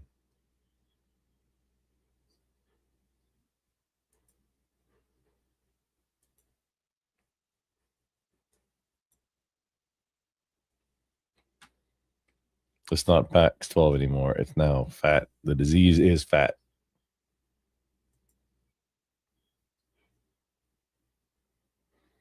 A novel prion outbreak has emerged. Infect, evolve, and kill everyone to become the ultimate plague.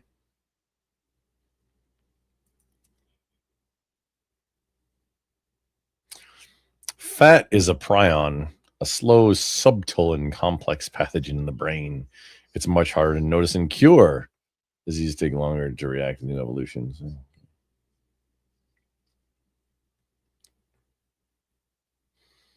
Starting in Greenland is, I mean, that's a choice. The only thing we got to worry about is getting to Madagascar, and then, I mean, everything else is kind of easy mode.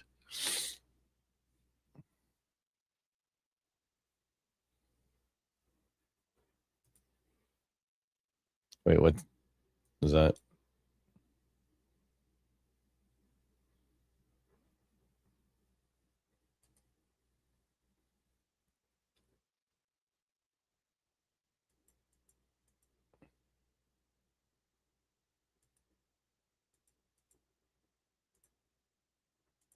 Transmission ships.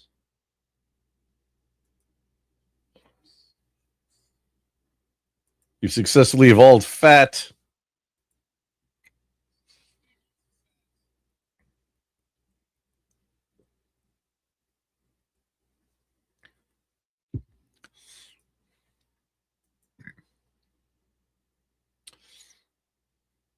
Stock is tasting good so far. It doesn't taste like stock quite yet. It needs more time. Fat is beginning to spread person to person, and Greenland will grow exponentially. You control the plague indirectly by involving it.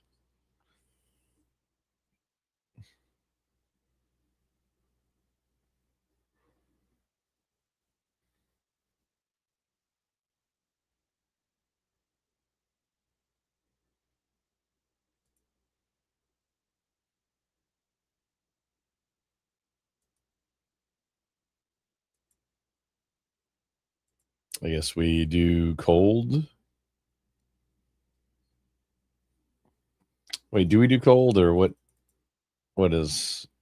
It's just cold. It doesn't say it's rural or nothing. Okay, so we just do cold.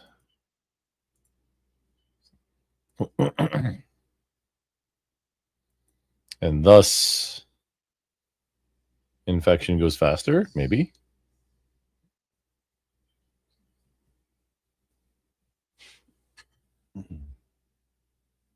So this is the time. This is the thing. You can have government starting to say like wear masks and shutting down airports and all kinds of stuff. This is funny. Got a whole bunch of points here. See, no, right now I'm the disease. I'm the bad guy. Anemia without using DNA points. Oh, we developed anemia. Oh, yeah, we don't want that. Refund 2 points. Yes.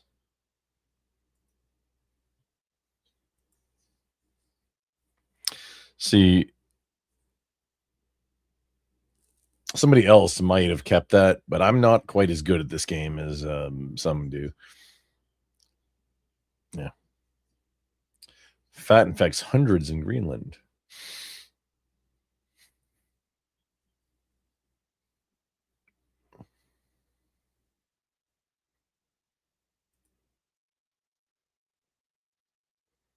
Slow burn, slow burn. You don't want to go too fast. Look, it's constantly increasing. This is a good time. Transmission, definitely, okay, 2. Ship transmission. We got to get off the island. Oh, there we go.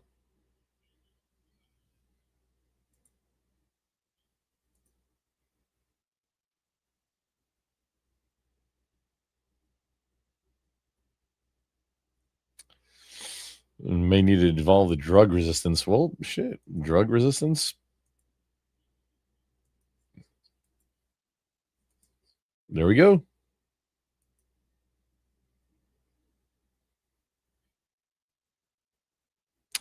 Then next we need to get the bird, avian, to do between landmass.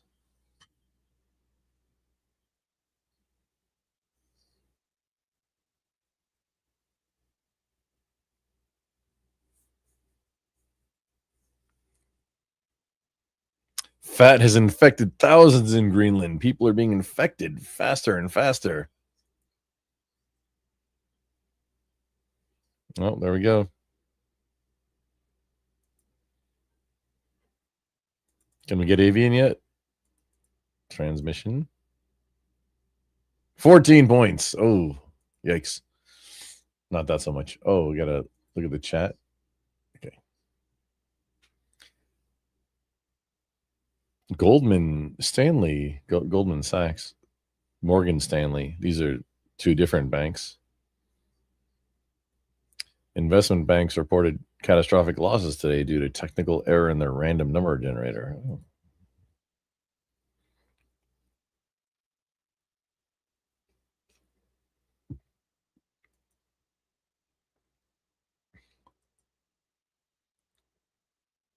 Dim the sun plan opposed by sunglasses lobby. Oh, we got Russia.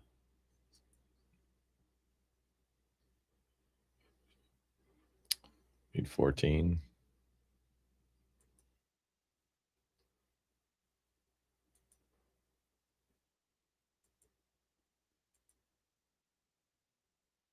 How do we get from... Oh, that must have been a seaport thing.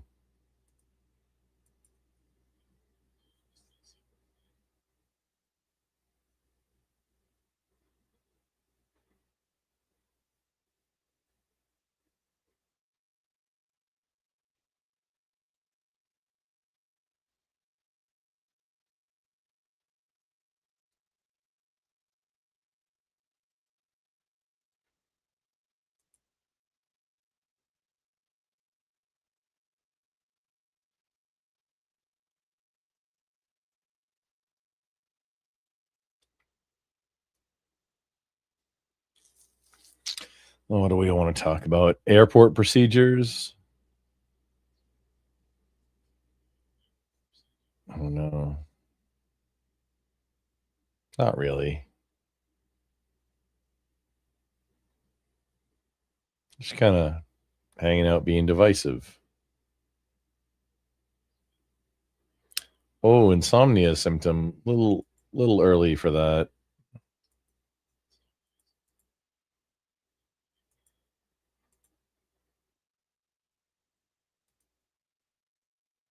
Oh, man, need 2 more points.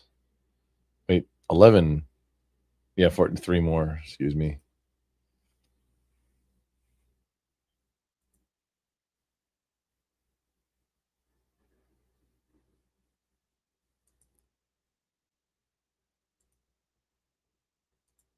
Here we go. Birds.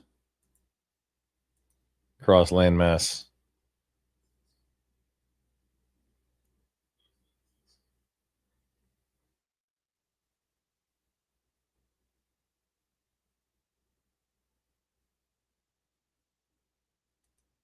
Oh, there we go. We got China and Kazakhstan. So wild to see it on a map. Like, although it's not actually that big, it's because the map is like an unpeeled orange. Russia is not that much bigger than China. I mean, Russia's big, but it's not that big.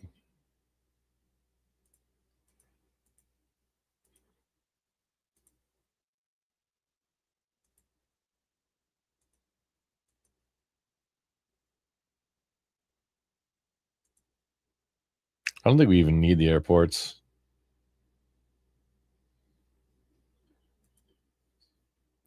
Definitely trying to get infection to Madagascar before killing off everybody. Uh-oh, here we go. USA infected 1. Come on, infection.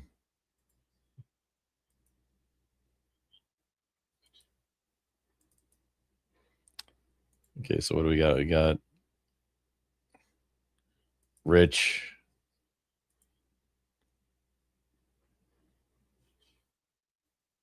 urban, arid, hot.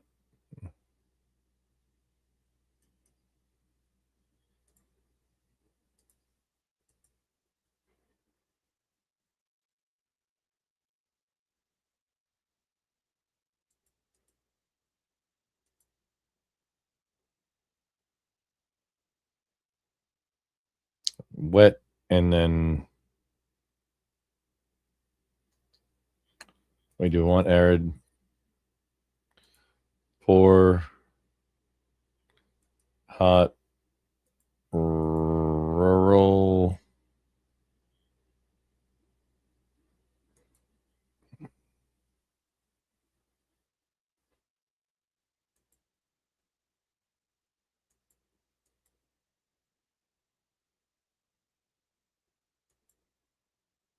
Well, what outbreak rewards have made this more powerful is now level 1. Oh, we already have this. Oh, okay.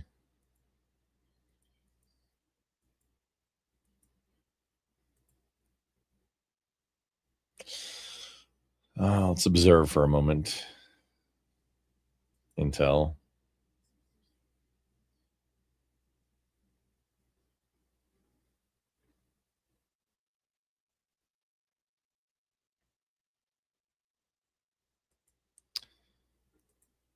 We gotta get to the hot, arid.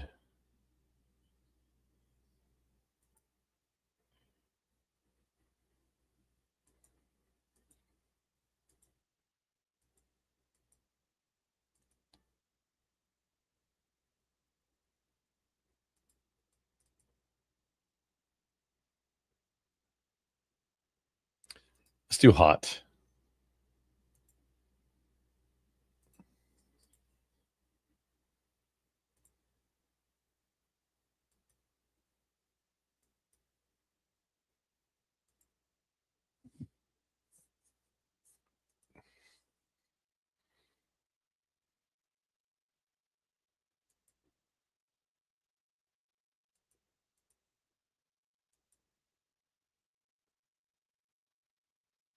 Developed cysts without points. No, sir. We don't want that.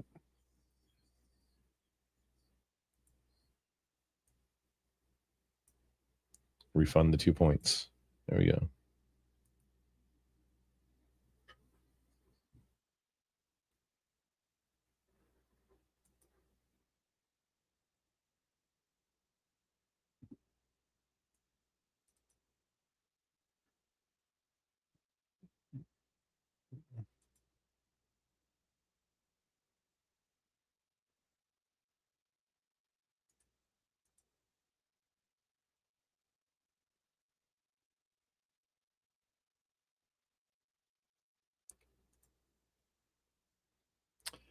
I am the original vintage. Yes, we're doing Wu Flu games here. Like the Wu Flu simulator, but it's not exactly. I mean, it's just plagues.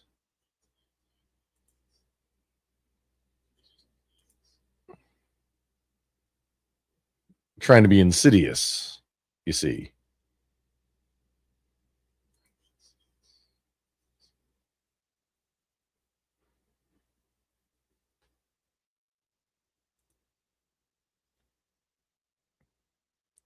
So what do these have in common? Rural. We gotta rural. What's Australia? Australia is urban. Rich.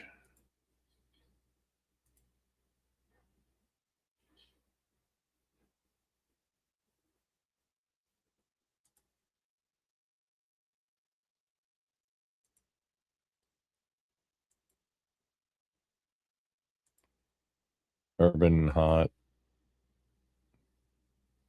Well, how do we oh,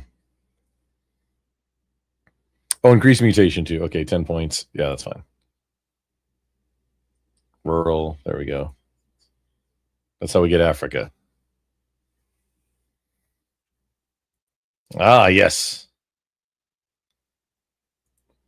But the trick is not, we don't need Africa that fast. We need to get Madagascar before everything shuts down.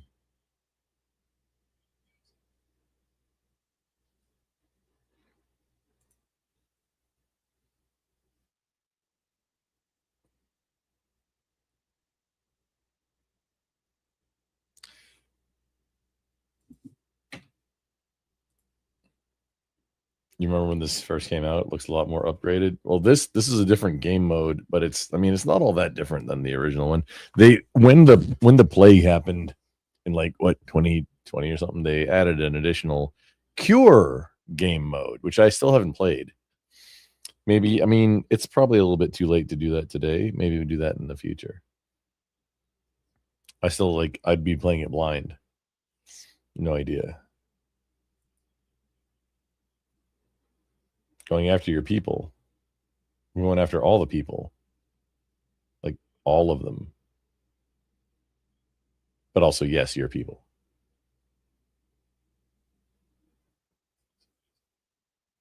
Don't worry about that.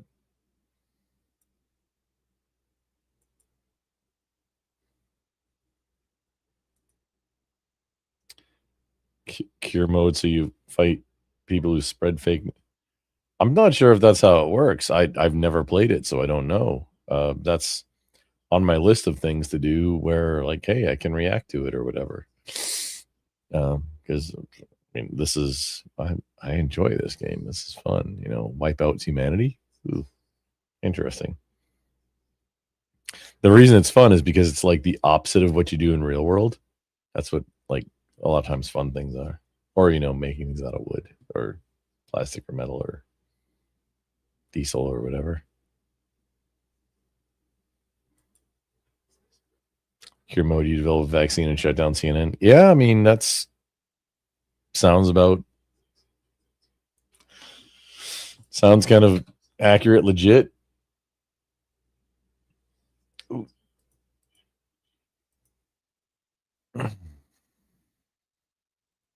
Fat has infected more people in the world than the common cold. It is the ultimate infectious disease. True. Okay, we got 75. Whatever the rich, urban, arid, hot.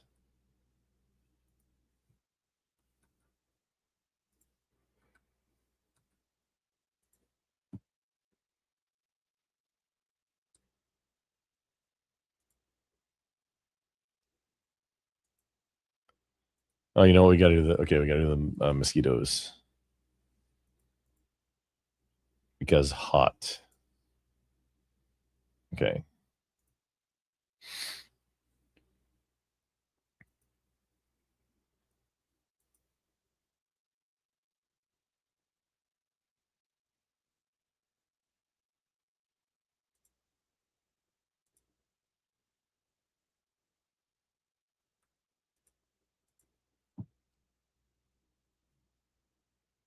Madagascar is the white whale, boys.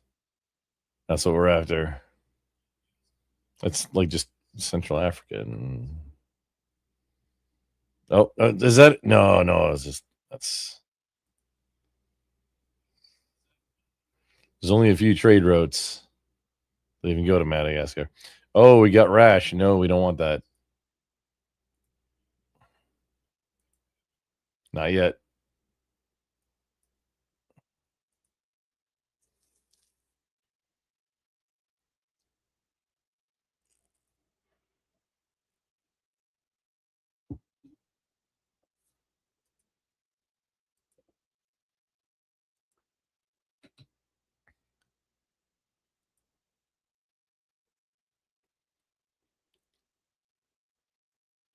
Optic Love. If this is anything like Plague Inc., no, this is Plague Inc. That's what this is. You would love to play this game? Good luck on the run. Oh, thank you. Yes, this is Plague Inc. This is actually a new game mode. I think it's called Outbreak mode. It's yellow because they had the original game, and then during the plague they added Cure mode, and now this is a new one where it's you get certain set additional difficulty and certain set bonus easier bonuses. I think that's how it works. Yeah, this is Plague Inc. That's what this game is.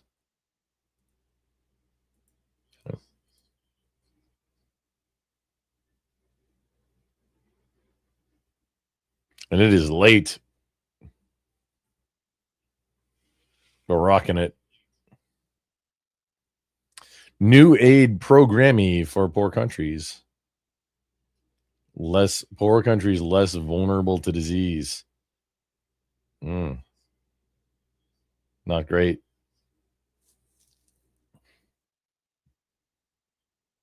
We're on an upward trend. However, this is my bane.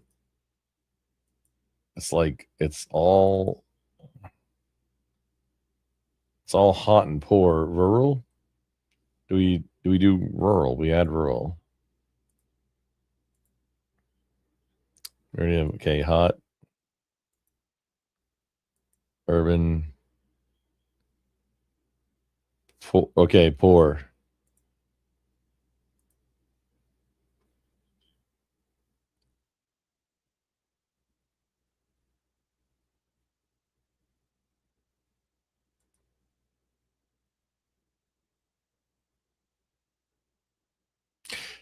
While we're here, just thinking about things, remember to slap that like button. But everybody who, whether or not you even slap the like button, everybody who's hanging out on wherever you're watching from, thank you for hanging out with me. You could be anywhere else right now, but if you're watching me or paying attention to me doing like this out of all things, you're a real one. Thank you. Fat has mutated and developed nausea. Oh, we don't want that yet. Let's unevolve that. Nope.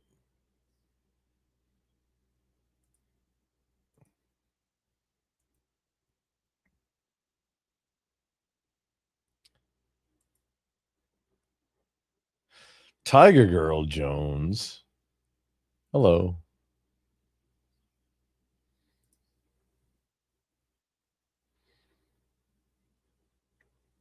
That okay, that I tasted, I did a little taste test of the stock. It had to be 20 minutes ago at least. It's still like I can still taste it. Maybe that's a sign of good stock, good bone stock. I don't know. That's why I started writing it down so I can keep track of what I did to make the next batch the same or better.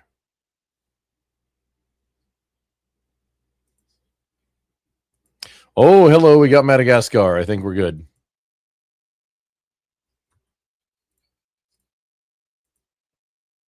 We got all the countries. Here we go.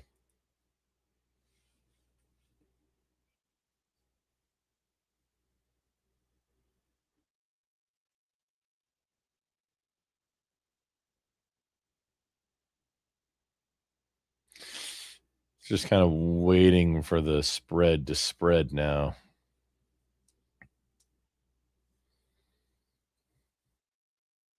We've got 100 points so far.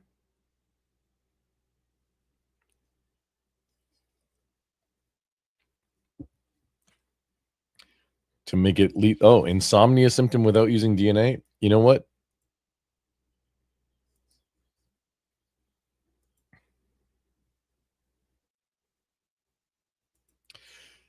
Insomnia and okay, paranoia. We're going to go straight into there. Just for a little bit. Unlikely to seek treatment or cooperate. And then complex tasks become harder.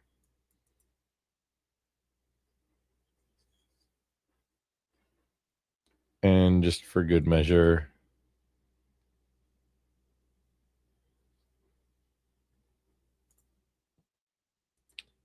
as soon as it begins, we come back and do some of these.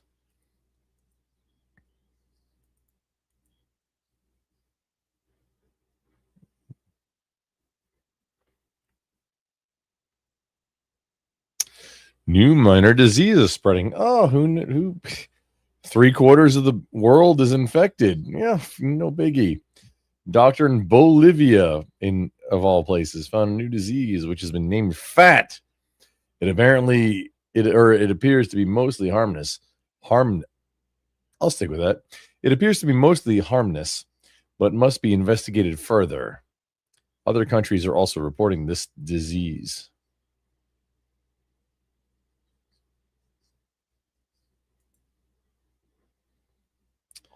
Egypt is the first. Trying to get a cure for fat without greater funding. It's expected to take a long time.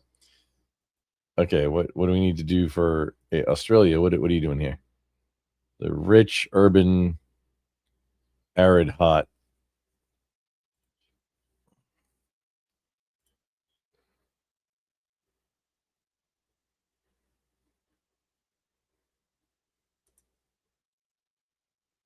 Urban.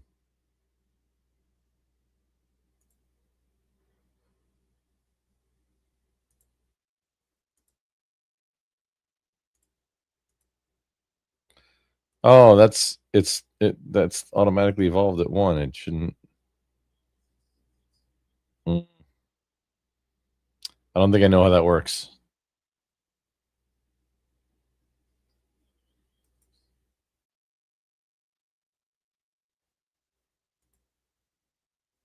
Oh, maybe I did. Okay. We're getting some numbers now.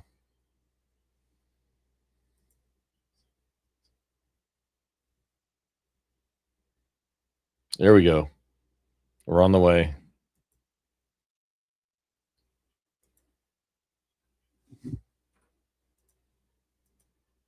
Whole world infected. About a dozen countries that are not fully infected. Like, oh, we got to worry about this. There we go, picking up steam.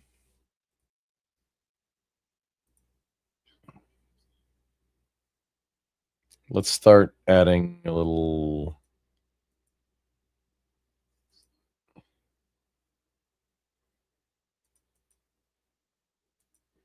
coughing. Oh.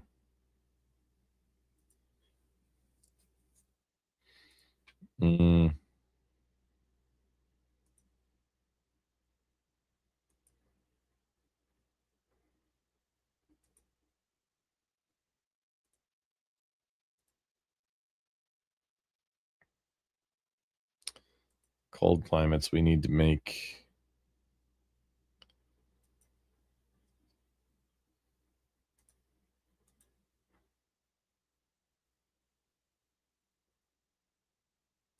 it lethal, but not quite yet.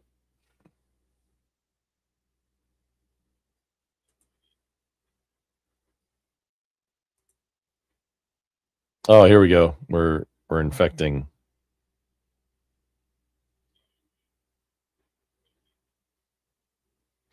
Oh, I forgot we can detune some of the things, like the transmission things.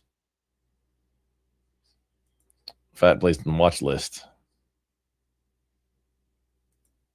Mutate and develop rash. Yes. Let's get rash.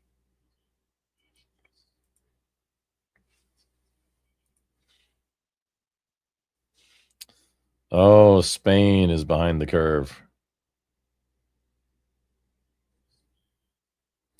Australia is starting to do research. Oh, hello. We gotta deal with that.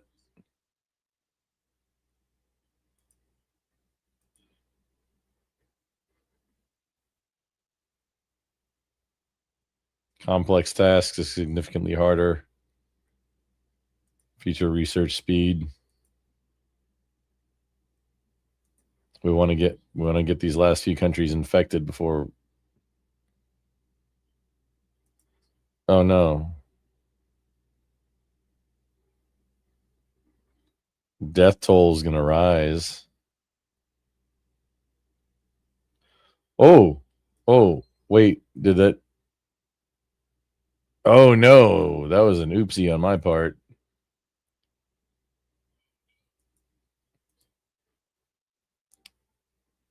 The last game had, if you ignore the blue bubble, it kills everybody in that country. It looks like that is not the case. Actually, hang on. Can we see what the...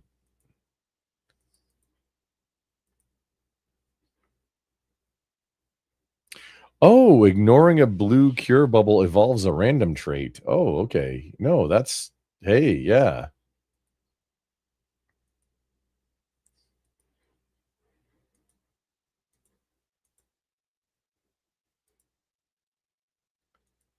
Just want to make sure that... Okay, we got everybody. All these cold climate places are fully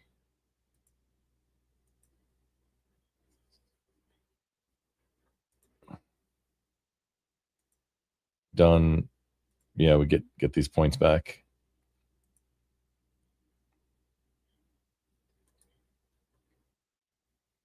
You're at 25%. I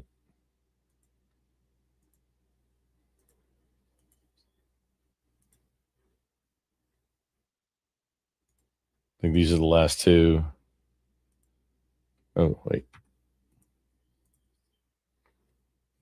Okay, we got 5 countries that aren't quite Angola.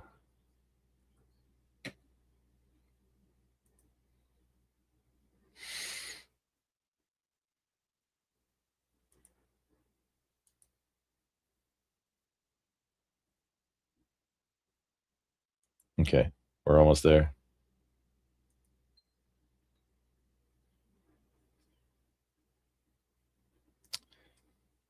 Scientists are struggling to understand the extraordinary mutations patterns of fat. Who researchers say that the setback will damage our cure efforts? What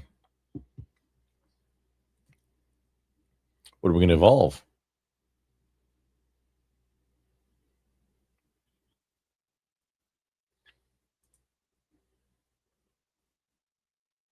Okay, we got it.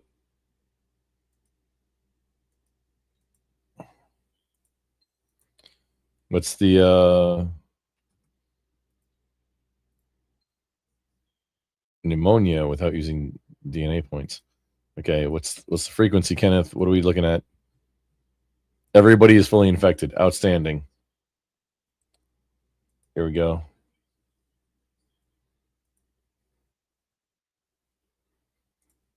We devolve that now.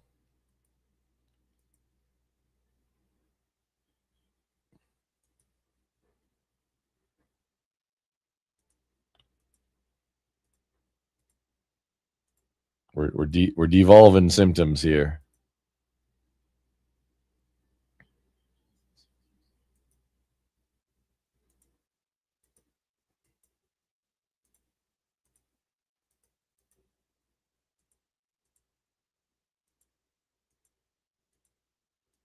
Now we just kill everybody.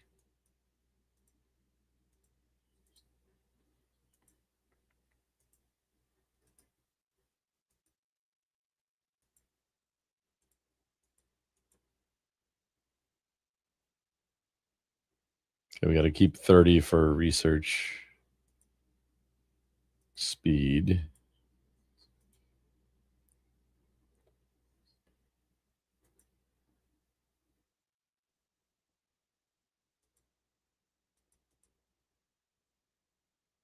Random blackouts. There we go. That's significantly harder to cure. Dysentery.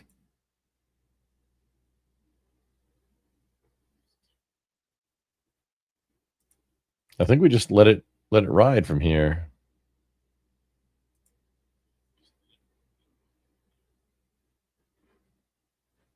$55.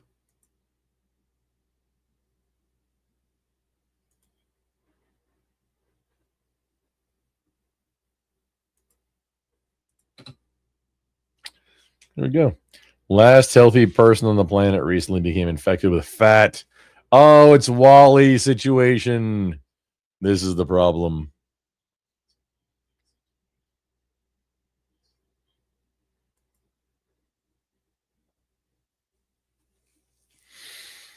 Wally.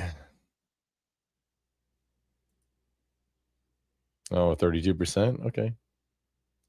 First death has been confirmed. Uh-oh. What's going on?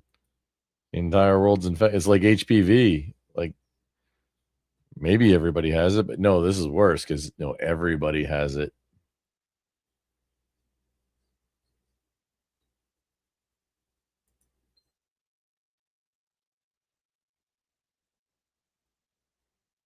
Like, I think we can let it pop to get a wild mutation, but let's let it kill off some of the population first.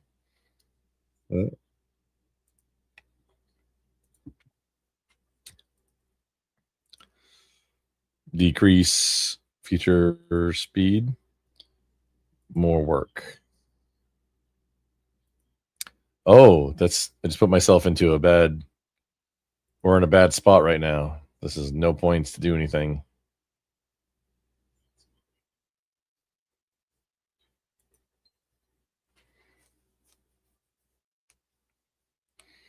$9 million, $10 million, $11 million. Okay, we're going up by a second. And how fast is the... We need to be more deadly.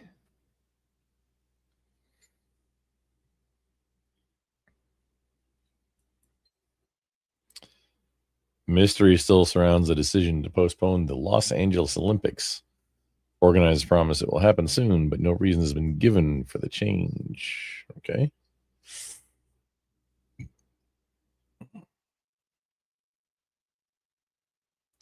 The cure for fat is 50% complete? Oh, no.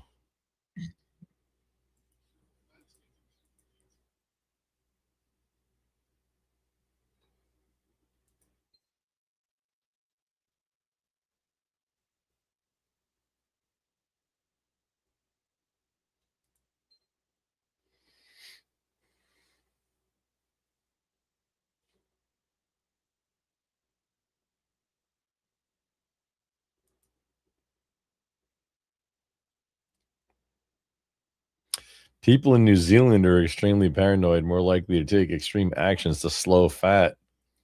I mean, y'all are 100% infected, and just a matter of waiting now.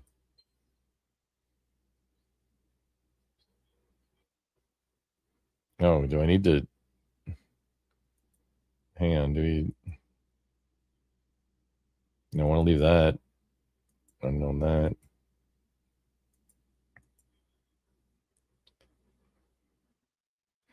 Oh, wait, we can... Oh, hello. You can devolve the earlier things in the chain. Holy schnikels, Batman. Less productive.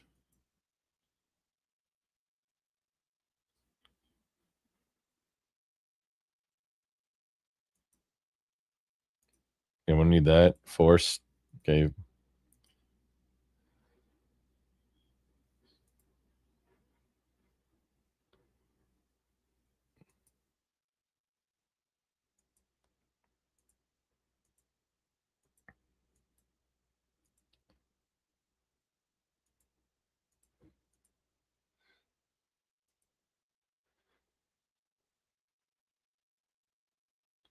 We got 16 points. The middle here is a really lethal one. Okay, 12.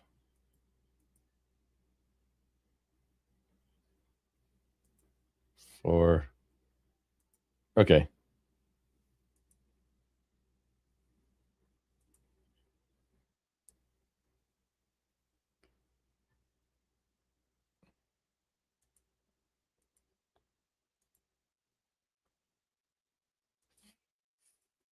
For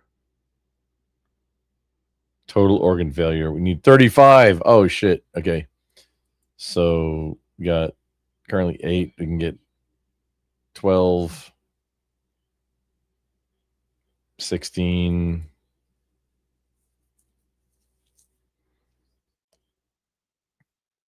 20. 24. That's close. We want to keep insanity and dysentery, though.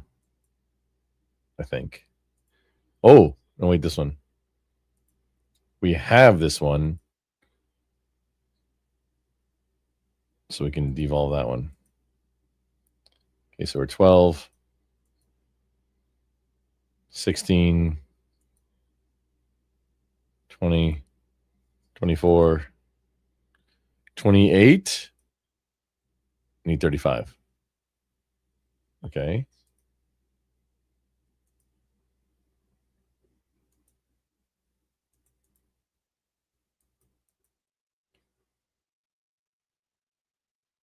Means we need 7 more points. And then we can cause total organ failure.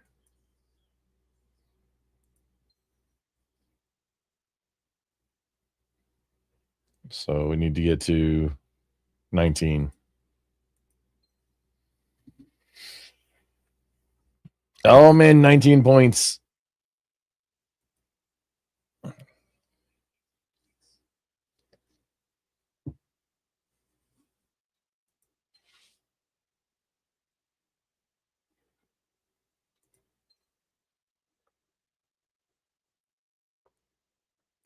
Not going to work.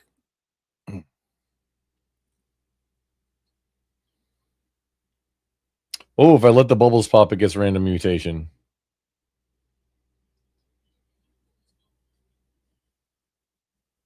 Can't do any worse.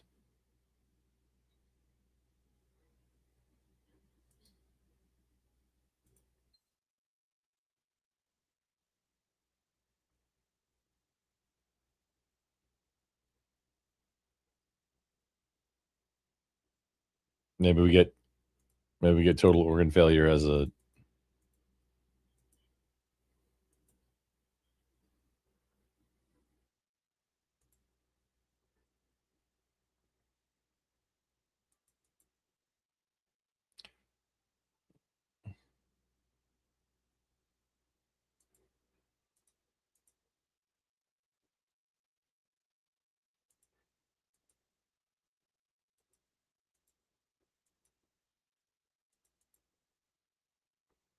21, 25, 29, 33.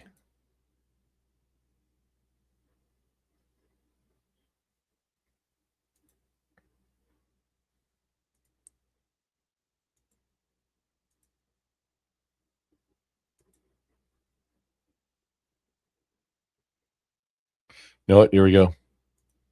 Doing it.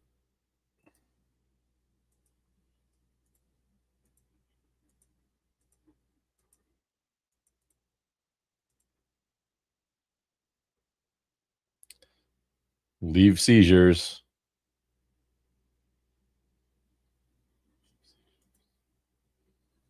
Oh.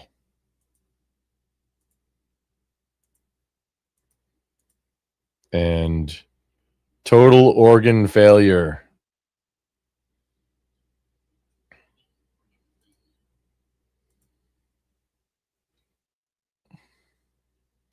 Oh, South Africa begins to break down. Normal life is starting to break down due to fat. Cure research is starting to slow.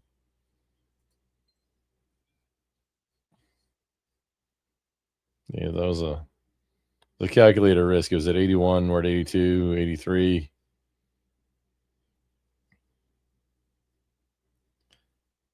Oh, man, this is going to be tight.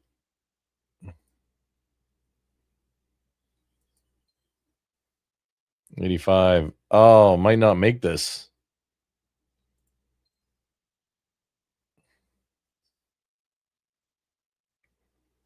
I think we're going fast enough to shut down all the research.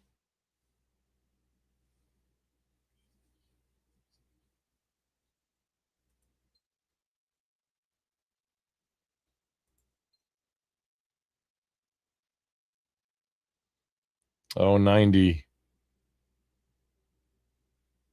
Oh, no.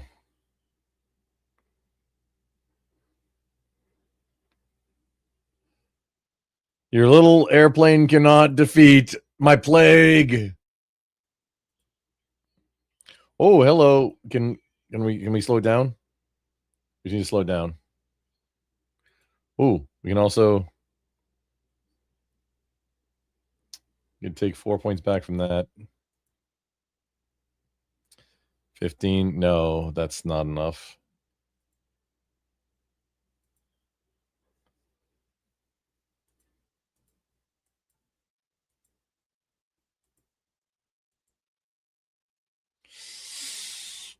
Okay, we get 8 back. That's 23. Not enough to delay it. It's just in their own hands right now. It's the timer. 95%. The world is half dead. Come on. Come on. Let's go, Death Plague.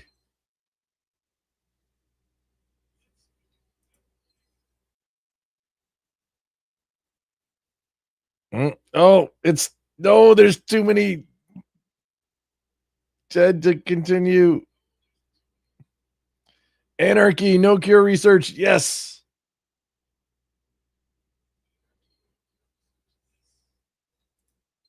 Oh, so close. I don't think we got this one. The cure is finished and being deployed worldwide. Ah, that's unfortunate. Oh man, it's fighting against me.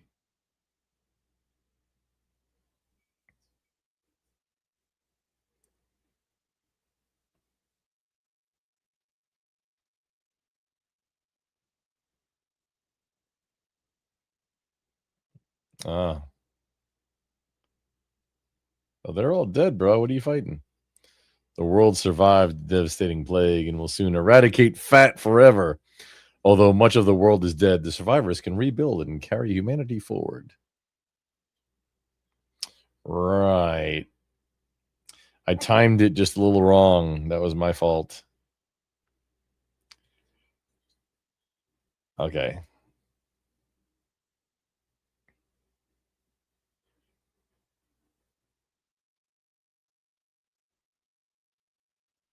That's the end.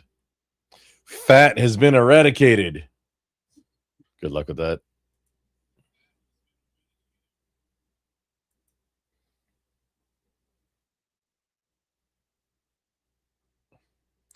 $1,300 days. Oh yeah, game type outbreak. It's at this is the game is Plague Inc. Brain's not working. It is late. We're gonna be done. I don't have to do anything at church in the morning, but well, I'm on the security team, so I do have to do that. But I don't have to read or play music or anything else like stuff I usually do.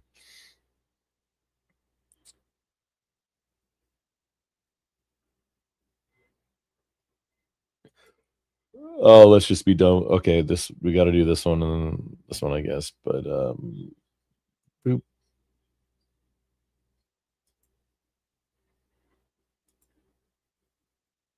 Exit,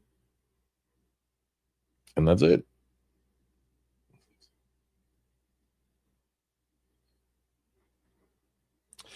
I'm gonna go. So one more time. This isn't probably the best, but this is my first draft of this type of thing. How to create a journal of a process, and then you can use that for process improvement. This one happens to be I started a batch of chicken stock earlier today. Then over here we got, oh hey, veggies that are good for putting in stock, and then ones that do not, maybe avoid a little bit, but don't put these ones in.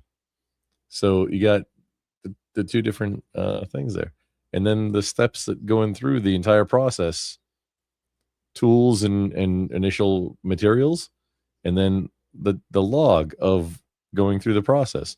This is how you do process improvement. first you have to log what your process is, like log doing it. And then you get a baseline, and then you can figure out, hey, maybe what to do different from there.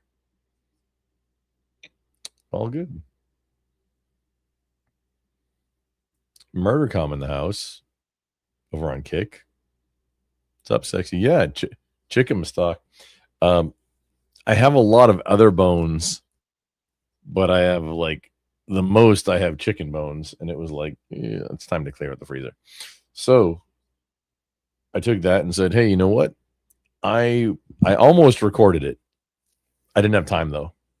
This morning when I was setting up, like I don't have like next time I make stock, whether it's chicken bone or probably going to be a mishmash because I've got a lot of other bones and stuff in the freezer. But while I was doing it, I did a lot of process improvement. Like I use so much plastic wrap for these chicken bones when doing a little bit of, just free form idea. Honestly, I bounce ideas off of Grok sometimes. I was running my own large language model, but Grok is so much better. I'm going to, after I do the, hey, here's how to run a low power infrastructure, I'll fire up my own large language model again, and we'll do a lesson on it, on how to do that. But Grok was giving me all kinds of stuff like, oh, hey, like I use a whole lot of plastic wrap for these things. What is there, like, what's some ideas? Let's play with this. And he gave me these like silicone freezer bag things, which, okay. So I ordered some,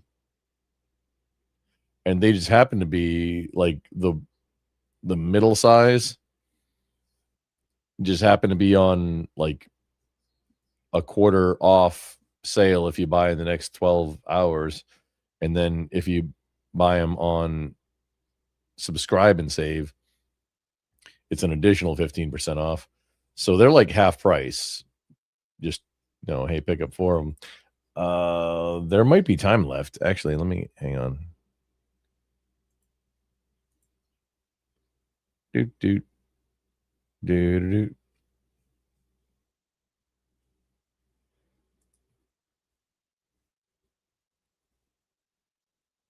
Stasher silicone reusable bags. Oh no, they don't have the coupon anymore. They have saved 5% at checkout. Save 10% when you order 5 eligible items. It's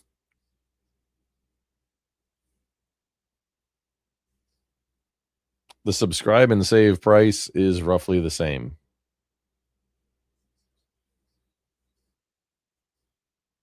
$15.30. This is what I got into if y'all are interested.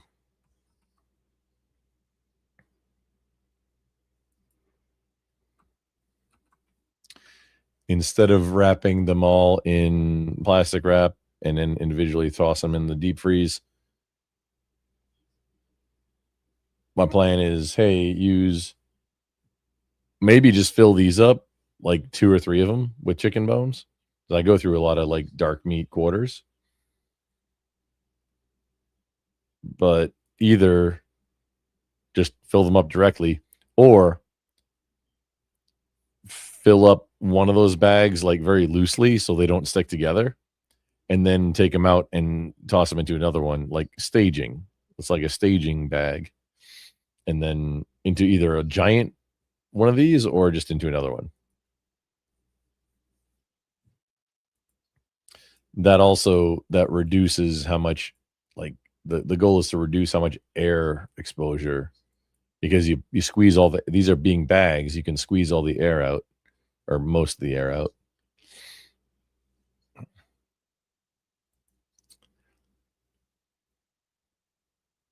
Did I use a clear brown, or what's the third one? I don't know what you're talking about.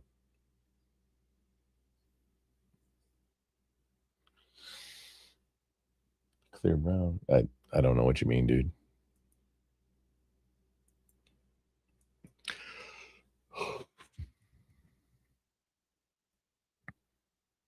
These bags are apparently the way to go. So I set a few of them to do the subscribe and save. At least for one order. I think 4 is a good starter place. 1 for veggies, 1 for fruit scraps, and then 2 for,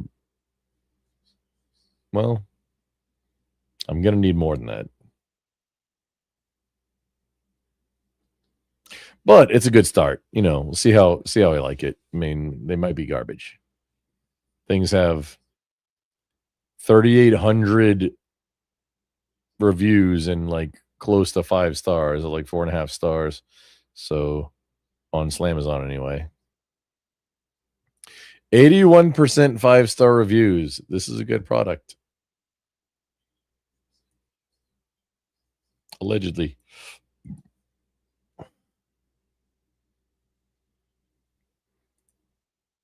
We want things that are sustainable, durable, reliable, rugged, durable, kind of, you know, pseudonyms.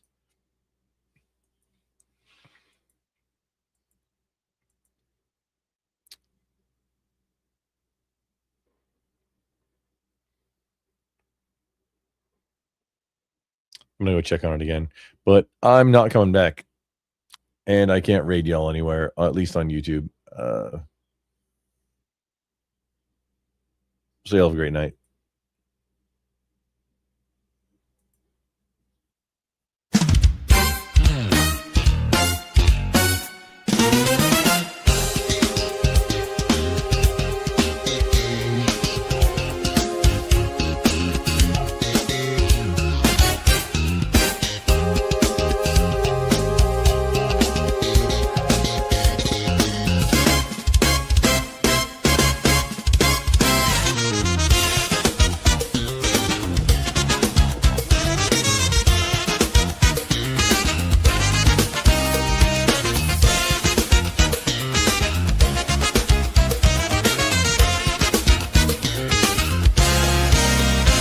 In the shadows of the storm, where the grid starts to fail, we sharpen our minds, chart the risks on the trail. Breakfast greed in our veins, eyes wide to the threat, building walls of defense, no room for regret.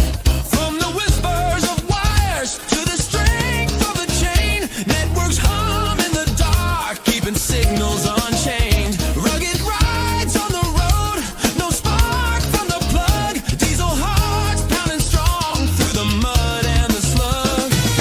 Grumble still skin calling from the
chaos, no turning back.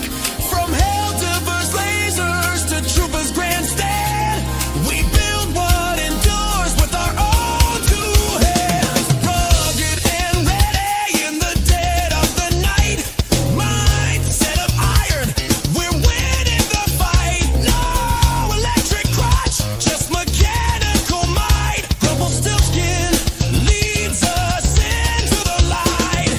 Gather your tools, map the threats that await.